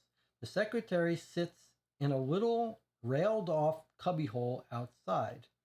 The cleaning of his private office was done daily under the eye of Chief Clerk Walker after Ray went home. The door has a special lock. There are 2 keys to it. Ray had one, and the Chief Clerk Walker kept the other. Walker locked the office as soon as the cleaning woman was through before he went home for the night. So our guy Rufus Ray is totally paranoid. I asked Walker about Broderick. Walker hemmed and hawed, and then it came out that Broderick and Ray had a fight yesterday morning, a pretty bad fight. At around 10:30, Ray rang for Broderick, and Broderick went into him. He was in there for about 5 minutes when all of a sudden, so Ray calls for Broderick. Broderick goes in. He's in there for 5 minutes when all of a sudden the door was flung open and Broderick came rushing out as white as a sheet. He didn't say a word to anyone, didn't answer any questions. He just grabbed his hat and beat it out of the office. That was the last scene of him for the day. Well, that's weird that it's Ray who calls him in. While I was talking to Walker, Kingsley Trent, one of the lawyers there, kept hanging around, hopping up and down and looking at me and making all sorts of mysterious motions.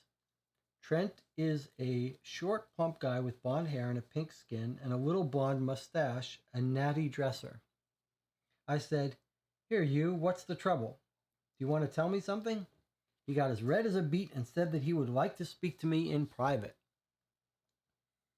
I see some questions from Duke of Zill. I'm going to let Jonathan and Duke talk about those until we get to a good break point, and then we'll talk about them some more. I took him to one side. He told me that he shares a flat with 3 other fellows in a hotel 2 doors away from the house where Tony Broderick lives on West 12th Street. There's a cafe called Bill's Bar on the corner of 6th Avenue that they both go to. Stopping in for a cocktail on his way home from the office last night, Trent met Broderick there.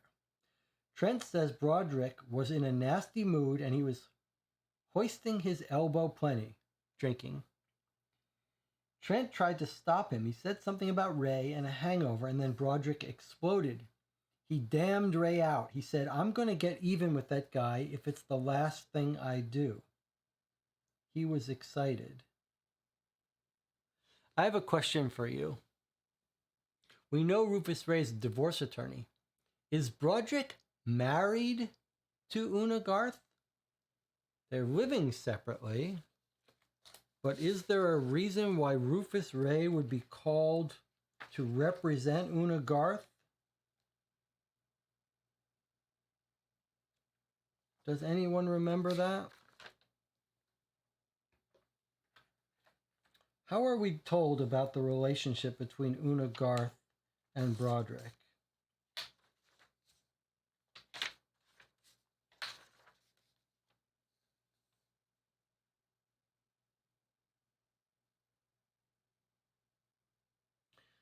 Miss Garth seemed very nervous.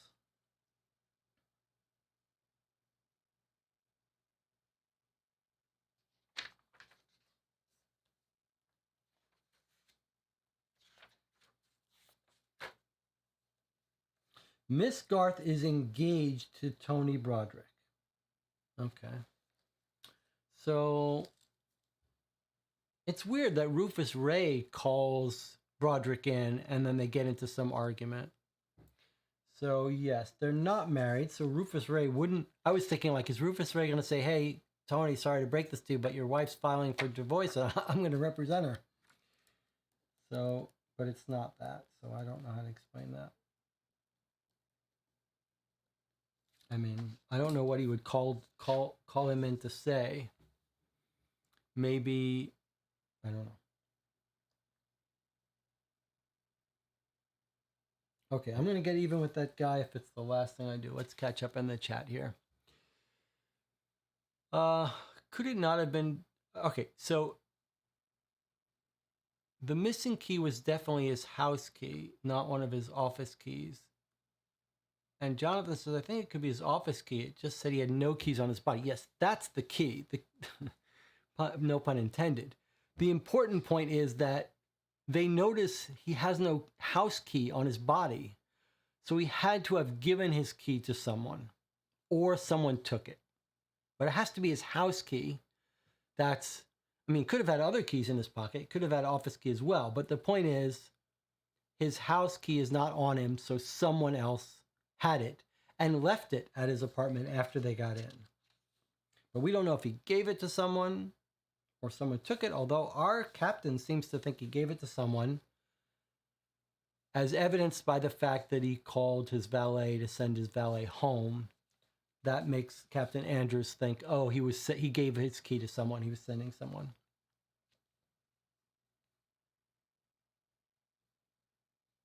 Jonathan says, maybe Ray is firing him. Yeah, I wonder if Ray didn't call him in to fire him.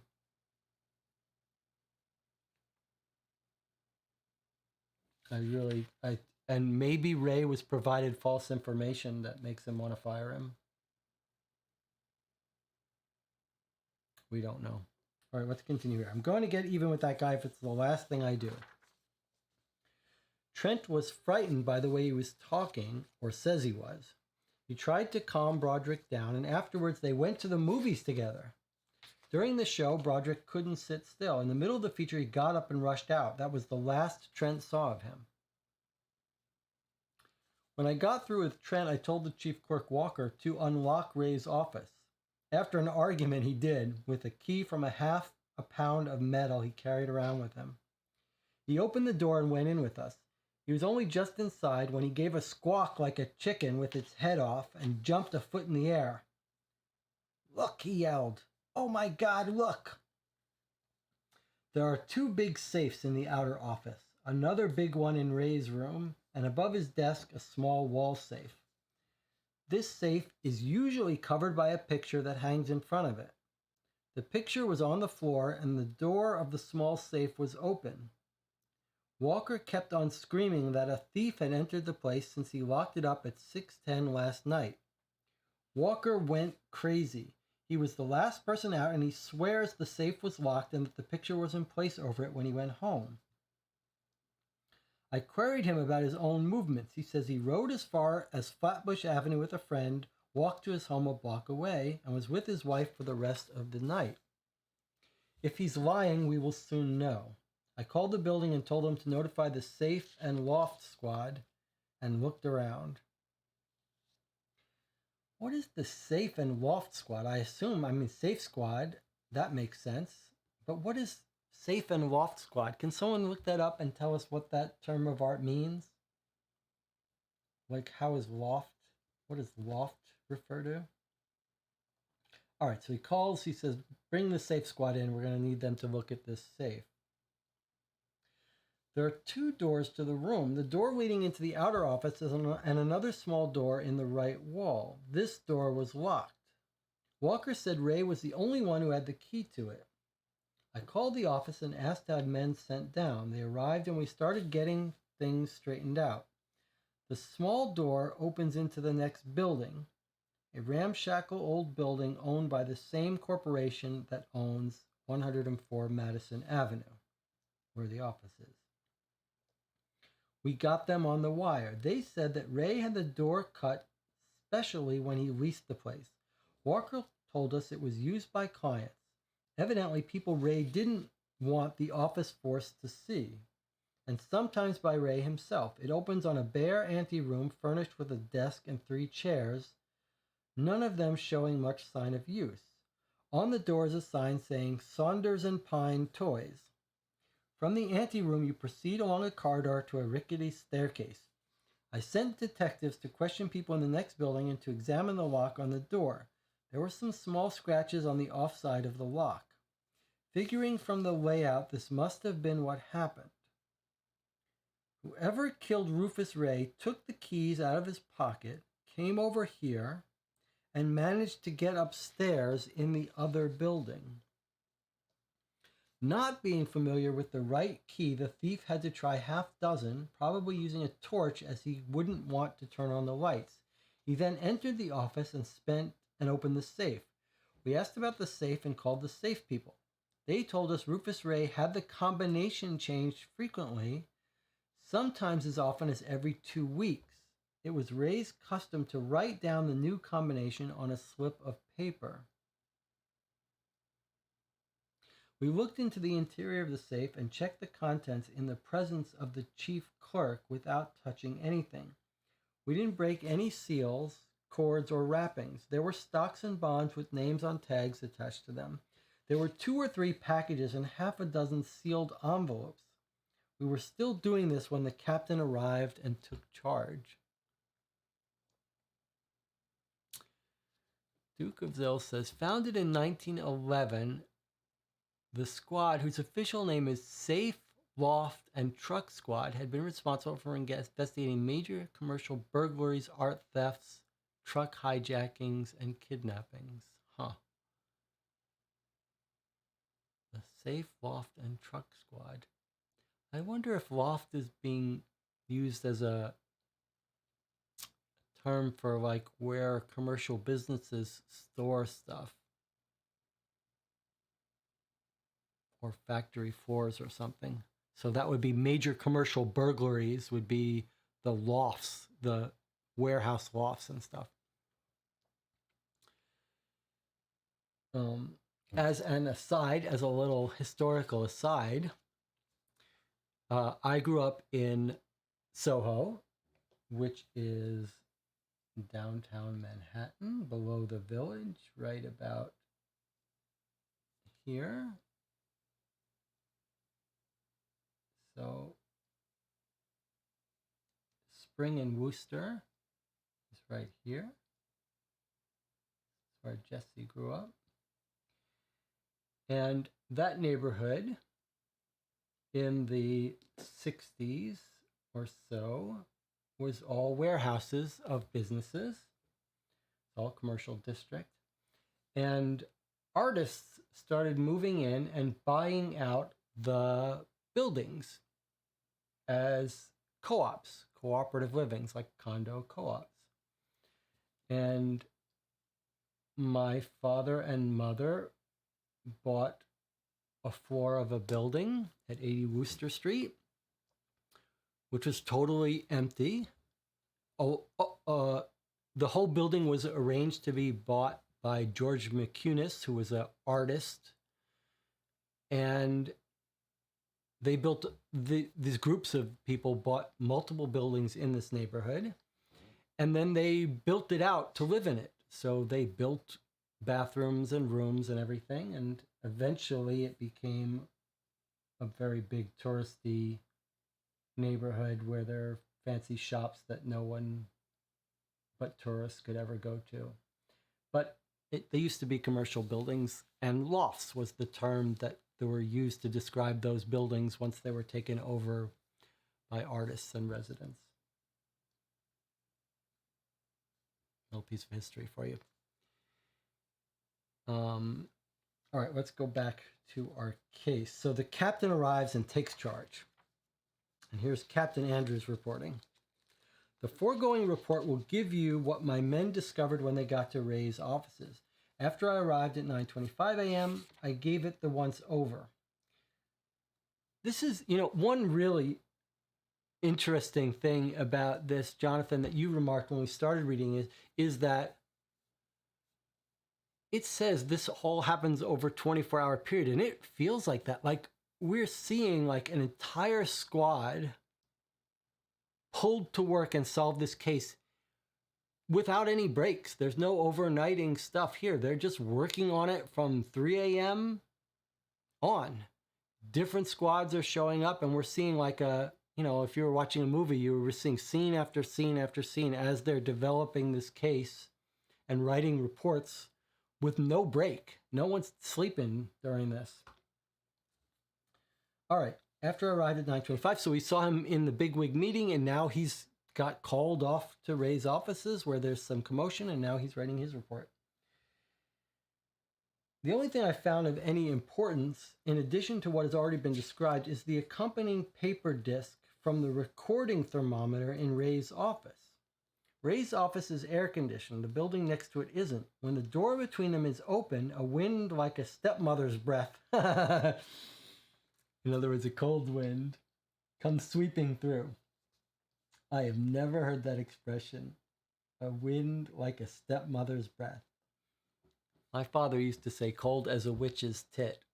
That was the expression for something being cold, but this is cold like a stepmother's breath. Note the drop in temperature shortly after 2 a.m. So we are told now 2 a.m. Ray's office snuck in. Well, that's interesting. We don't know his time of death, right? We just know his body was found at 3 o'clock a.m.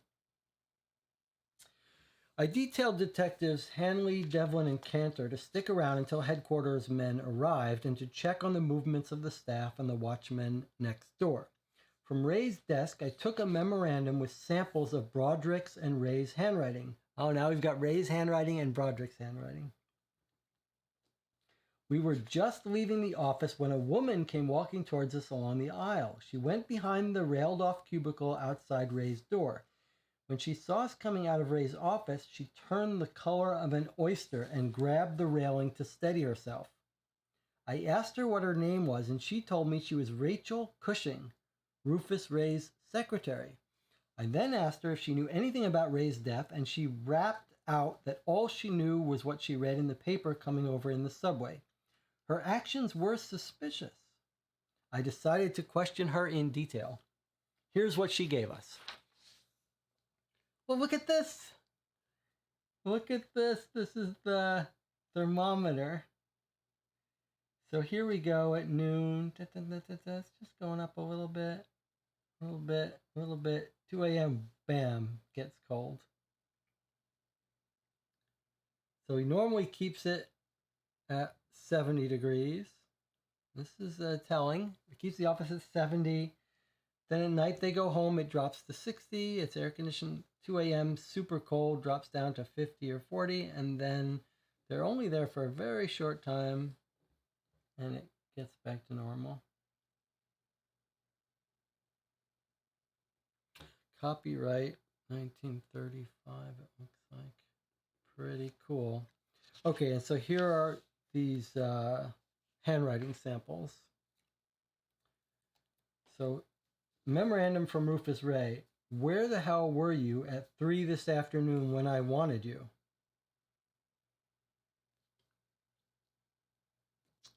This says file something.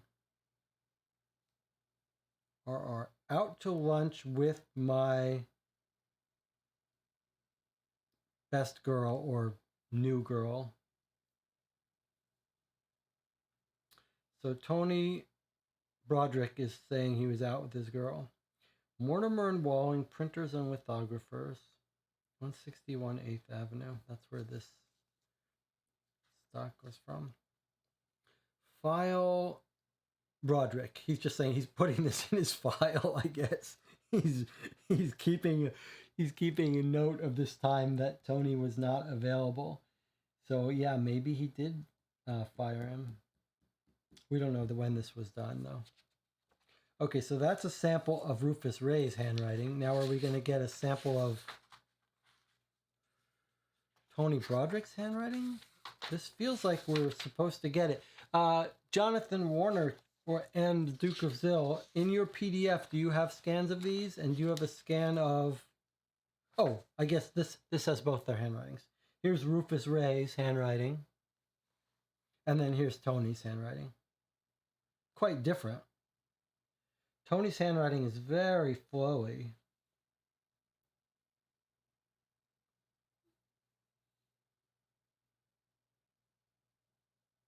Whereas Rufus Ray's is much messier.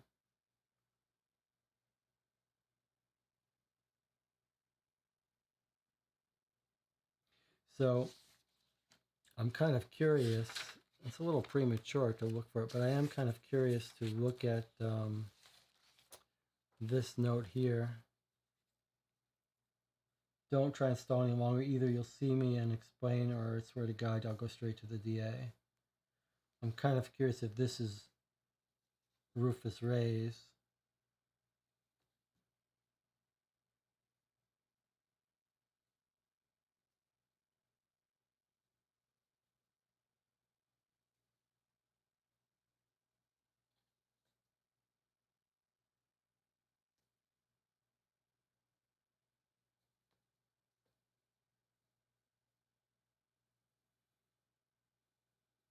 Anything jump out at you? The U's are very stylized.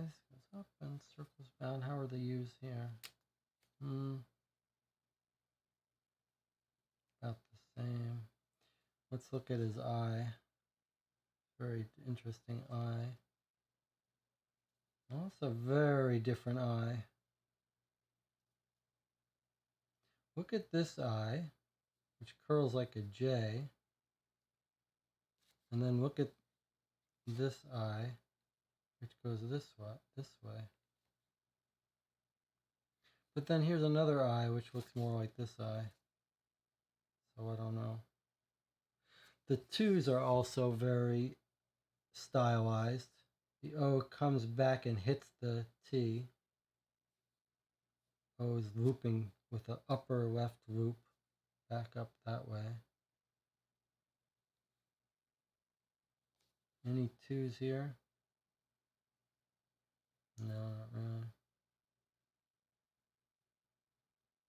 Alright, well, let's not worry about this for now. Looking at it more.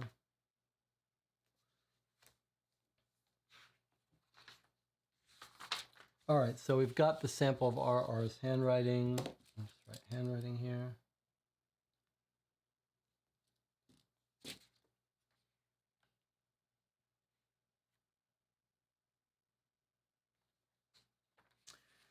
This one piece of writing by Rufus Ray, he's got the person he's writing to and signing it RR. It would be a little weird that he didn't sign it or write it to this, but who knows. Or looking for any stylized thing. There's no or here.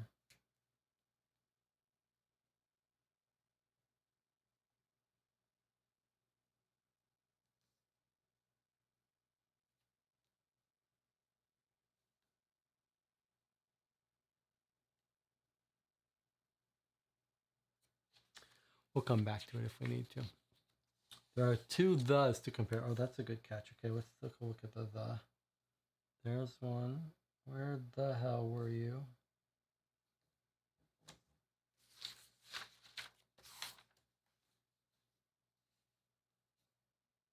There's a the. So the T goes into a looping H. T. Well, that's a different the. That H is not.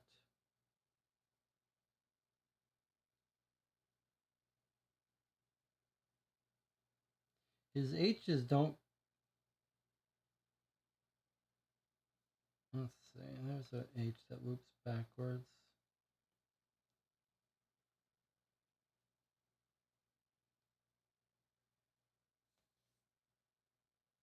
I would say the H's look quite different. These H's, the H's here seem to have this flavor. This part goes this way of the H. Right? It doesn't ever threaten to go the other way. It's always this line and then this H part goes this way. Whereas if you look here, this H feels different. It feels like it's being written. Feels like this H is like this.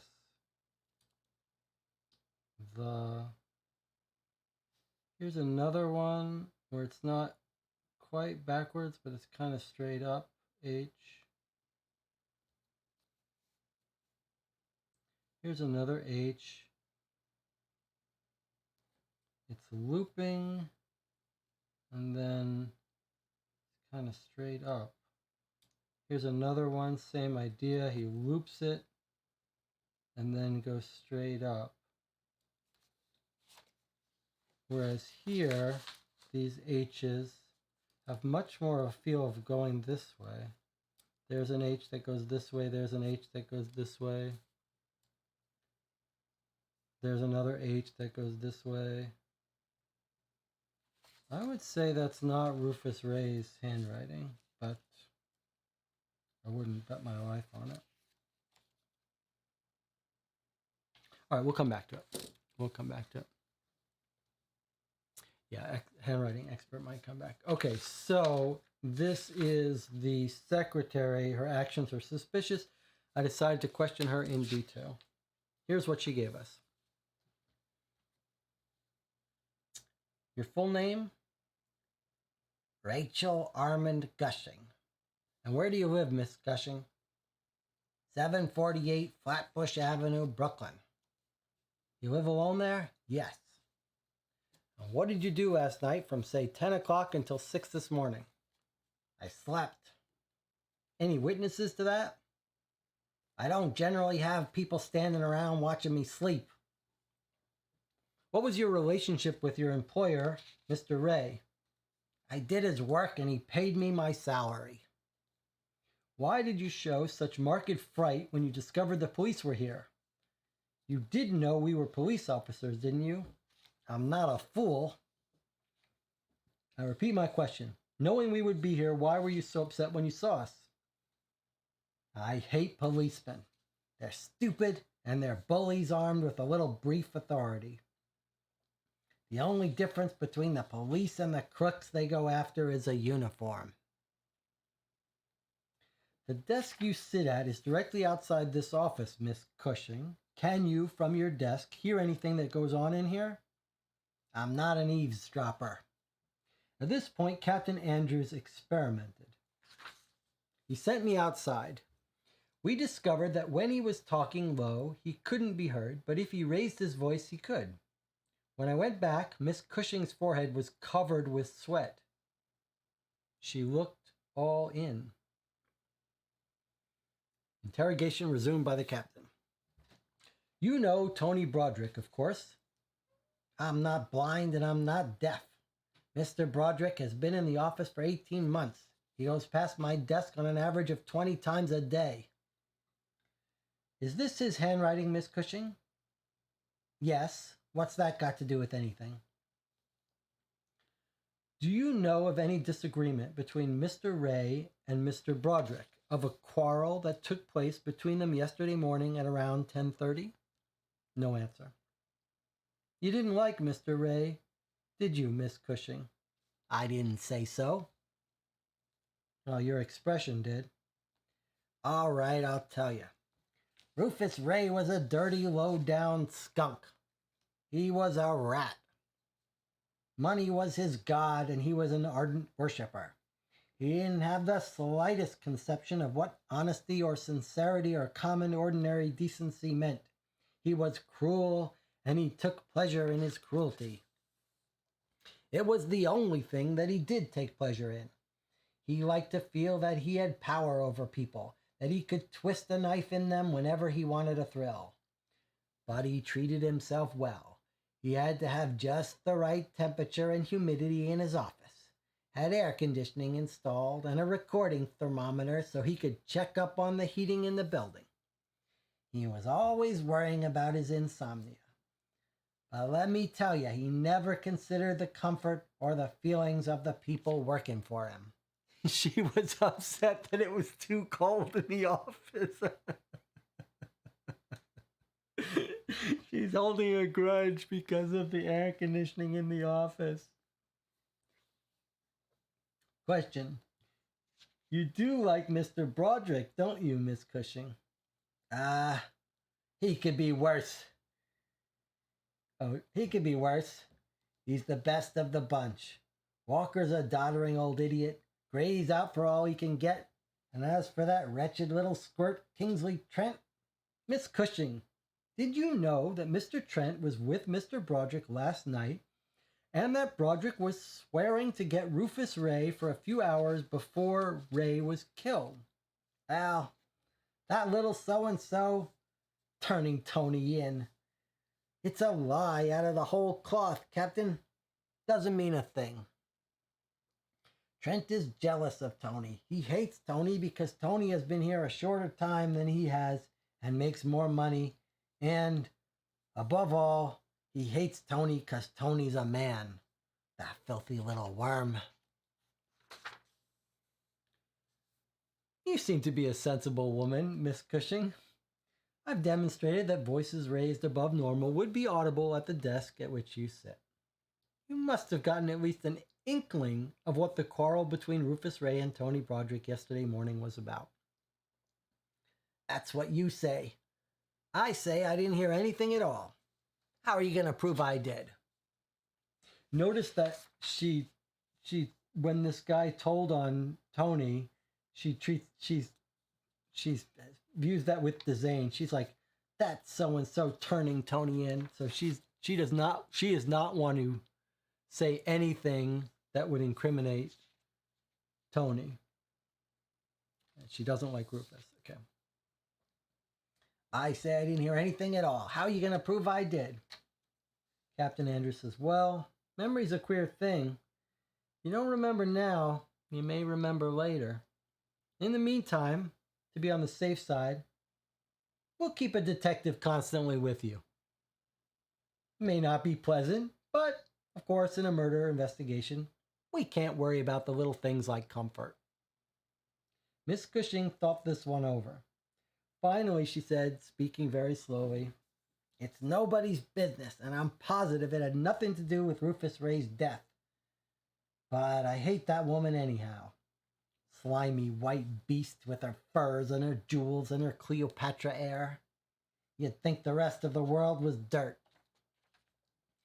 What woman? To whom are you referring? Anita Kriegwald. She's gonna sue her husband, Max Kriegwald, for divorce. Ray told Tony to finish drawing up a summons and complaint to be served on Kriegwald, and Tony remonstrated with Ray. After that, one word led to another, and the fight was on. Who's Max Kriegwald? The owner of Baby Foods Incorporated.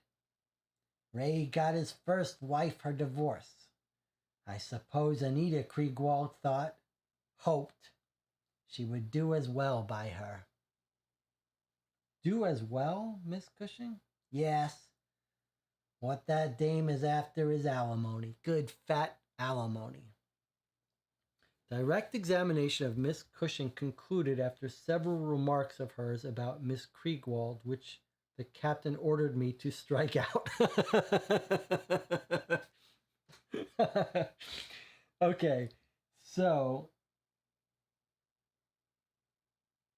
to remind you of, do you remember why Tony Broderick is having words with Ray about this issue? Do you remember the connection here?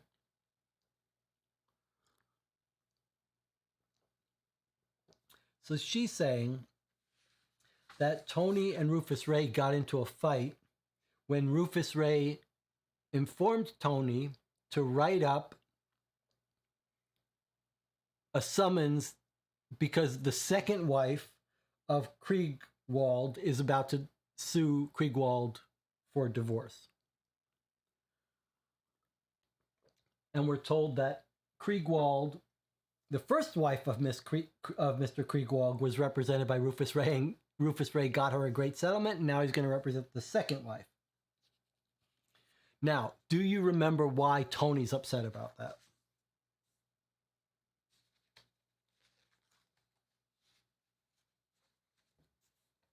Let's see who remembers. Well, Jonathan has gone further into saying something else, but let's just start with the basics. Una Garth was hired by Kriegwald, right? Jonathan's saying it here. Una Garth, the radio announcer, was hired with a big contract by Kriegwald. So we're going to have to make a new suspect card for Max Kriegwald. So Tony is probably telling Rufus Ray, like, you are going to ruin my wife's career. You're going to sue this guy, and he's going to drop my wife's contract and whatever. So I think that's the nature of what's going wrong here, why Tony is upset.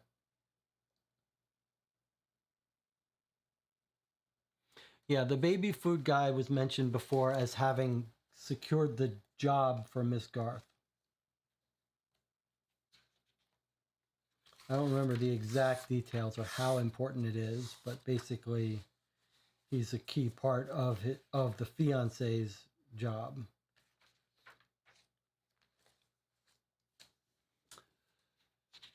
Right, she sings for that company, exactly right. So that's what they got in the fight about. But boy, that is no reason to murder anyone, right? That is not murder. Although he's saying he's going to get revenge, but I don't know. It doesn't seem like a murderable thing. All right, let's continue here. Captain Andrews is writing another report here. Okay, he's continuing. I let Miss Cushing go when Captain Klauber and Detective Walensky of the Safe and Loft arrived. With them were Lambikin and Hirschfield from the photo gallery and fingerprint. We then questioned all the people in the offices as to Ray's exact movements on the day before. Here's a schedule of Ray's day at the office. All right, I guess we should mark this. 10 a.m., Ray arrived at the office. Seemed as usual. He read his mail. 10:30 a.m., he sent for Tony Broderick. 10:45, Broderick comes out, very angry, took his hat and coat and left. 11 a.m., Ray called Gray in, told him to drop papers to be served on Max Kriegwald. I guess Tony Broderick's like, F this, I'm not doing this job. So he's calling Gray in to drop the papers. Instructed him to have them served this afternoon. I see. 11:15 to 1 p.m. dictated to Miss Cushing, who hates him. Carbons of letters indicate routine business having to do with various suits, no connection with any of the people so far involved in his movements last night. 1 p.m. to 2:30, he's out to lunch. 3 p.m., Miss Kriegwald arrived. Oh, Miss Kriegwald arrives at 3 p.m. Was shown into Ray's office. Okay, 3:40, she leaves. 3:45, Rufus Ray calls Max Kriegwald at his office. Call lasted 3 minutes. So it's just like a courtesy call. Hey, just want to let you know. Just to give you a heads up, I'm going to represent your second wife who wants a divorce, and you're going to lose everything you have. Goodbye. 4:05 p.m., Lucille Bishop called Ray. Yeah, Lucille Bishop is involved in this, up to her neck. Call lasted 2 minutes. Okay, so Lucille Bishop calls. For whatever reason, she's brought in on this plan to set him up. And she's like, hey, remember how you've been wanting to date me? I'd like to invite you out for drinks tonight. And he's like, yep. See you tonight. Doesn't need any more than that. 4:10 p.m., Ray calls Walker into his office and discussed office routine with him until 4:30. 5 p.m., he leaves the office.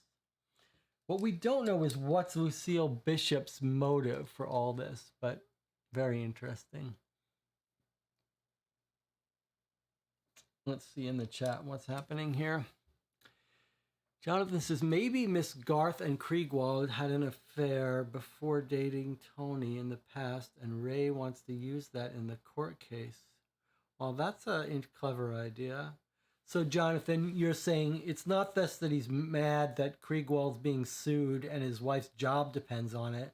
You're saying maybe that's why would her job depend on it? So you're saying maybe it's that the wife is the affair. The fiancée, Una Garth, is the affair. That's interesting. That's very interesting. I like that theory a lot. And then you're following up saying Tony doesn't want this brought to light. Well, we don't even have to go that far. Tony could be upset because he could be hearing for the first time from Rufus Ray that the wife is alleging he's been having an affair with the radio singer. So he could be mad. Well, you're right. He's mad at Rufus Ray. So he has to be mad at Rufus Ray for something. But okay. So Jonathan's got an interesting theory here. Duke of Zill says, if Kriegwald is about to come into copious legal fees, Tony's fiance's financial money train could be in jeopardy. Yeah. So that's what I thought too. But Jonathan has a little extra twist. He's saying maybe it's even deeper than that. Maybe it's that the singer was the affair woman. I like that idea a lot too. Either way, it does make some sense. Okay, so we've got the timeline here. Just as I finished getting his schedule, there was a disturbance in the outer office. Wow, there's some real excitement in this office. It's been a nice little... this case has taken us like in these little scenes, right? It's so interesting and enjoyable the way this case is breaking up these scenes. And it's happening in a way that we didn't see in any of the Dennis Wheatley games. Like we're getting these different scenes of this police procedural. And now, like it is like a movie. It is like a movie. Like we had a scene in the office where the DA and the commissioner are meeting and talking. And now we've switched scenes to the office where there's this hullabaloo happening at his office. Okay, so there's another disturbance in the outer office. We went to see what the trouble was. At the far end of the big central enclosure, just inside the door, the chief clerk Walker and the switchboard operator were holding up a woman who appeared to be in a state of collapse. She was tall and well dressed with a lot of ash blonde hair showing under a small hat. Her purse had fallen to the floor and a short mink cape was dragging from her shoulders. The woman was Mrs. Kriegwald, about whom Ray's secretary had been telling us. The chief clerk explained that Mrs. Kriegwald had an appointment with Rufus Ray for 9:30 that morning. Ray told Walker about it the previous afternoon when Mrs. Kriegwald left, but in the excitement over Ray's death, Walker had forgotten about it. When Miss Kriegwald walked in and asked to see Ray, Walker blurted out without thinking, "You can't see Mr. Ray. Mr. Ray is dead." At that, she keeled over. I decided to question Mrs. Kriegwald. We took her into the chief clerk's room. Somebody produced a flask, and in about 5 minutes, she had recovered enough to be able to talk. So a little bit of liquor. Help wake her up with a little bit of liquor. Let's make a card for her. Someone produced a flask. Different times. All right. Let's see what we got here. We're going to see a picture of Mrs. Kriegwald. Oh, she's pretty young.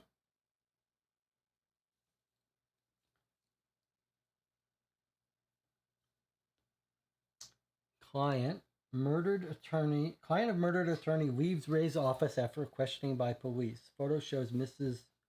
Max Kriegwald, wife of the president of Baby Foods Inc., leaving the office building.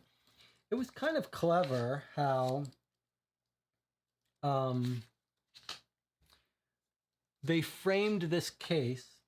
Helen Reilly framed this case as being of this well-known attorney, and she tells us right in the beginning that the New York Times gets wind of it. And so like all these photographs are taken by the press, who are just as interested in this case as the police are. So these are like little press photographs.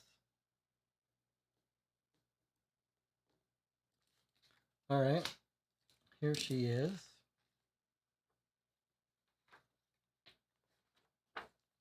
Statement of Anita Kriegwald, wife of Max Kriegwald, president of Baby Foods Inc., by the Homicide Squad stenographer Kent, Interrogating officer captured Andrews from the homicide squad. Question. You had an appointment with Mr. Ray this morning, Mrs. Kriegwald? Yes. You didn't know he was dead? You didn't read a paper? No, I didn't have time. I drove straight down here from home. It's rather an early hour for me. I didn't bother about a paper. I was afraid I'd be late as it was. Mr. Ray was a busy man, and he didn't like to be kept waiting. That man out there, that man with the gray hair, said Mr. Ray was dead, that he had been killed. What happened, Captain? Was it an accident? We don't know yet, Mrs. Kriegwald. What was your business with Rufus Ray this morning about? Answer in a low voice. It was about my divorce. You're instituting divorce proceedings against your husband, Mrs. Kriegwald. I am. In the state of New York? Yes. Statutory grounds, of course. Yes. But I don't think I ought to tell you anything about it. Mr. Ray told me not to say anything to anyone. But Mr. Ray is dead, Mrs. Kriegwald. It just doesn't seem possible. I can't realize it. I don't know what to do. I'll have to get someone else. Get advice. At this point, Mrs. Kriegwald jumped up from the chair in which she was sitting. She showed agitation. She exclaimed, "My papers! They're here. I must get them." Captain Andrews says, "Come, Mrs. Kriegwald, sit down. You're not well enough to move yet. Give yourself a little more time. You've had a severe shock." What papers are you referring to? My evidence. The evidence of your husband's infidelity? Yes. This was Jonathan's theory. What did the evidence consist of, Mrs. Kriegwald? Of the statements of witnesses and some photographs. You brought this evidence to Mr. Ray? Yes, the day before yesterday. He examined it and said there was no doubt we had a case, that we wouldn't have any difficulty, and that he would see it was taken care of, for me not to worry. Did you see Mr. Ray yesterday? Yeah, I came in at 3, and he told me he had served the papers on my husband. And now, won't you please look in his office and see if you can find the photographs and the statement? They're in a big brown paper envelope. Mr. Ray put them in himself and sealed it while I was with him. Did you see what he did with the envelope, Mrs. Kriegwald? It was lying on his desk when I left. I've got to get it back. I simply got to. Captain Andrews says, "Don't get excited, Mrs. Kriegwald. Everything is going to be all right. You have no cause for alarm." Mrs. Kriegwald says, "I want my evidence, Captain. That's what I'm interested in. I've got to have it." "But these things take time, you know. You mean I can't get my own property back?" Captain Andrews assured Mrs. Kriegwald that the envelope she had entrusted to Ray would be returned to her as soon as certain legal formalities had been complied with. She didn't like it much, but there was nothing she could do about it. As she still looked shaky, he dispatched Detective Caldwell to take her downstairs and put her in a cab. All right, so plot is thickening and filling in a little bit. So, yeah, she had photographs. It's going to be Kriegwald having an affair with Una Garth, the radio singer who he hired. Completely predictable. And Tony must be upset that his wife is going to be made a laughingstock when it comes out in court that she was the one who had an affair. She'll lose her job, be shamed. I don't know why he's mad at the Rufus Ray, though. I mean, it's going to come out by someone. And then this whole murder is to get those files. So it's a murder financed by Max Kriegwald to get at those files. You kill him, you take his keys, you go to his house, you go to his office, and you find the files. But there are a couple difficulties, like how did they know the combination? Did they go to his house to get the combination? Remember, it said he changes the combination to his safe quite a bit. How did you know about the back door in?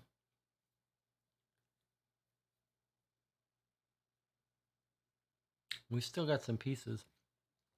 Jonathan says, so did someone go to the office, search the apartment, or the other way around? We don't know, or two separate persons searching separate pieces. Yeah, we don't know, but it makes sense that you might have to go to two places. You might have to go to find the combination. Maybe you search the house, you don't find the record, so then you search the office. But boy, you wouldn't have much time to plan this whole murder, right? Because it's just been one day. She comes in one day, they file the papers that afternoon, he's murdered the next day. Not much time to plan a murder. And it has to be Lucille Bishop who set him up, right? Are they the only copies of the photos and witness statements? Yes, we're going to assume they're the only copies of the photos and maybe the witness statements, yeah. She might not even know who that woman is. But when Rufus Ray saw it, he knew. Or when Tony saw it, he knew. In an hour and 50 minutes. Let's take a 5-minute break, yeah? And come back and continue reading. So 5-minute break.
Okay, we're back. You're watching Cover 2. We're playing File on Rufus Ray. We're having a blast playing this.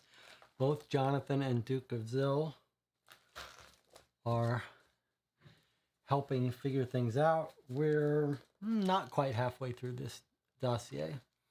So let's chat for a bit. John says maybe Miss Garth had told Tony that she did not really have an affair, but Creekwell tried to force her into one. He tells Ray that's what really happened, but Ray doesn't care. Says he'll paint a picture of an affair. Well, that would make him mad. It's an idea, but I don't think... yeah, it's an idea, but we could come up with lots of reasons why Tony is mad at... would be mad at Rufus Ray regarding the wife either having an affair or looking like she's having an affair or whatever. That's a nice theory. So maybe they aren't really having an affair, but doesn't, for our purposes, it doesn't really matter. We just know that we suspect he's upset because Una Garth is somehow wrapped up in this divorce photos. Yeah, I think that makes sense. It would give Tony a reason why he would want to steal the photos. And he has knowledge of everything. But it still feels like a setup of Tony in some way.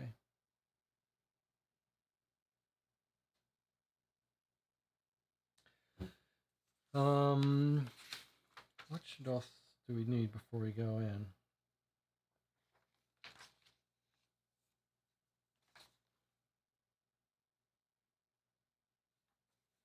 Looks like we're going to get an investigation of Max Kriegwald. This office reminds me, this office scene, part of the movie, this act, reminds me a little of my very favorite writing. I'm not a huge reader of fiction. I read mainly nonfiction, but one of my favorite things ever reading is Bartleby the Scrivener. By Herman Melville, and it's a short story. Some people find it sad. I don't want to say anything more about it. I recommend it. If you haven't read it, Bartleby the Scrivener. There's some office scenes in there, but it's just quite a lovely thing. There's some movies made about Bartleby, but I don't think they hold a candle to the writing, which I recommend. All right, are we ready to jump in and read more? Let's do it. Let's jump back in. Okay, so he asks her if she saw what he did with the envelope. She says he left it on his desk. She doesn't say she saw it putting on the safe, but we presume he probably put it on the safe or took it home. but he was going to keep it safe for her. Good luck with that. Okay, from Captain Andrews, here's continuing the report.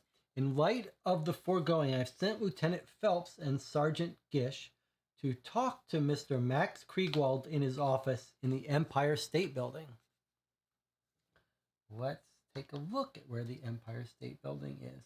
Empire State Building is 34th Street or so. There it is right there. Can you see it in the center?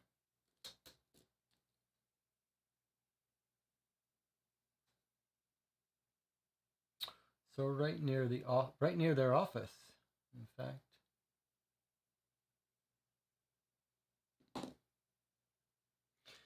Okay, he worked in the Empire State Building. I want to find out where he was last night and what he was doing. This case is developing more angles than you could shake a stick at. Broderick seems to have involved himself, but appearances are deceptive. It looks like rain and it doesn't. It snows. Men don't usually go about boasting in advance of the murders they're going to commit. All he seems to have done so far is to have thrown himself out of a job, but he's not shown up yet. I'm sending out an alarm for him.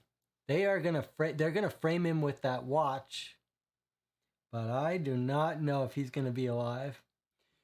Jonathan says, remember Miss Garth said she was with a married man that night, so it seems she probably met with Kriegwald to discuss the divorce case. I think it is Mr. Kriegwald that she met with, yes. I think that's right. Okay, sending out an alarm. So Tony Broderick still hasn't showed up. Our guy Andrews is sending out an alarm to Gatcham, a bolo for him. Will you please have the 84th Precinct send a man to the apartment of Miss Rachel Cushing, 748 Flatbush Avenue, Brooklyn, for a possible lead to the whereabouts of Tony Broderick. That woman knows something. She is a hard-boiled lady, but I think she fell for Broderick. Innocent, probably, considering her face and age, but you never can tell. A defeated maternal fixation. She'll go to bat for him. Oh, look at this, a new kind of document. A telegraph. Transmit by telephone, typewriter, and radio the following order to all radio cars and police in New York City. Wanted for questioning in the murder of Rufus Ray. Anthony Broderick. Address 63 West 12th Street, New York, New York. Age 29, height 5'11", hair brown, eyes green-gray, weight 152. Last seen wearing blue serge suit, white shirt, blue tie, black shoes, blue socks, dark blue felt hat, and a black overcoat. Okay. 10:15 a.m. They are really on top of their job here. I don't know if any police department is so on top of their job as this squad. Okay. We arrive in Mr. Kriegwald's offices on the 34th floor of the Empire State Building at 10:25 a.m. We sent in our names and were admitted to Kriegwald's office by a red-headed girl who is his secretary. The secretary's eyes and the tip of her nose were red as though she had been crying. Mr. Kriegwald was seated behind a desk as big as a battleship. He looked at us with a poker face. He said, "You're men from the police department." Lieutenant Phelps told him yes, and that we'd like to ask him a few questions.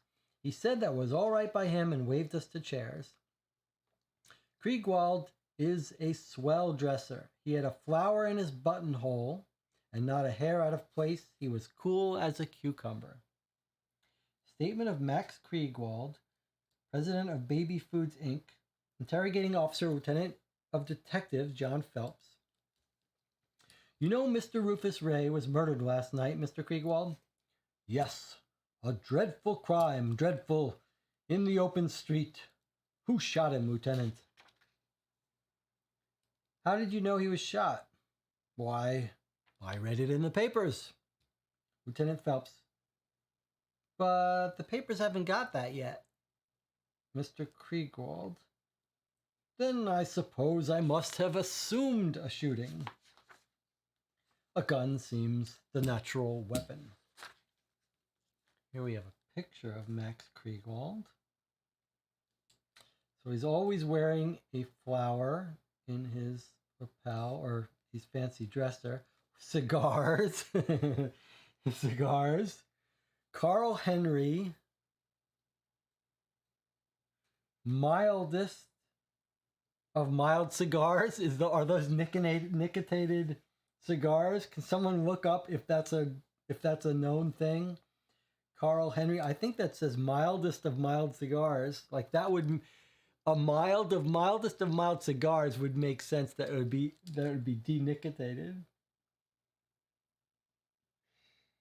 What has he got? He's got glasses, a watch.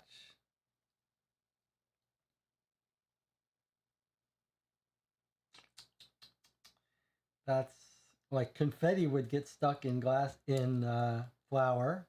They're wearing masks at the club, so no one would recognize if he was there. Mildest of mild cigars. That's got to be denicotinated cigars, or whatever we called it.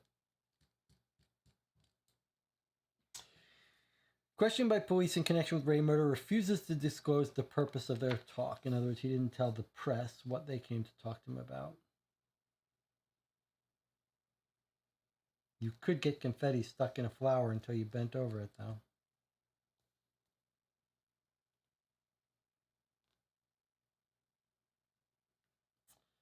Okay. Questioning continues. Is someone going to look up Carl Henry mildest of mild cigars and see if that's a real thing? It says perfection. Let me zoom in here for you on the cigars. Carl Henry, mildest of mild cigars.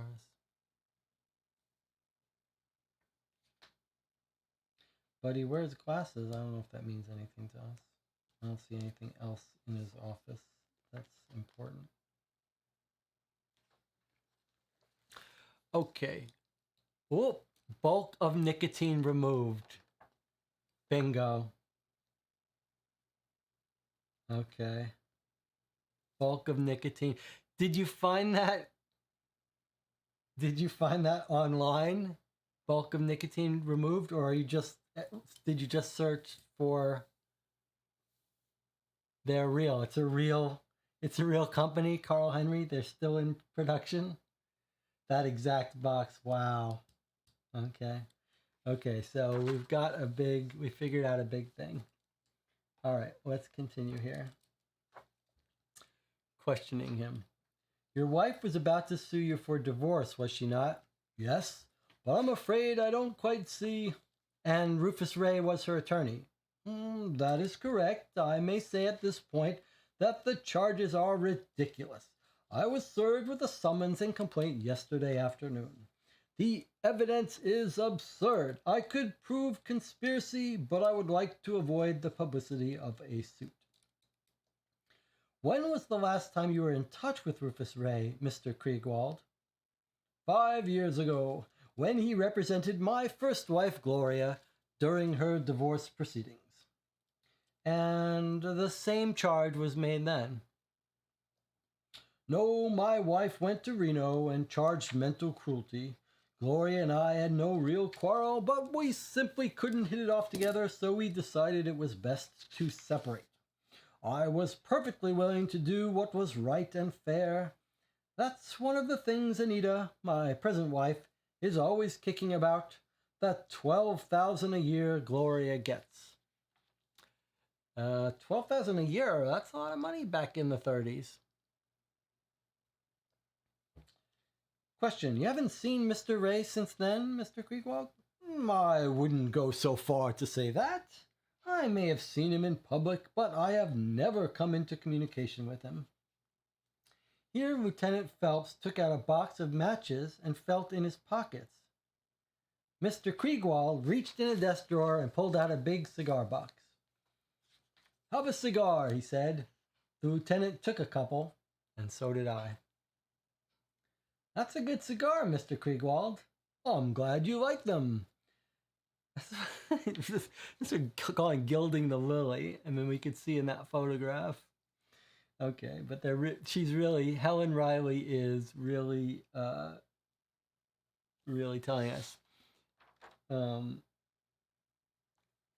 just want to, just for curiosity, Duke of Zill, you're saying that's the exact quote from the box, but you don't mean you can read it from the photograph. You mean you searched online. Call Henry, bulk of nicotine removed without affecting the natural oils which alone give tobacco its fine flavor and fragrance. Call Henry Inc., New York, New York, mildest of mild cigars. Okay, so you found that online somewhere. Okay, cool. Oh, it's here.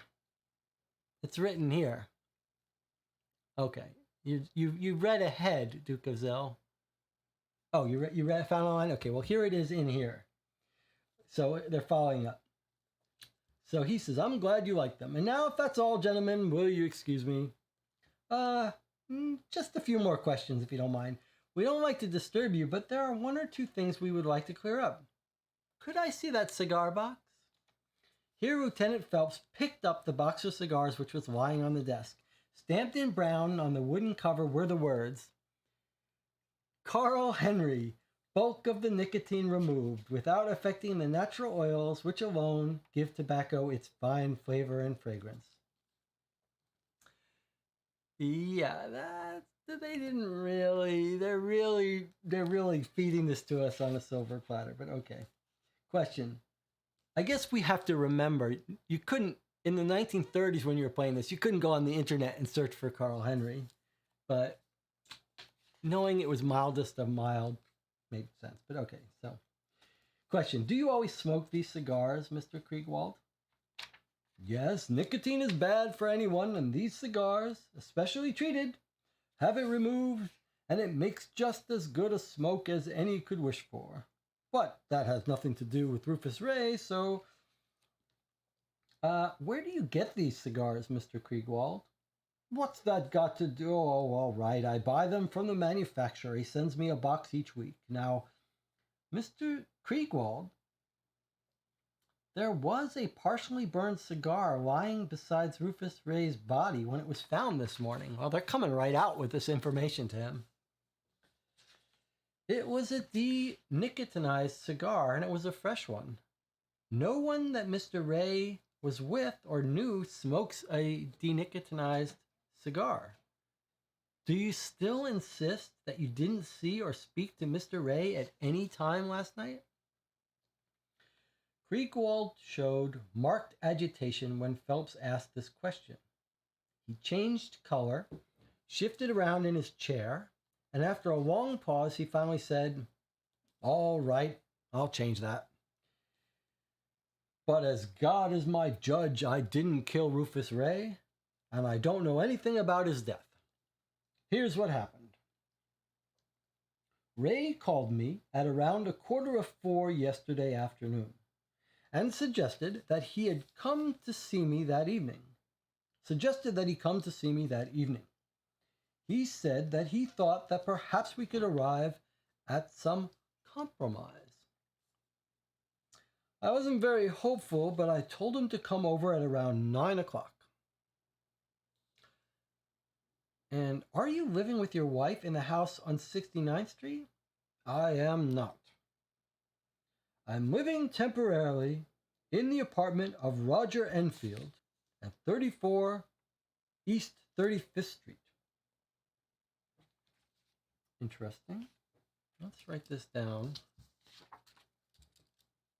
So he's living at 34 East 35th, but his wife is at 69th Street. That's kind of important. Oh, sorry. That's Max Grewal. Max Grewal is living 34 East 35th.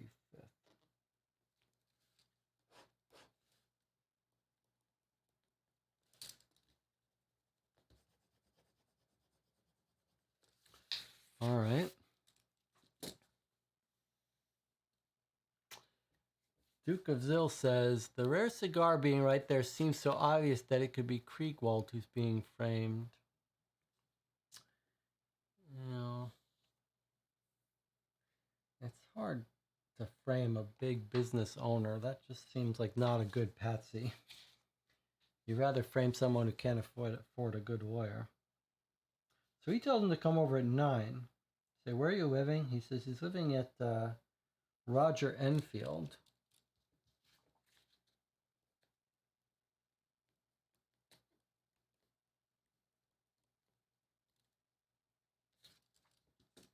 Mr.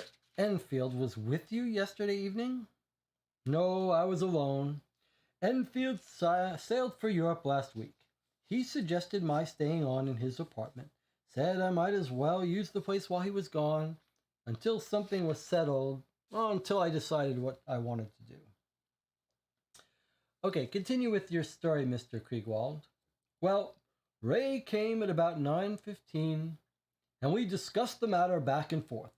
Just as I expected, we got nowhere. He left at a few minutes after 10. And I solemnly swear that was the last I saw of Rufus Ray, dead or alive. And after Ray left, Mr. Kriegwald, what did you do then?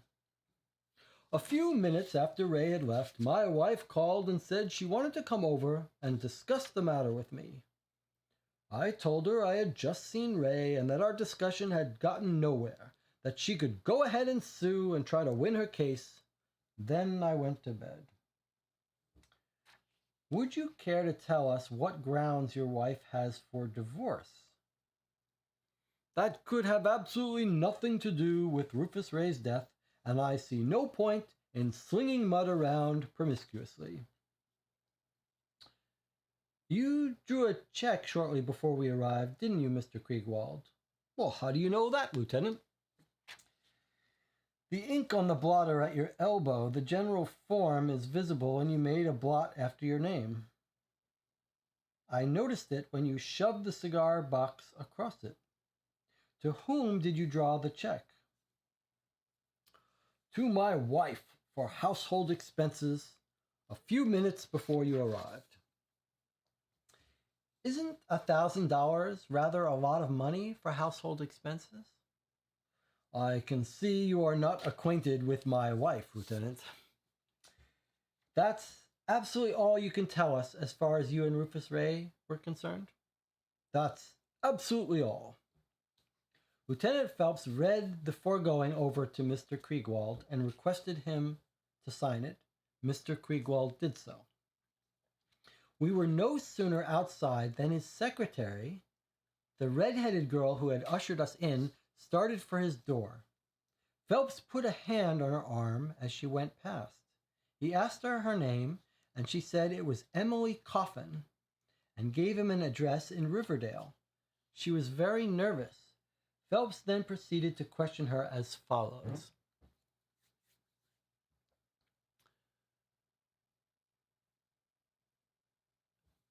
Duke, let's see, Ray could have been heading towards the wife's house. Yes, he could have been.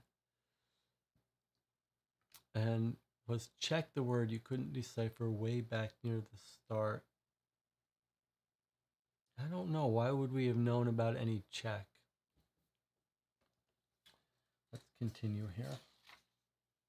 So this cop is quite observant. He notices something's weird with the secretary, so he quietly reaches out to her so that we can talk to her. So this is Lieutenant Phelps talking to Emily Coffin. What's the matter, miss? You've been crying. No answer. You don't need to be afraid of us. Was your boss in a bad humor this morning? Was he bawling you out about something? No, certainly not. Mr. Kriegwald doesn't bawl people out. He's the finest man I ever worked for. He's wonderful. Well, then why were you crying? Because, oh, it was all that woman, that horrible woman, and I believe he loves her in spite of everything. Why are men so blind? Are you talking about Mrs. Kriegwald, Miss Coffin? Yes. I was taking dictation just before you came in when the door opened and she swept into the office. She doesn't care anything about Mr. Mr. Kriegwald's work, or if she disturbs him, all she cares about is the money he can pour into her lap.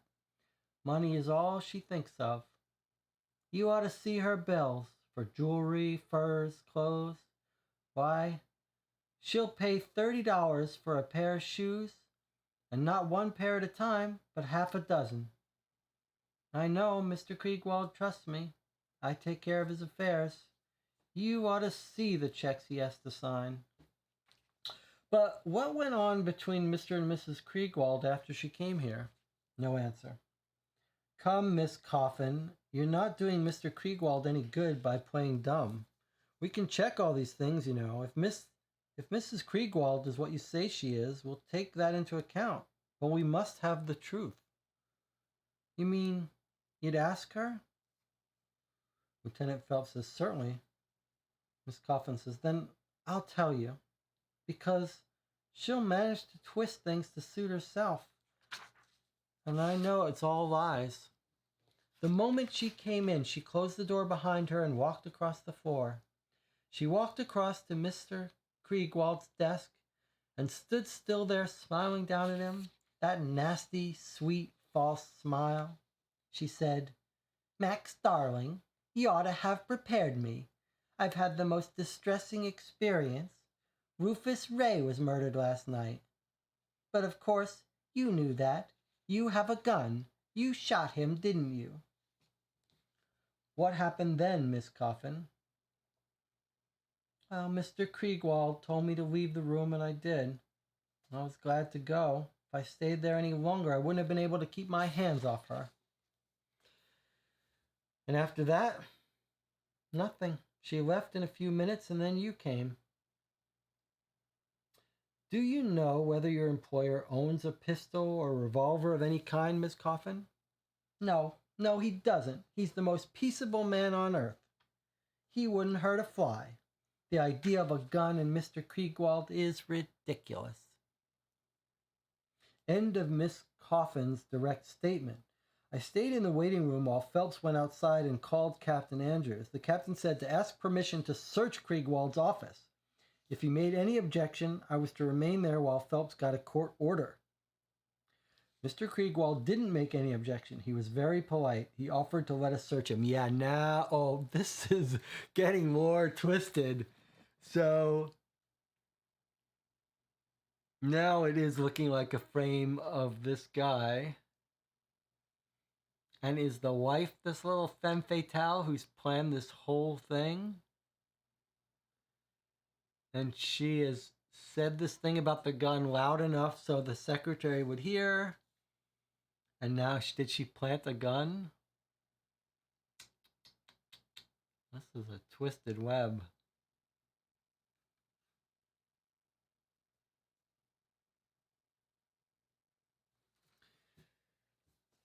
Mr. Kriegwald didn't make any objection. He was very polite. He offered to let us search him. It's so interesting how we thought he was bad, and then the secretary's like, he's the best guy ever. And he's explaining these divorces very differently. Like maybe he's telling the truth about this past divorce. Phelps said, okay, let's see. He was very polite. He offered to let us search him, too. Phelps said, okay, and did so. We found no gun or any evidence of there having been a gun. No cleaning instruments, bullets, etc., anywhere on the premises.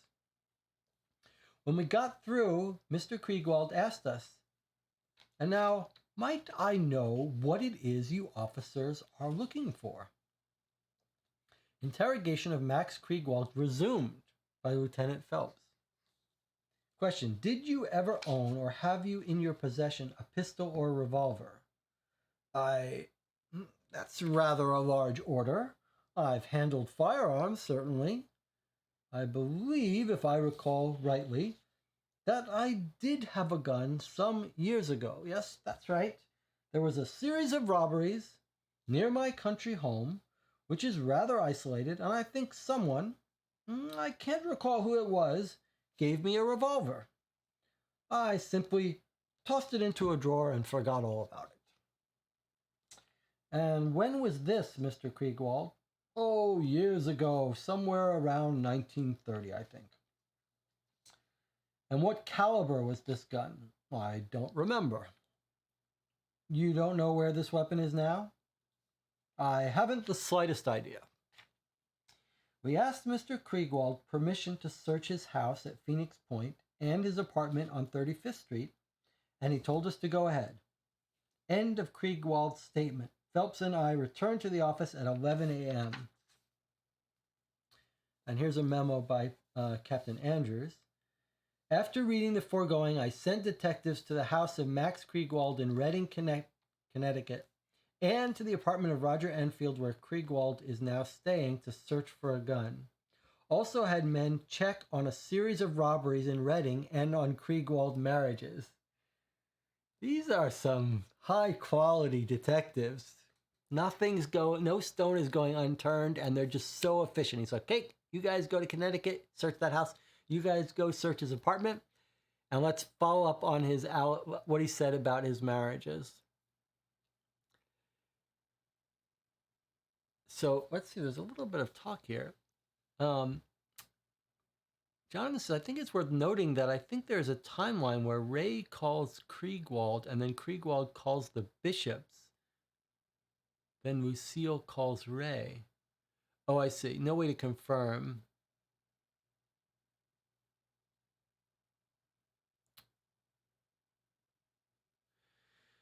So we think the bishops are involved in setting this thing up. You think, Jonathan, you think Max Kriegwald is doing this? I'm ready to switch completely over to blaming the current wife, and he's completely innocent. Why would he? I think he's completely innocent, and the wife is setting him up. What we don't have yet is a connection between the wife and the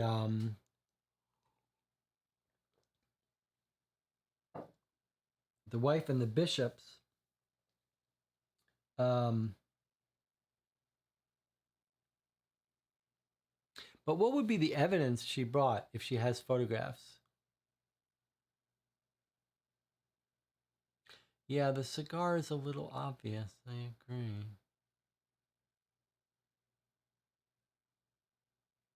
Well, let's keep going here.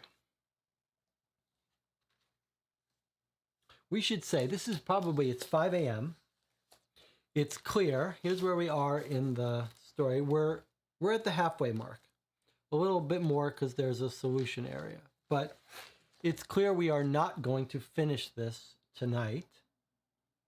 So now is the time to start thinking about, Jonathan, whether you're available tonight. Duke of Zill, I hope you are too. But Jonathan, you're my permanent or longtime detective partner here. So you are absolutely have veto saying over this.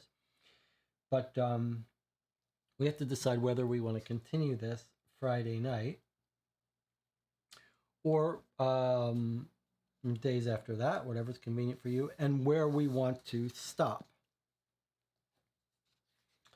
There's no way to know when a good place to stop is, but I see another photograph. So let me continue, and Jonathan, you give some thoughts about whether you can continue playing tomorrow.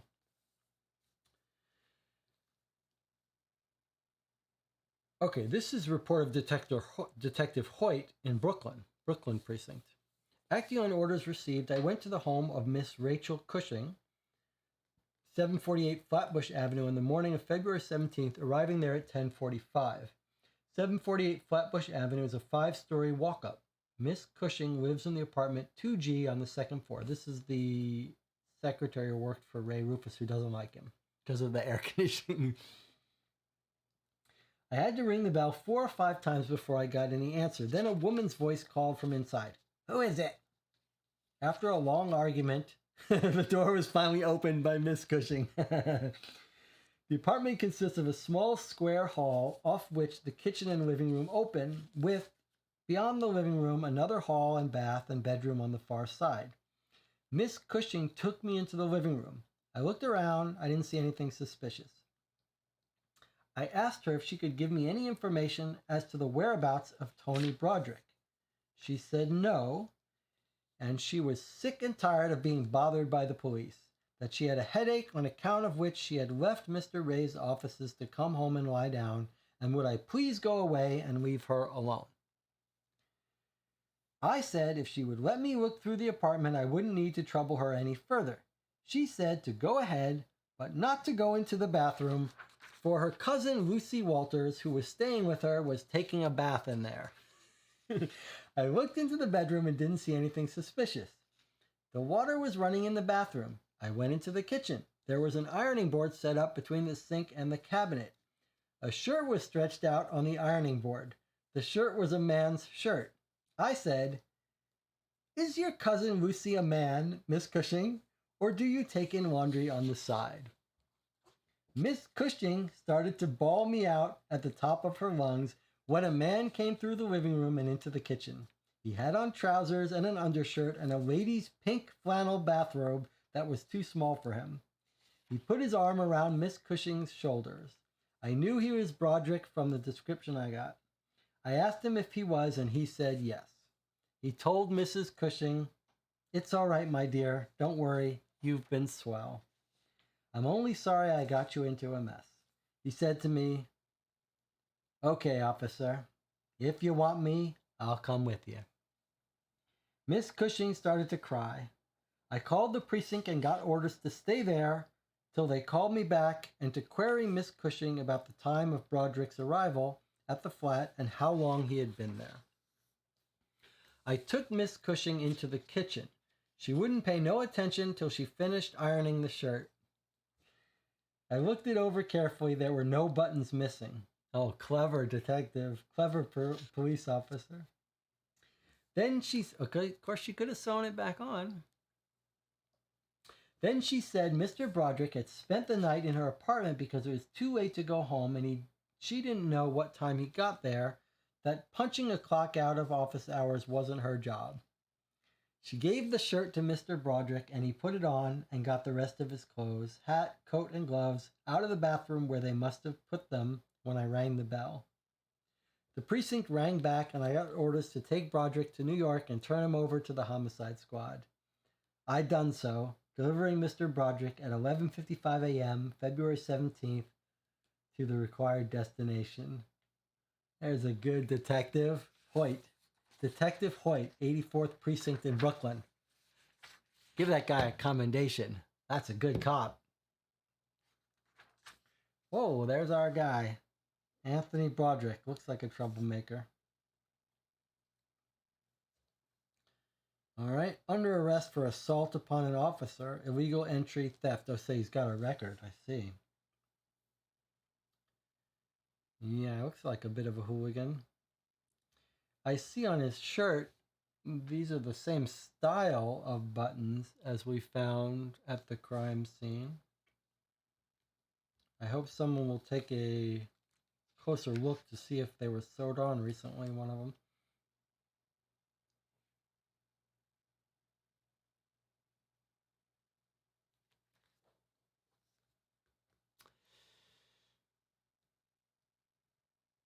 Jonathan says, I should be able to do tomorrow night. This is the most competent police department in the world. It's true. They're pretty damn good. Okay, here we go. They're questioning Tony Broderick. All right, so you guys were right. He was alive. I thought he was going to be dead. I stand corrected.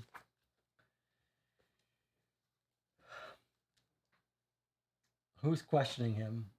Captain Andrews, the big guy in charge of this case.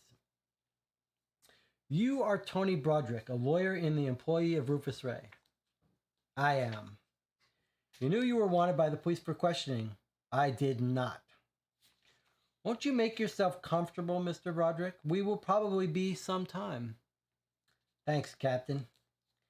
When and where did you last see Rufus Ray alive?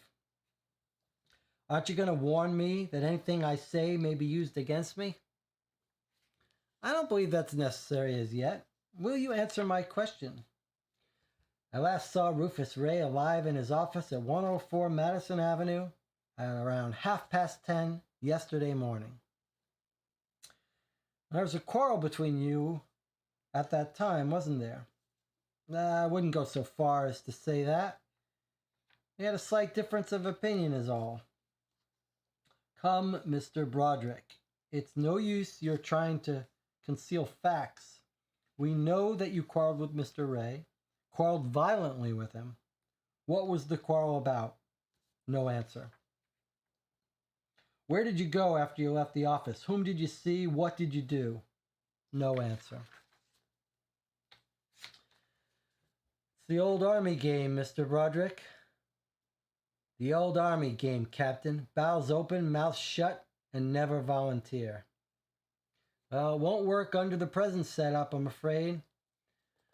What's going to happen is you're only going to make it harder for the women who are protecting you and behind whose skirts you're hiding. That's a damned lie. I'm not hiding behind any woman's skirts. Not Miss Cushing's? Look here, Captain. That was entirely accidental. What happened was this. I got stewed last night.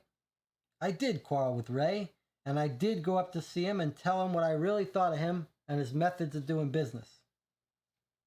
Can't you be more specific, Mr. Broderick? That's plenty specific. Ray was a hijacker. First, he'd get a big judgment for his client, then he'd go to work and trim the client for as much as the traffic would bear. Yes. Continue about your own movements, Mr. Broderick. Well, when I got to the Shenley, Ray wasn't home. I found out where he was, at Enrico's. I went there, but they wouldn't let me in because I wasn't in evening clothes. Someone I knew came out, and I left with her. Who was this friend? Would you like her telephone number? I think I know it already, Mr. Broderick. You left the club with Una Garth. Broderick looked startled and angry, but didn't say anything. What did you do then? I left Miss Garth at her door. She said she was going straight to bed. I wandered along the street for a while, figuring out some place to go and something to do. You know how your brain functions when you're half over? Rachel Cushing dashed into my head. She's a swell person. I remember she asked me to go to tea at her place a couple times, so, well, got into the subway and went over there. You went to tea with Miss Rachel Cushing, a respectable middle-aged businesswoman, over in Flatbush in the small hours of the morning? Is that what you're telling me? There, you see? I'm giving you the straight goods and you don't believe me. Now, Mr. Broderick, there's no need getting worked up. I didn't say that. What did you quarrel with Mr. Ray about yesterday morning? You agree with the Jesuits, don't you, Captain? Repetition, repetition, and still more repetition. You refused to polish up a summons and complaint to be served on Mr. Max Kriegwald in the suit for divorce that was to be brought against Mr. Kriegwald by his wife. Isn't that so? Well, that did get my goat. Call it the straw that broke the camel's back, Captain. Yes, maybe that's right. Maybe that was only a part. Max Kriegwald is the president of Baby Foods, Inc., and Baby Foods, Inc. has hired Miss Garth for radio at a fat salary. And you're engaged to Miss Garth, and if the president took a toss through a scandal, what the hell had Una to do with the fight between Max Kriegwald and his wife? I'll tell you something else. I never wanted Una to do that, to sing over the radio. I didn't want her to get mixed up with anyone. You didn't like Miss Garth to make contacts? You were jealous of her with other men? That's crazy. Miss Garth and I are going to be married, and I don't want her to work for her living. And Rufus Ray had a way with women, didn't he, Mr. Broderick? And Miss Garth's an attractive girl, and she went to Enrico's last evening and had a little chat alone with Ray while the other members of the party were absent from the table. She left as soon as they came back. What are you trying to imply? To insinuate. Don't make me laugh. Una with that old buzzard. You're crazy. And after you took Miss Garth home, Mr. Broderick, you went back to Enrico's, didn't you? And trailed Rufus Ray when he came out. Why did you shoot Mr. Rufus Ray, Mr. Broderick? I didn't shoot Rufus Ray. Where did you get the gun? I didn't have any gun. Mr. Broderick, Rufus Ray had an appointment with some woman in his apartment late last night. After you left her, Miss Garth returned to the nightclub to tell Ray the date was off because she was afraid of you. Unfortunately, she missed Ray, who had already left. Meanwhile, you followed Ray up 3rd Avenue. What did you do with the gun after you shot Ray? I didn't shoot him. Yet you were threatening him with physical violence earlier in the evening. My friend Kingsley Trent, once again and for the last time, I didn't kill Rufus Ray. I didn't have anything to do with his death, and I don't know who killed him. What did you do after you left Ray's office yesterday morning? Where did you go between that and the time you turned up in Bill's bar on the corner of 6th Avenue and 12th Street at 7:30? No answer. Very well, Mr. Broderick. That's all you have to say? That's your complete statement at this time? Either now or at any time. I've told you the truth. I thought you wanted the truth. You don't. What you want is a confession. Someone to pin the rap on. Well, you're not going to get it from me. All right, just read this over and sign it, will you, Mr. Broderick? With pleasure. Mr. Broderick signed the foregoing statement and then asked if he was under arrest. The captain said, "Don't be foolish, of course not. We haven't enough to hold you on, yet. But let me give you a warning. Don't disappear again and don't leave the city. Beyond that, you're free as air. Good morning." Here's a little memo to the file. Mr. Tony Broderick then left the office, and Sergeant Ernst, who had already been instructed and who was waiting downstairs, followed him from the precinct. They're going to keep a tail on him. Okay, here we go. Oh, they're getting a report back from the labs. The CP. What do you think CP laboratory stands for? Something about evidence. But okay. Samples of face powder from home of Miss Lucille Bishop are identical with the sample of powder found in Ray's apartment. Sample taken from the apartment of Una Garth is a coarser, harsher grain, a lighter shade, and has different perfume. Okay.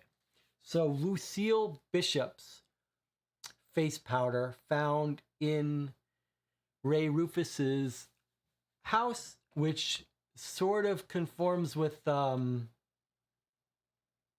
Jonathan's theory that maybe she was covering up her welt so she wouldn't be recognized as she leaves or something. Central processing, central police, says Jonathan about CP. That's a pretty good theory. Something about central precinct, central processing, central police. Okay. What have we got here? Telephone message. All right, well, let's pause for a second. That was pretty cool how they finally tracked down Broderick and really put it to him. Different style of questioning when they questioned him. They're like, you did do it. Where did you put the gun? They tried to put a little pressure on him, but he was a little savvy. He had been arrested before. They couldn't threaten him too much. Now, do you believe him? Do you believe everything he's saying? I like how they're like, you're hiding behind the skirts of these women. He's like, how dare you say that? I'm not hiding behind anyone's skirts. But he kind of is. And you know what was interesting? When we questioned him about why he's upset about Rufus Ray and Max Kriegwald, he's like, that was just a minor thing. That was the last straw. But then this part's interesting. He's like, I never wanted Una to do that job. So like we were thinking, is he afraid that Una's going to lose her job because he's suing this guy for divorce? He's like, I don't even want her to have that job. I don't want her to get mixed up with anyone. And we're like, you were jealous of her with other men. And he's like, that's crazy. We're getting married. What? I'm not jealous of her. And when we say, like, you're jealous that she's sleeping with the old man, he's like, that old lech, that guy's not a concern of mine. So, that old buzzard, you're crazy. So he doesn't seem like he's going to be jealous. Too jealous of her.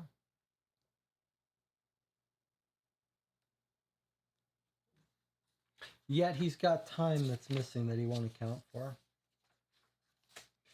Okay. Any thoughts from you guys?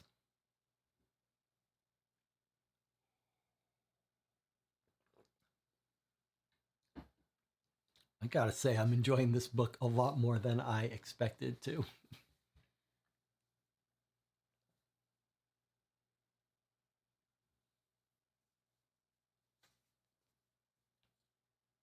Any other thoughts, Jonathan or Duke, before we continue reading? So they matched the face powder with Lucille Bishop. Now we're gonna go. Are we now gonna go back to Lucille Bishop?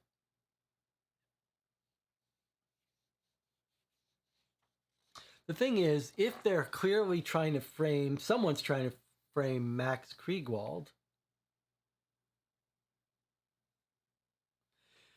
John says, I'm a little hesitant to think he went into office because it seems like he would know about the thermometer. Would that really occur to you that when you open the door, the thermometer is going to show a change in temperature? That would be the... Remember, this whole thing has to be orchestrated in the course of a day. Like, would that really occur to you that the temperature is going to drop? I'm not sure it would.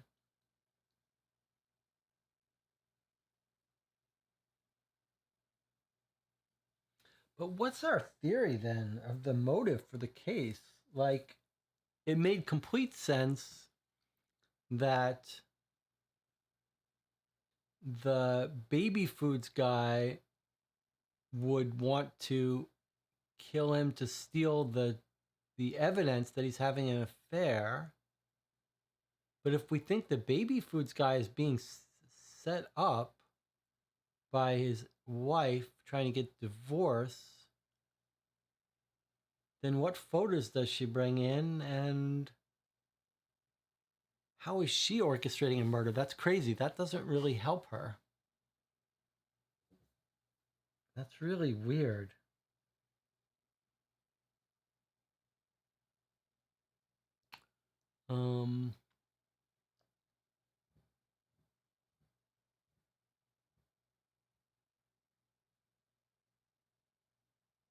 Awfully weird. I mean, who else can frame that guy with the cigar besides the wife? Only the wife trying to get divorced would have access to those cigars, know about the gun.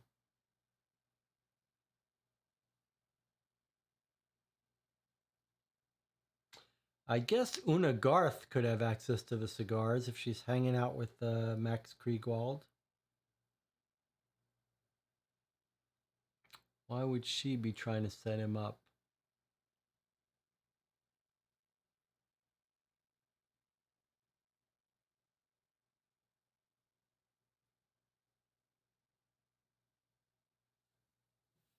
It's a strange thing. I mean, maybe... Here's the thing.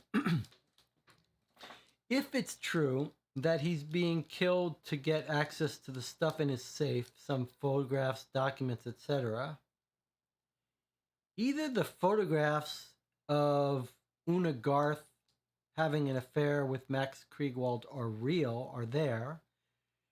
And if they are, then you could give a motive to Max Kriegwald and say he's lying about the divorce grounds, or you could give a motive to Una Garth or Broderick to want to steal those doc photos so that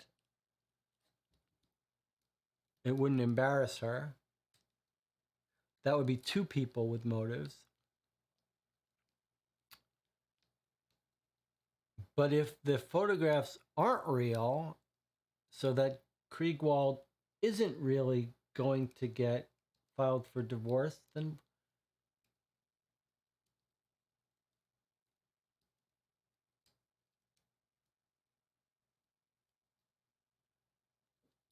then she's setting him up.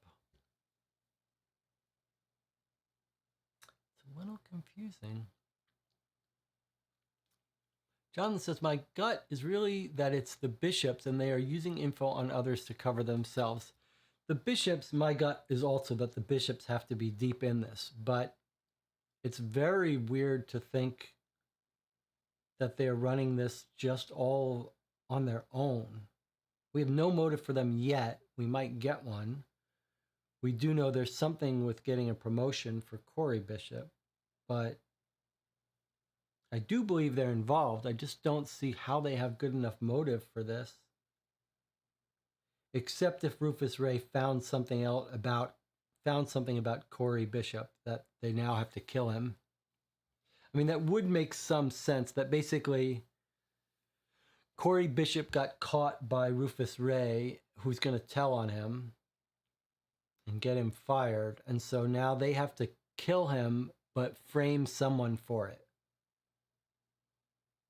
And now they see an opportunity with the divorce of the wife.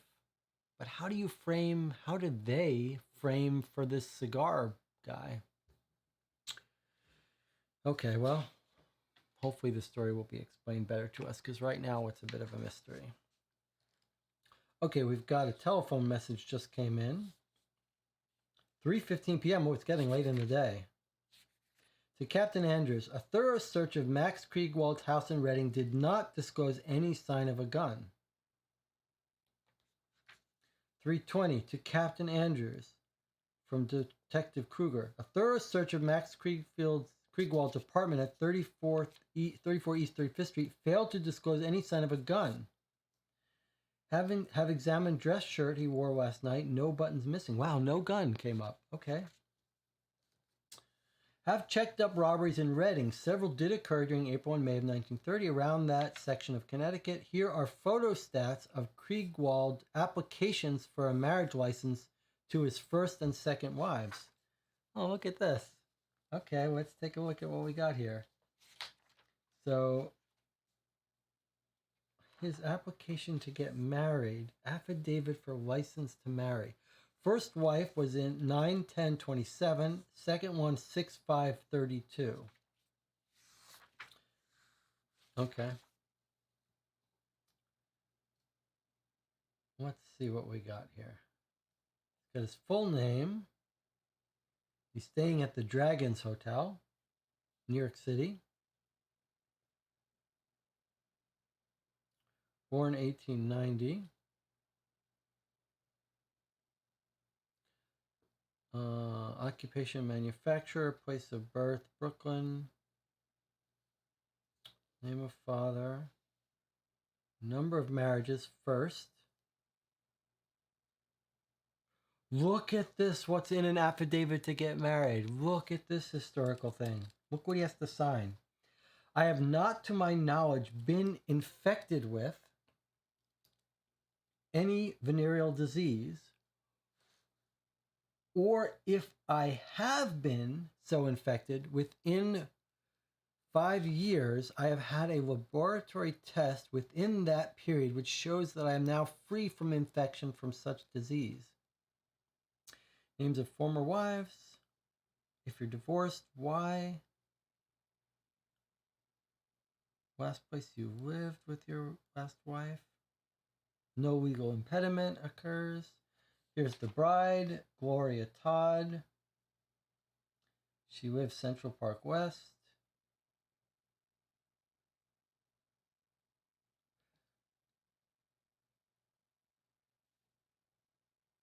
It's her first marriage. She also signs that she has no venereal disease.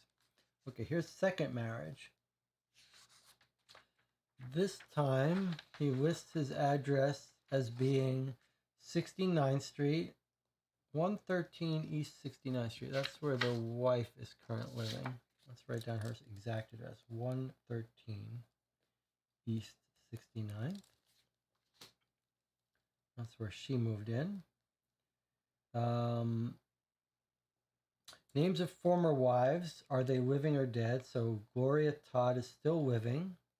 Yes, he's divorced. When and against whom divorce or divorces were granted.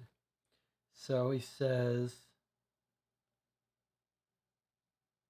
May 12th, 1932, against husband. So in some states, there's no fault divorce, and in some states, there's fault divorce. There's a fault divorce. When you get divorced, you list who's at fault for the divorce. Here, the husband was listed as at fault. Didn't appear in person. Attorney was represented. Okay. Let's see about Anita Shaw, who we're suspicious of. So Miss Kriegwald, her maiden name is Anita Shaw.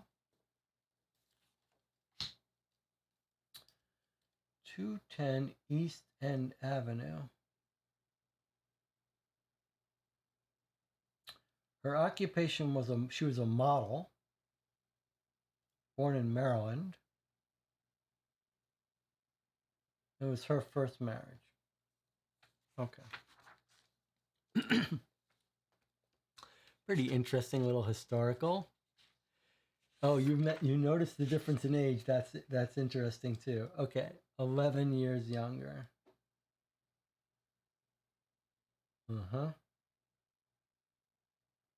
15 years difference in age. 1905 and 1890. So 15 years difference in age.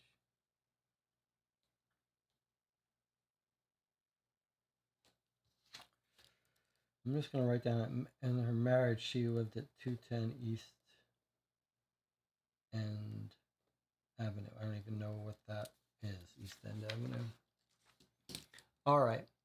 Younger than the previous wife. Oh, he married younger, huh? Yes, you're right. His previous wife was 4 years younger. Second wife, 15 years younger. Yep. All right. Now we've got a surveillance report here. All right, let's go.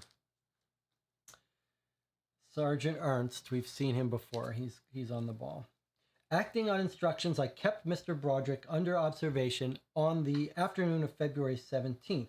After he left the precinct, the first stop he made was at a drugstore at the corner of 21st Street and 6th Avenue. He went to a telephone booth and used the phone. I was able to get near enough to the booth to hear him call two separate people, both women. One of them he addressed as Una and the other as Lucille. Okay, so he's got women wrapped around his finger, and that's his connection to the bishops, that he's got Lucille wrapped around his finger. Maybe. Okay, so he calls two women, one of them Lucille and one of them Una. I didn't catch any of the conversation except scattered words like all right, darling, and careful, and a lot of yeses and nos. Outside the drugstore, he jumped into a cab and drove to 104 Madison Avenue, where he took the elevator. He got off at the third floor and went into the Rufus Ray's offices. I went in after him. When the girl asked me what I wanted, I said I had an appointment to meet my wife there, and no matter if Mr. Ray was dead, I'd have to stick around till she came.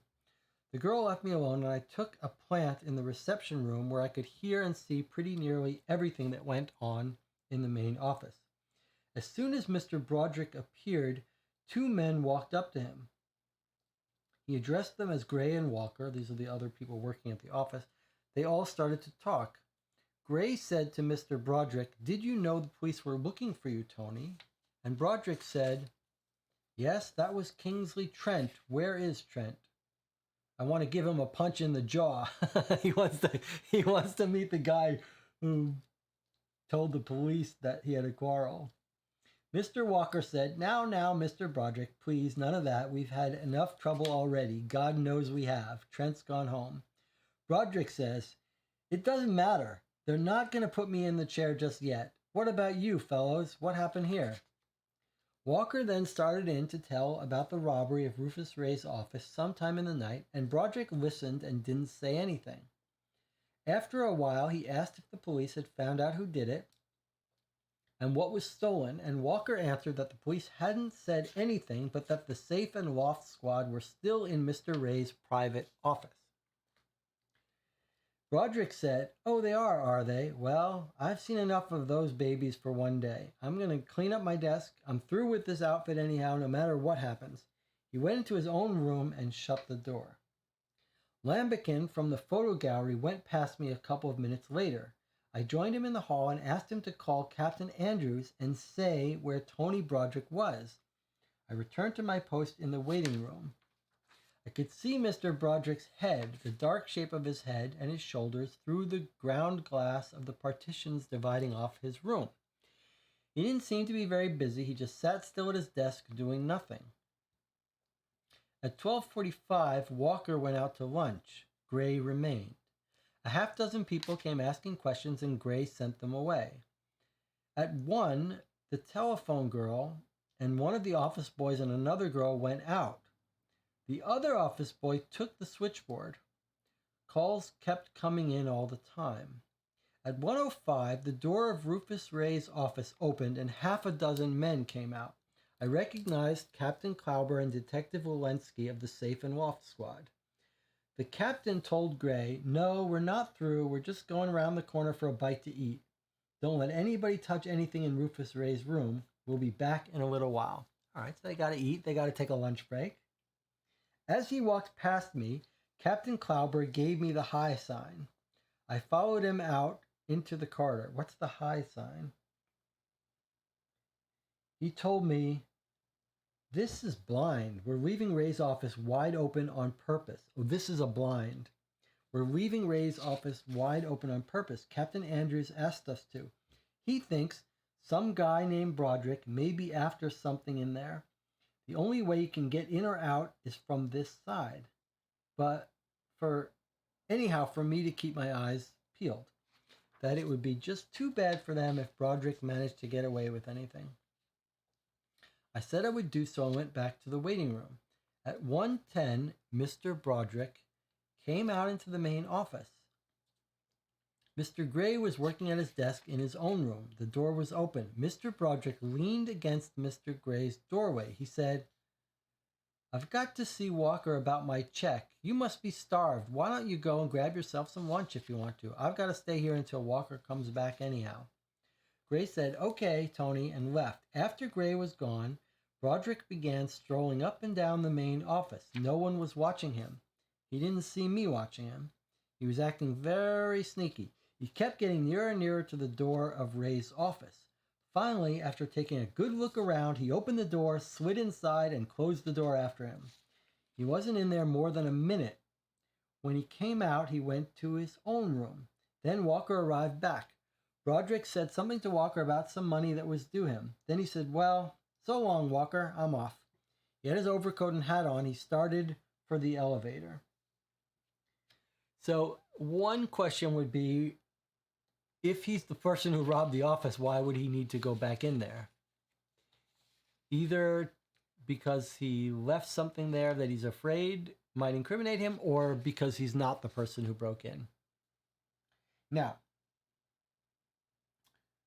this reminds me of one of my favorite movies of all time, Glengarry Glen Ross. And we talked about David Mamet before. It's this amazing playwright and director. And in Glengarry, well, I won't tell you anything about Glengarry Glen Ross. You should see it. Okay, so they set up this trap to catch him, and he fell right into it. When I stopped him in the middle of the waiting room and told him that he'd have to let me search him or go over the precinct with me and be searched there, he put up a fight. I apprehended Broderick with the assistance of Captain Klauber, Detective Walensky, and 2 other detectives from the Safe and Loft Squad. Detective Walensky's nose was hurt. I got a black eye and a cut lip. In the struggle, a large brown paper envelope with Mr. Broderick had inside his overcoat fell out. He tried to destroy the envelope by tearing it, and it got mussed up. I turned over both the prisoner and this envelope in the condition described to Lieutenant Phelps of the Homicide Squad at 1:30 p.m. February 17th. Was then told to proceed to the infirmary at headquarters for treatment. Okay, so it's looking like a bit of a like, he does know about the incriminating photos with Una Garth, but that he didn't rob the place, but he's using this opportunity to try to get those photos for Una, for his fiancée. So that means he didn't do the break-in, but he's using this opportunity. And the break-in was not to do with the photographs and the evidence. Is that how you guys read it? That's what I'm reading it now, that this is like a sort of a red herring, that the photographic evidence against Max Kriegwald was not what was originally being broke in to search for. He just took this opportunistic chance to go recover it. That's how I read it. It's a bit of a coincidence. Duke of Zeal says, I doubt this is linked directly to the murder. Yeah, it kind of seems like this is not related to the murder. This is just, but boy, that's a big coincidence. All right, let's read and let's find out. Jonathan, you got anything to say about this before we continue?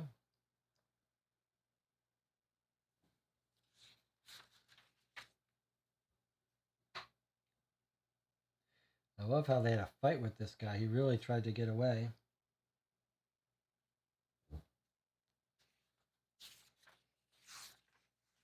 It's also interesting that how the time is flowing here. Like, we're getting some reports, like this telegraph message came in at 3:15 p.m., whereas this report is stuff that happened at 1 p.m.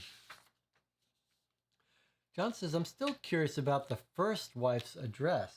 Really? The first wife's address? Why is that so relevant to us? 602 Central Park West? Because Central Park West is where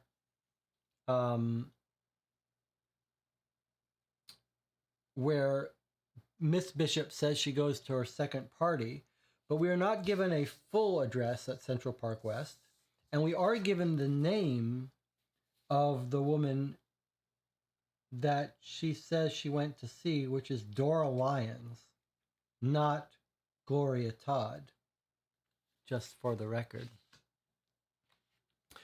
Duke says, all these people acting desperate in the wake of a cold and calculated murder makes me think the real murderers are the ones who are making less waves.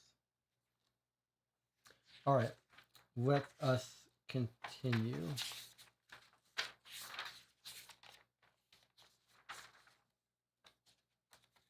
We're then told to proceed to the infirmary at headquarters for treatment. Okay. Statement of Anthony Broderick, 2 p.m. They brought him back. Brought him back for a second interview after they caught him and he tried to fight his way out. 2 p.m. Interrogating Officer Captain Andrews. Question. I show you this brown paper envelope, Mr. Broderick. When and where did you get it? When and where did it come into your possession? You know the answer to that, don't you, Captain? Yes, but I must have it from you. All right. I took it from under some papers on Rufus Ray's desk in Rufus Ray's office half an hour ago. It's not your property, is it? No. I'll fill in for you, Captain. It will save time. I know all the charges. Felonious entry, theft, impeding an officer in the performance of, etc., etc. The envelope and its contents belonging to Mrs. Kriegwald, and I hope she... Yes, Mr. Broderick, no profanity, please. It won't help matters. You know the contents of this envelope? I do, and so do you. That is not true. Although you tried to destroy it, and the end has been torn open, and there is also a tear across the middle, the enclosure has not yet been removed. How do you know what the envelope contains? Because Rufus Ray showed me the exhibits in it when I was with him in his office yesterday morning. And that was the real cause of your fight with Mr. Ray? It was. And have you any further statement to make? I will warn you at this time that anything you say will be taken down and can be used against you. I have nothing further to say at this time. Am I under arrest? Yes, Mr. Broderick, you are. On what charge? I intend to hold you as a material witness in the murder of Rufus Ray. Can I call my lawyer? Mr. Broderick was permitted to use the phone, after which he was taken downstairs, booked, and placed in a cell in the prison within the building. The captain returned to his office. He called in myself and Detective Walsh as witnesses to the condition of the brown paper envelope labeled Kriegwald versus Kriegwald. In our presence, he signed a receipt for it and gave the receipt to Detective Purcell to take to Mrs. Kriegwald. He then opened the envelope. Oh, here's the contents of the envelope. State of New York, County of New York, as New York. James Schofield deposes and says that on the night of February 7th, 1937, at Reading, Connecticut, in the home of Max Kriegwald, he saw the aforesaid Max Kriegwald and Una Garth in a state of undress in the same room together. The aforesaid Max Kriegwald being clad only in a pair of pajamas, and the aforesaid Una Garth being clad only in a nightdress. The room being a bedroom on the second floor of the said house, and that he, James Schofield, did then cause 2 flashlight photographs to be taken of the aforesaid Max Kriegwald and Una Garth, that the attached photographs, initialed by himself and Mark Groom and Philip Storr, photographers and witnesses, are the same photographs then taken, and that everything contained in this statement is the truth, the whole truth, and nothing but the truth. Signed by James Schofield. And there is the photo. That looks a little scary. She looks like she's fully asleep. She is fully asleep. And he looks like a dangerous lech.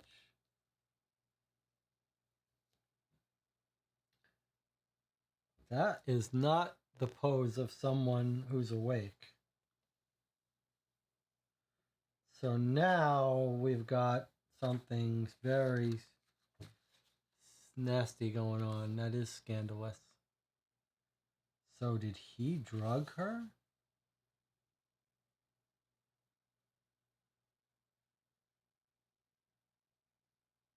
That makes the motive for killing this guy by the boyfriend quite substantial.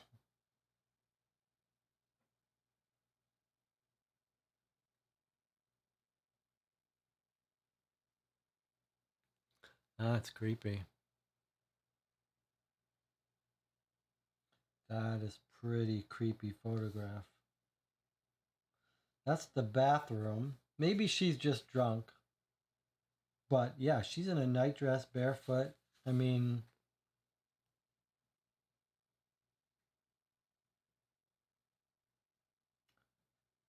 I don't know how you could come up a story where they're having an affair and they just happen to take this photograph on a night where she's sleeping over but drunk, or he's a lecherous person and should be in jail for life for drugging her. But either way, he seems to now be lying. Maybe he isn't being framed.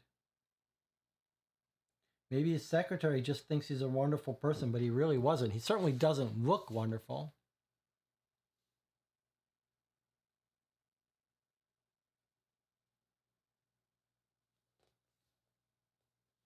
I don't see anything of note in the bathroom.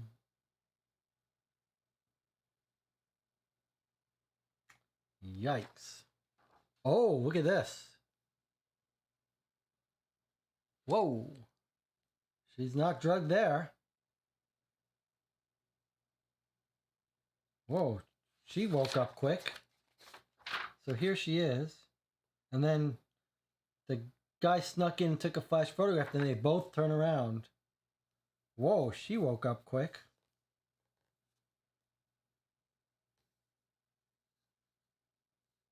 How do you explain that? He's in complete shock.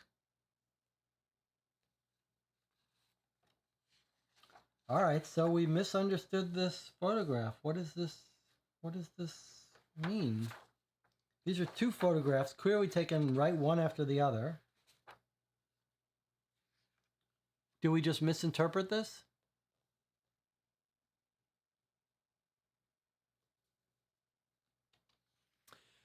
Duke of Zill has an interesting theory. Did the photograph break it? Yes. Okay. Has she fainted? And those pics are not in chronological order. Jonathan says, I like that idea.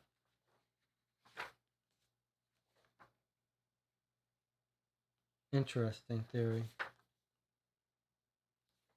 That's not a bad theory at all.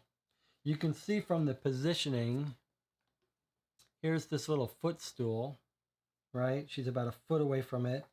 And then here, she's right next to it. So if this was taken first and she's right next to it, then she faints forward a little bit that way. That's a pretty good theory. That's a pretty good theory. Okay, so she's not drugged. They are having an affair. So he lied to us. She didn't really lie to us. She said she was going to see a married man.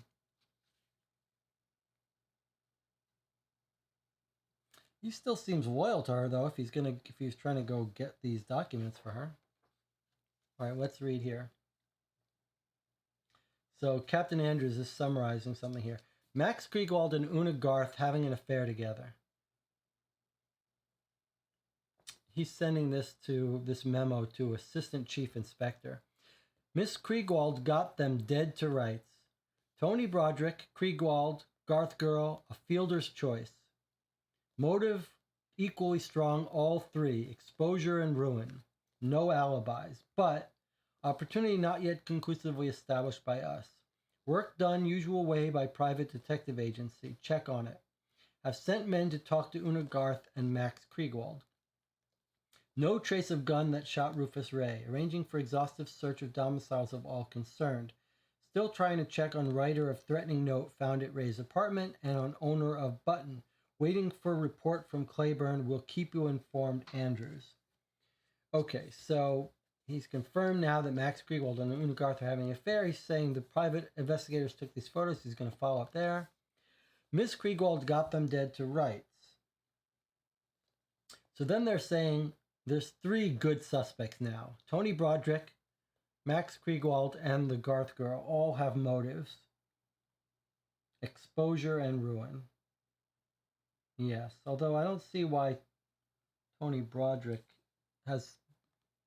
He's not... It's interesting. It's not that he's not really under her spell. He seems like a ladies' man who's wrapping women around his fingers. So is he really going to kill for her? That seems unlikely to me.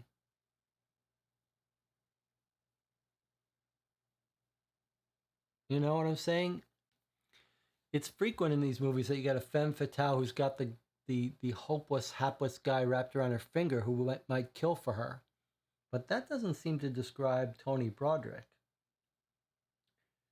But Uma Garth. But what? She's not married. Her reputation doesn't get too badly ruined if this comes out. The much bigger reputation is Max Kriegwald. He's the one who has real motive to do this. However, if Max Kriegwald killed him and broke into the office, he would have stolen these photographs. So I think this is all a red herring, this whole affair. I think it's just an opportunity. Like whoever wanted to kill Rufus Ray realized they had an opportunity to frame someone else and throw suspicion on someone else, and they took that opportunity to kill him. Because otherwise they would have stolen these photos. everyone else about this affair, their whole motive is to steal these photos. So I think it's a red herring, just an opportunity. Okay, so I think maybe the thing to do is stop here. It's 6 a.m. We've been playing for 7 hours. I think the thing to do is stop here. Duke of Zill is saying exactly. All the effort to track Rufus Ray's movements set him up to kill him, break into his office, and leave the crucial evidence, plus the obvious cigar. Yeah, this is a setup. This is someone else wants to kill him, not having to do with this.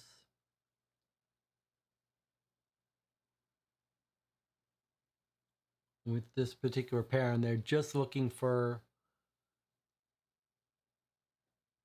They're just taking this as an opportunity to frame them.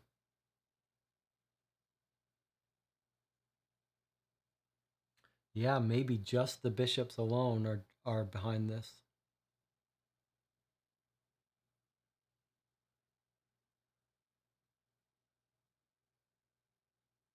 And maybe the brother is bullying the sister to help. Slapped her around a little bit.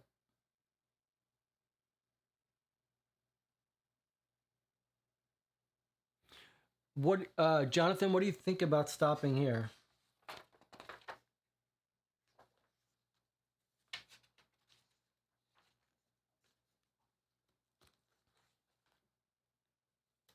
Why don't we take a 5-minute break? We'll come back. We'll talk about whether this is a good place to stop, whether we can continue tomorrow. Looks like it'll be a long session tomorrow if we continue. We still got quite a bit to go, but less than half. All right, we'll take a 5-minute break. We'll come back and talk a little bit about the experience and what our plans were.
Okay, we are back. You're watching Co-op for Two. We are playing File on Rufus Ray. We're a little bit past the halfway point of this book. And I think we should probably call it for today's session and continue playing tomorrow. But let's check in with the chat. Let's see what Jonathan and Duke of Zill say to this idea. We've just discovered the photographs proving that there's an affair between Max Kriegwald and Uma Garth, the radio singer. It's a pretty well done photograph. And figured out that this is her fainting after this photograph was taken. Duke of Zill says I can do tomorrow.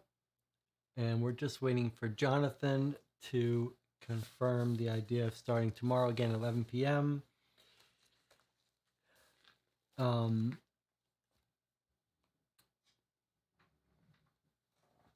We've got a very intriguing case with a very interesting arc of suspicion where it really seemed like we were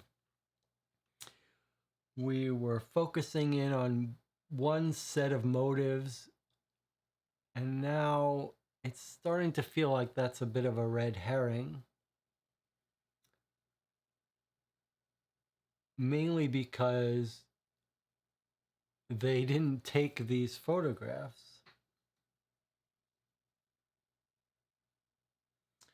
So one question we might have is, did they break into the office and home to find and steal some documents? Or was it all part of a frame-up? It really feels like people are being... Max Kriegwald is being framed for this murder with the cigars and stuff. But was the break-in part of the framing? No. We think that they were trying to get some other information. And so maybe it's the bishops.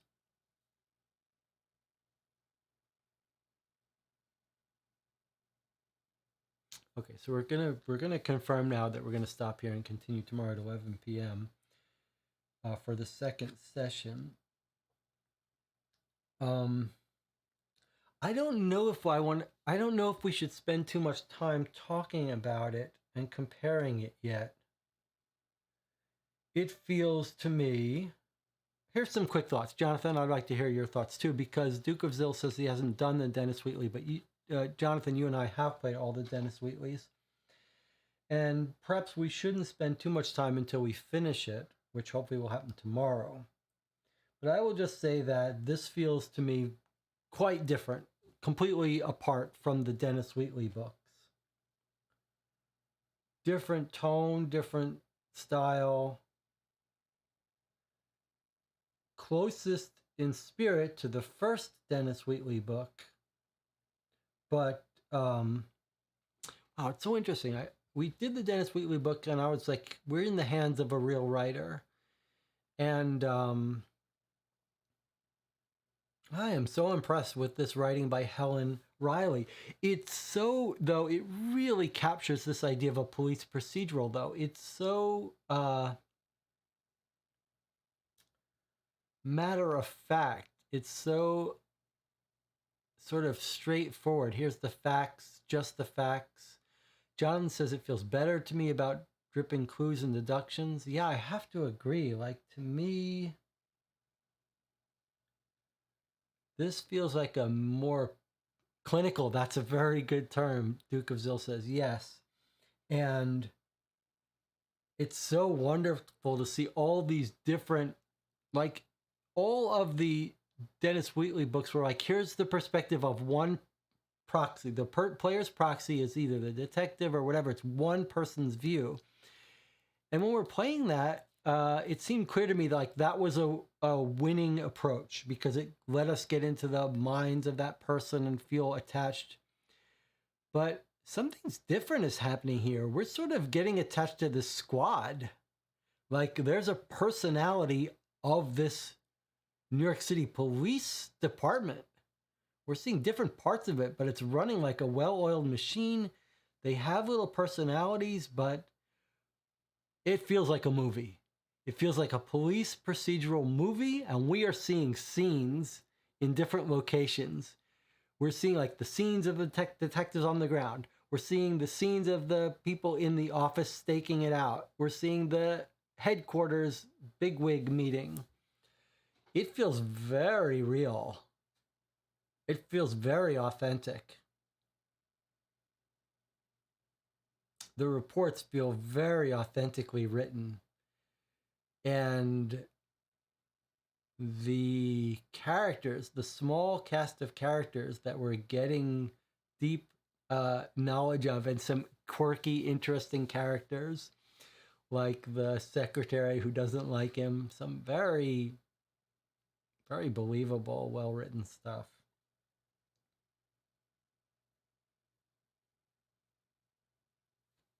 Yeah, I have to say, I'm loving it. John says, based on what's seen so far, seems like it should have had a reprint in the 70s with Wheatley's. And Duke of Zill says, there's a great sense of passage of time.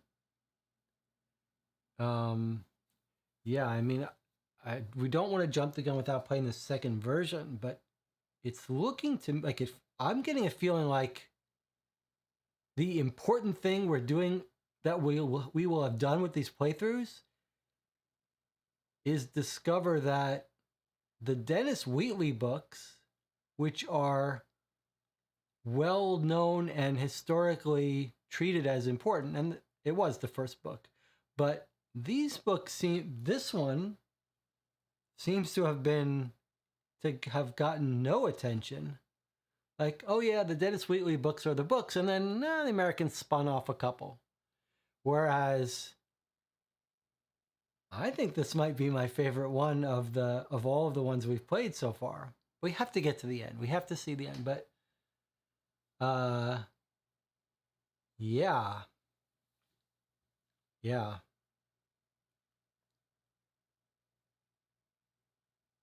It is fascinating that all these books are sort of different. This one taking place all within one 24-hour period is just intense. It's intense. Like it feels like a movie, feels like High and Low. It feels like everything's happening in this one day. No one's taking any break. The whole squad is running on these different tracks simultaneously. There's a palpable sense of like, yeah, it's one day unfolding, constant activity. Just fascinating. I mean,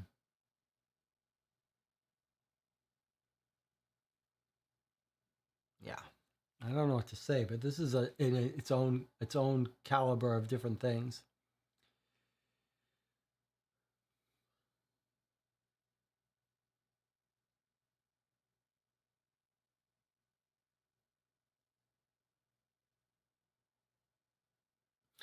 If you were, again, it's premature, but like if you were writing this up now,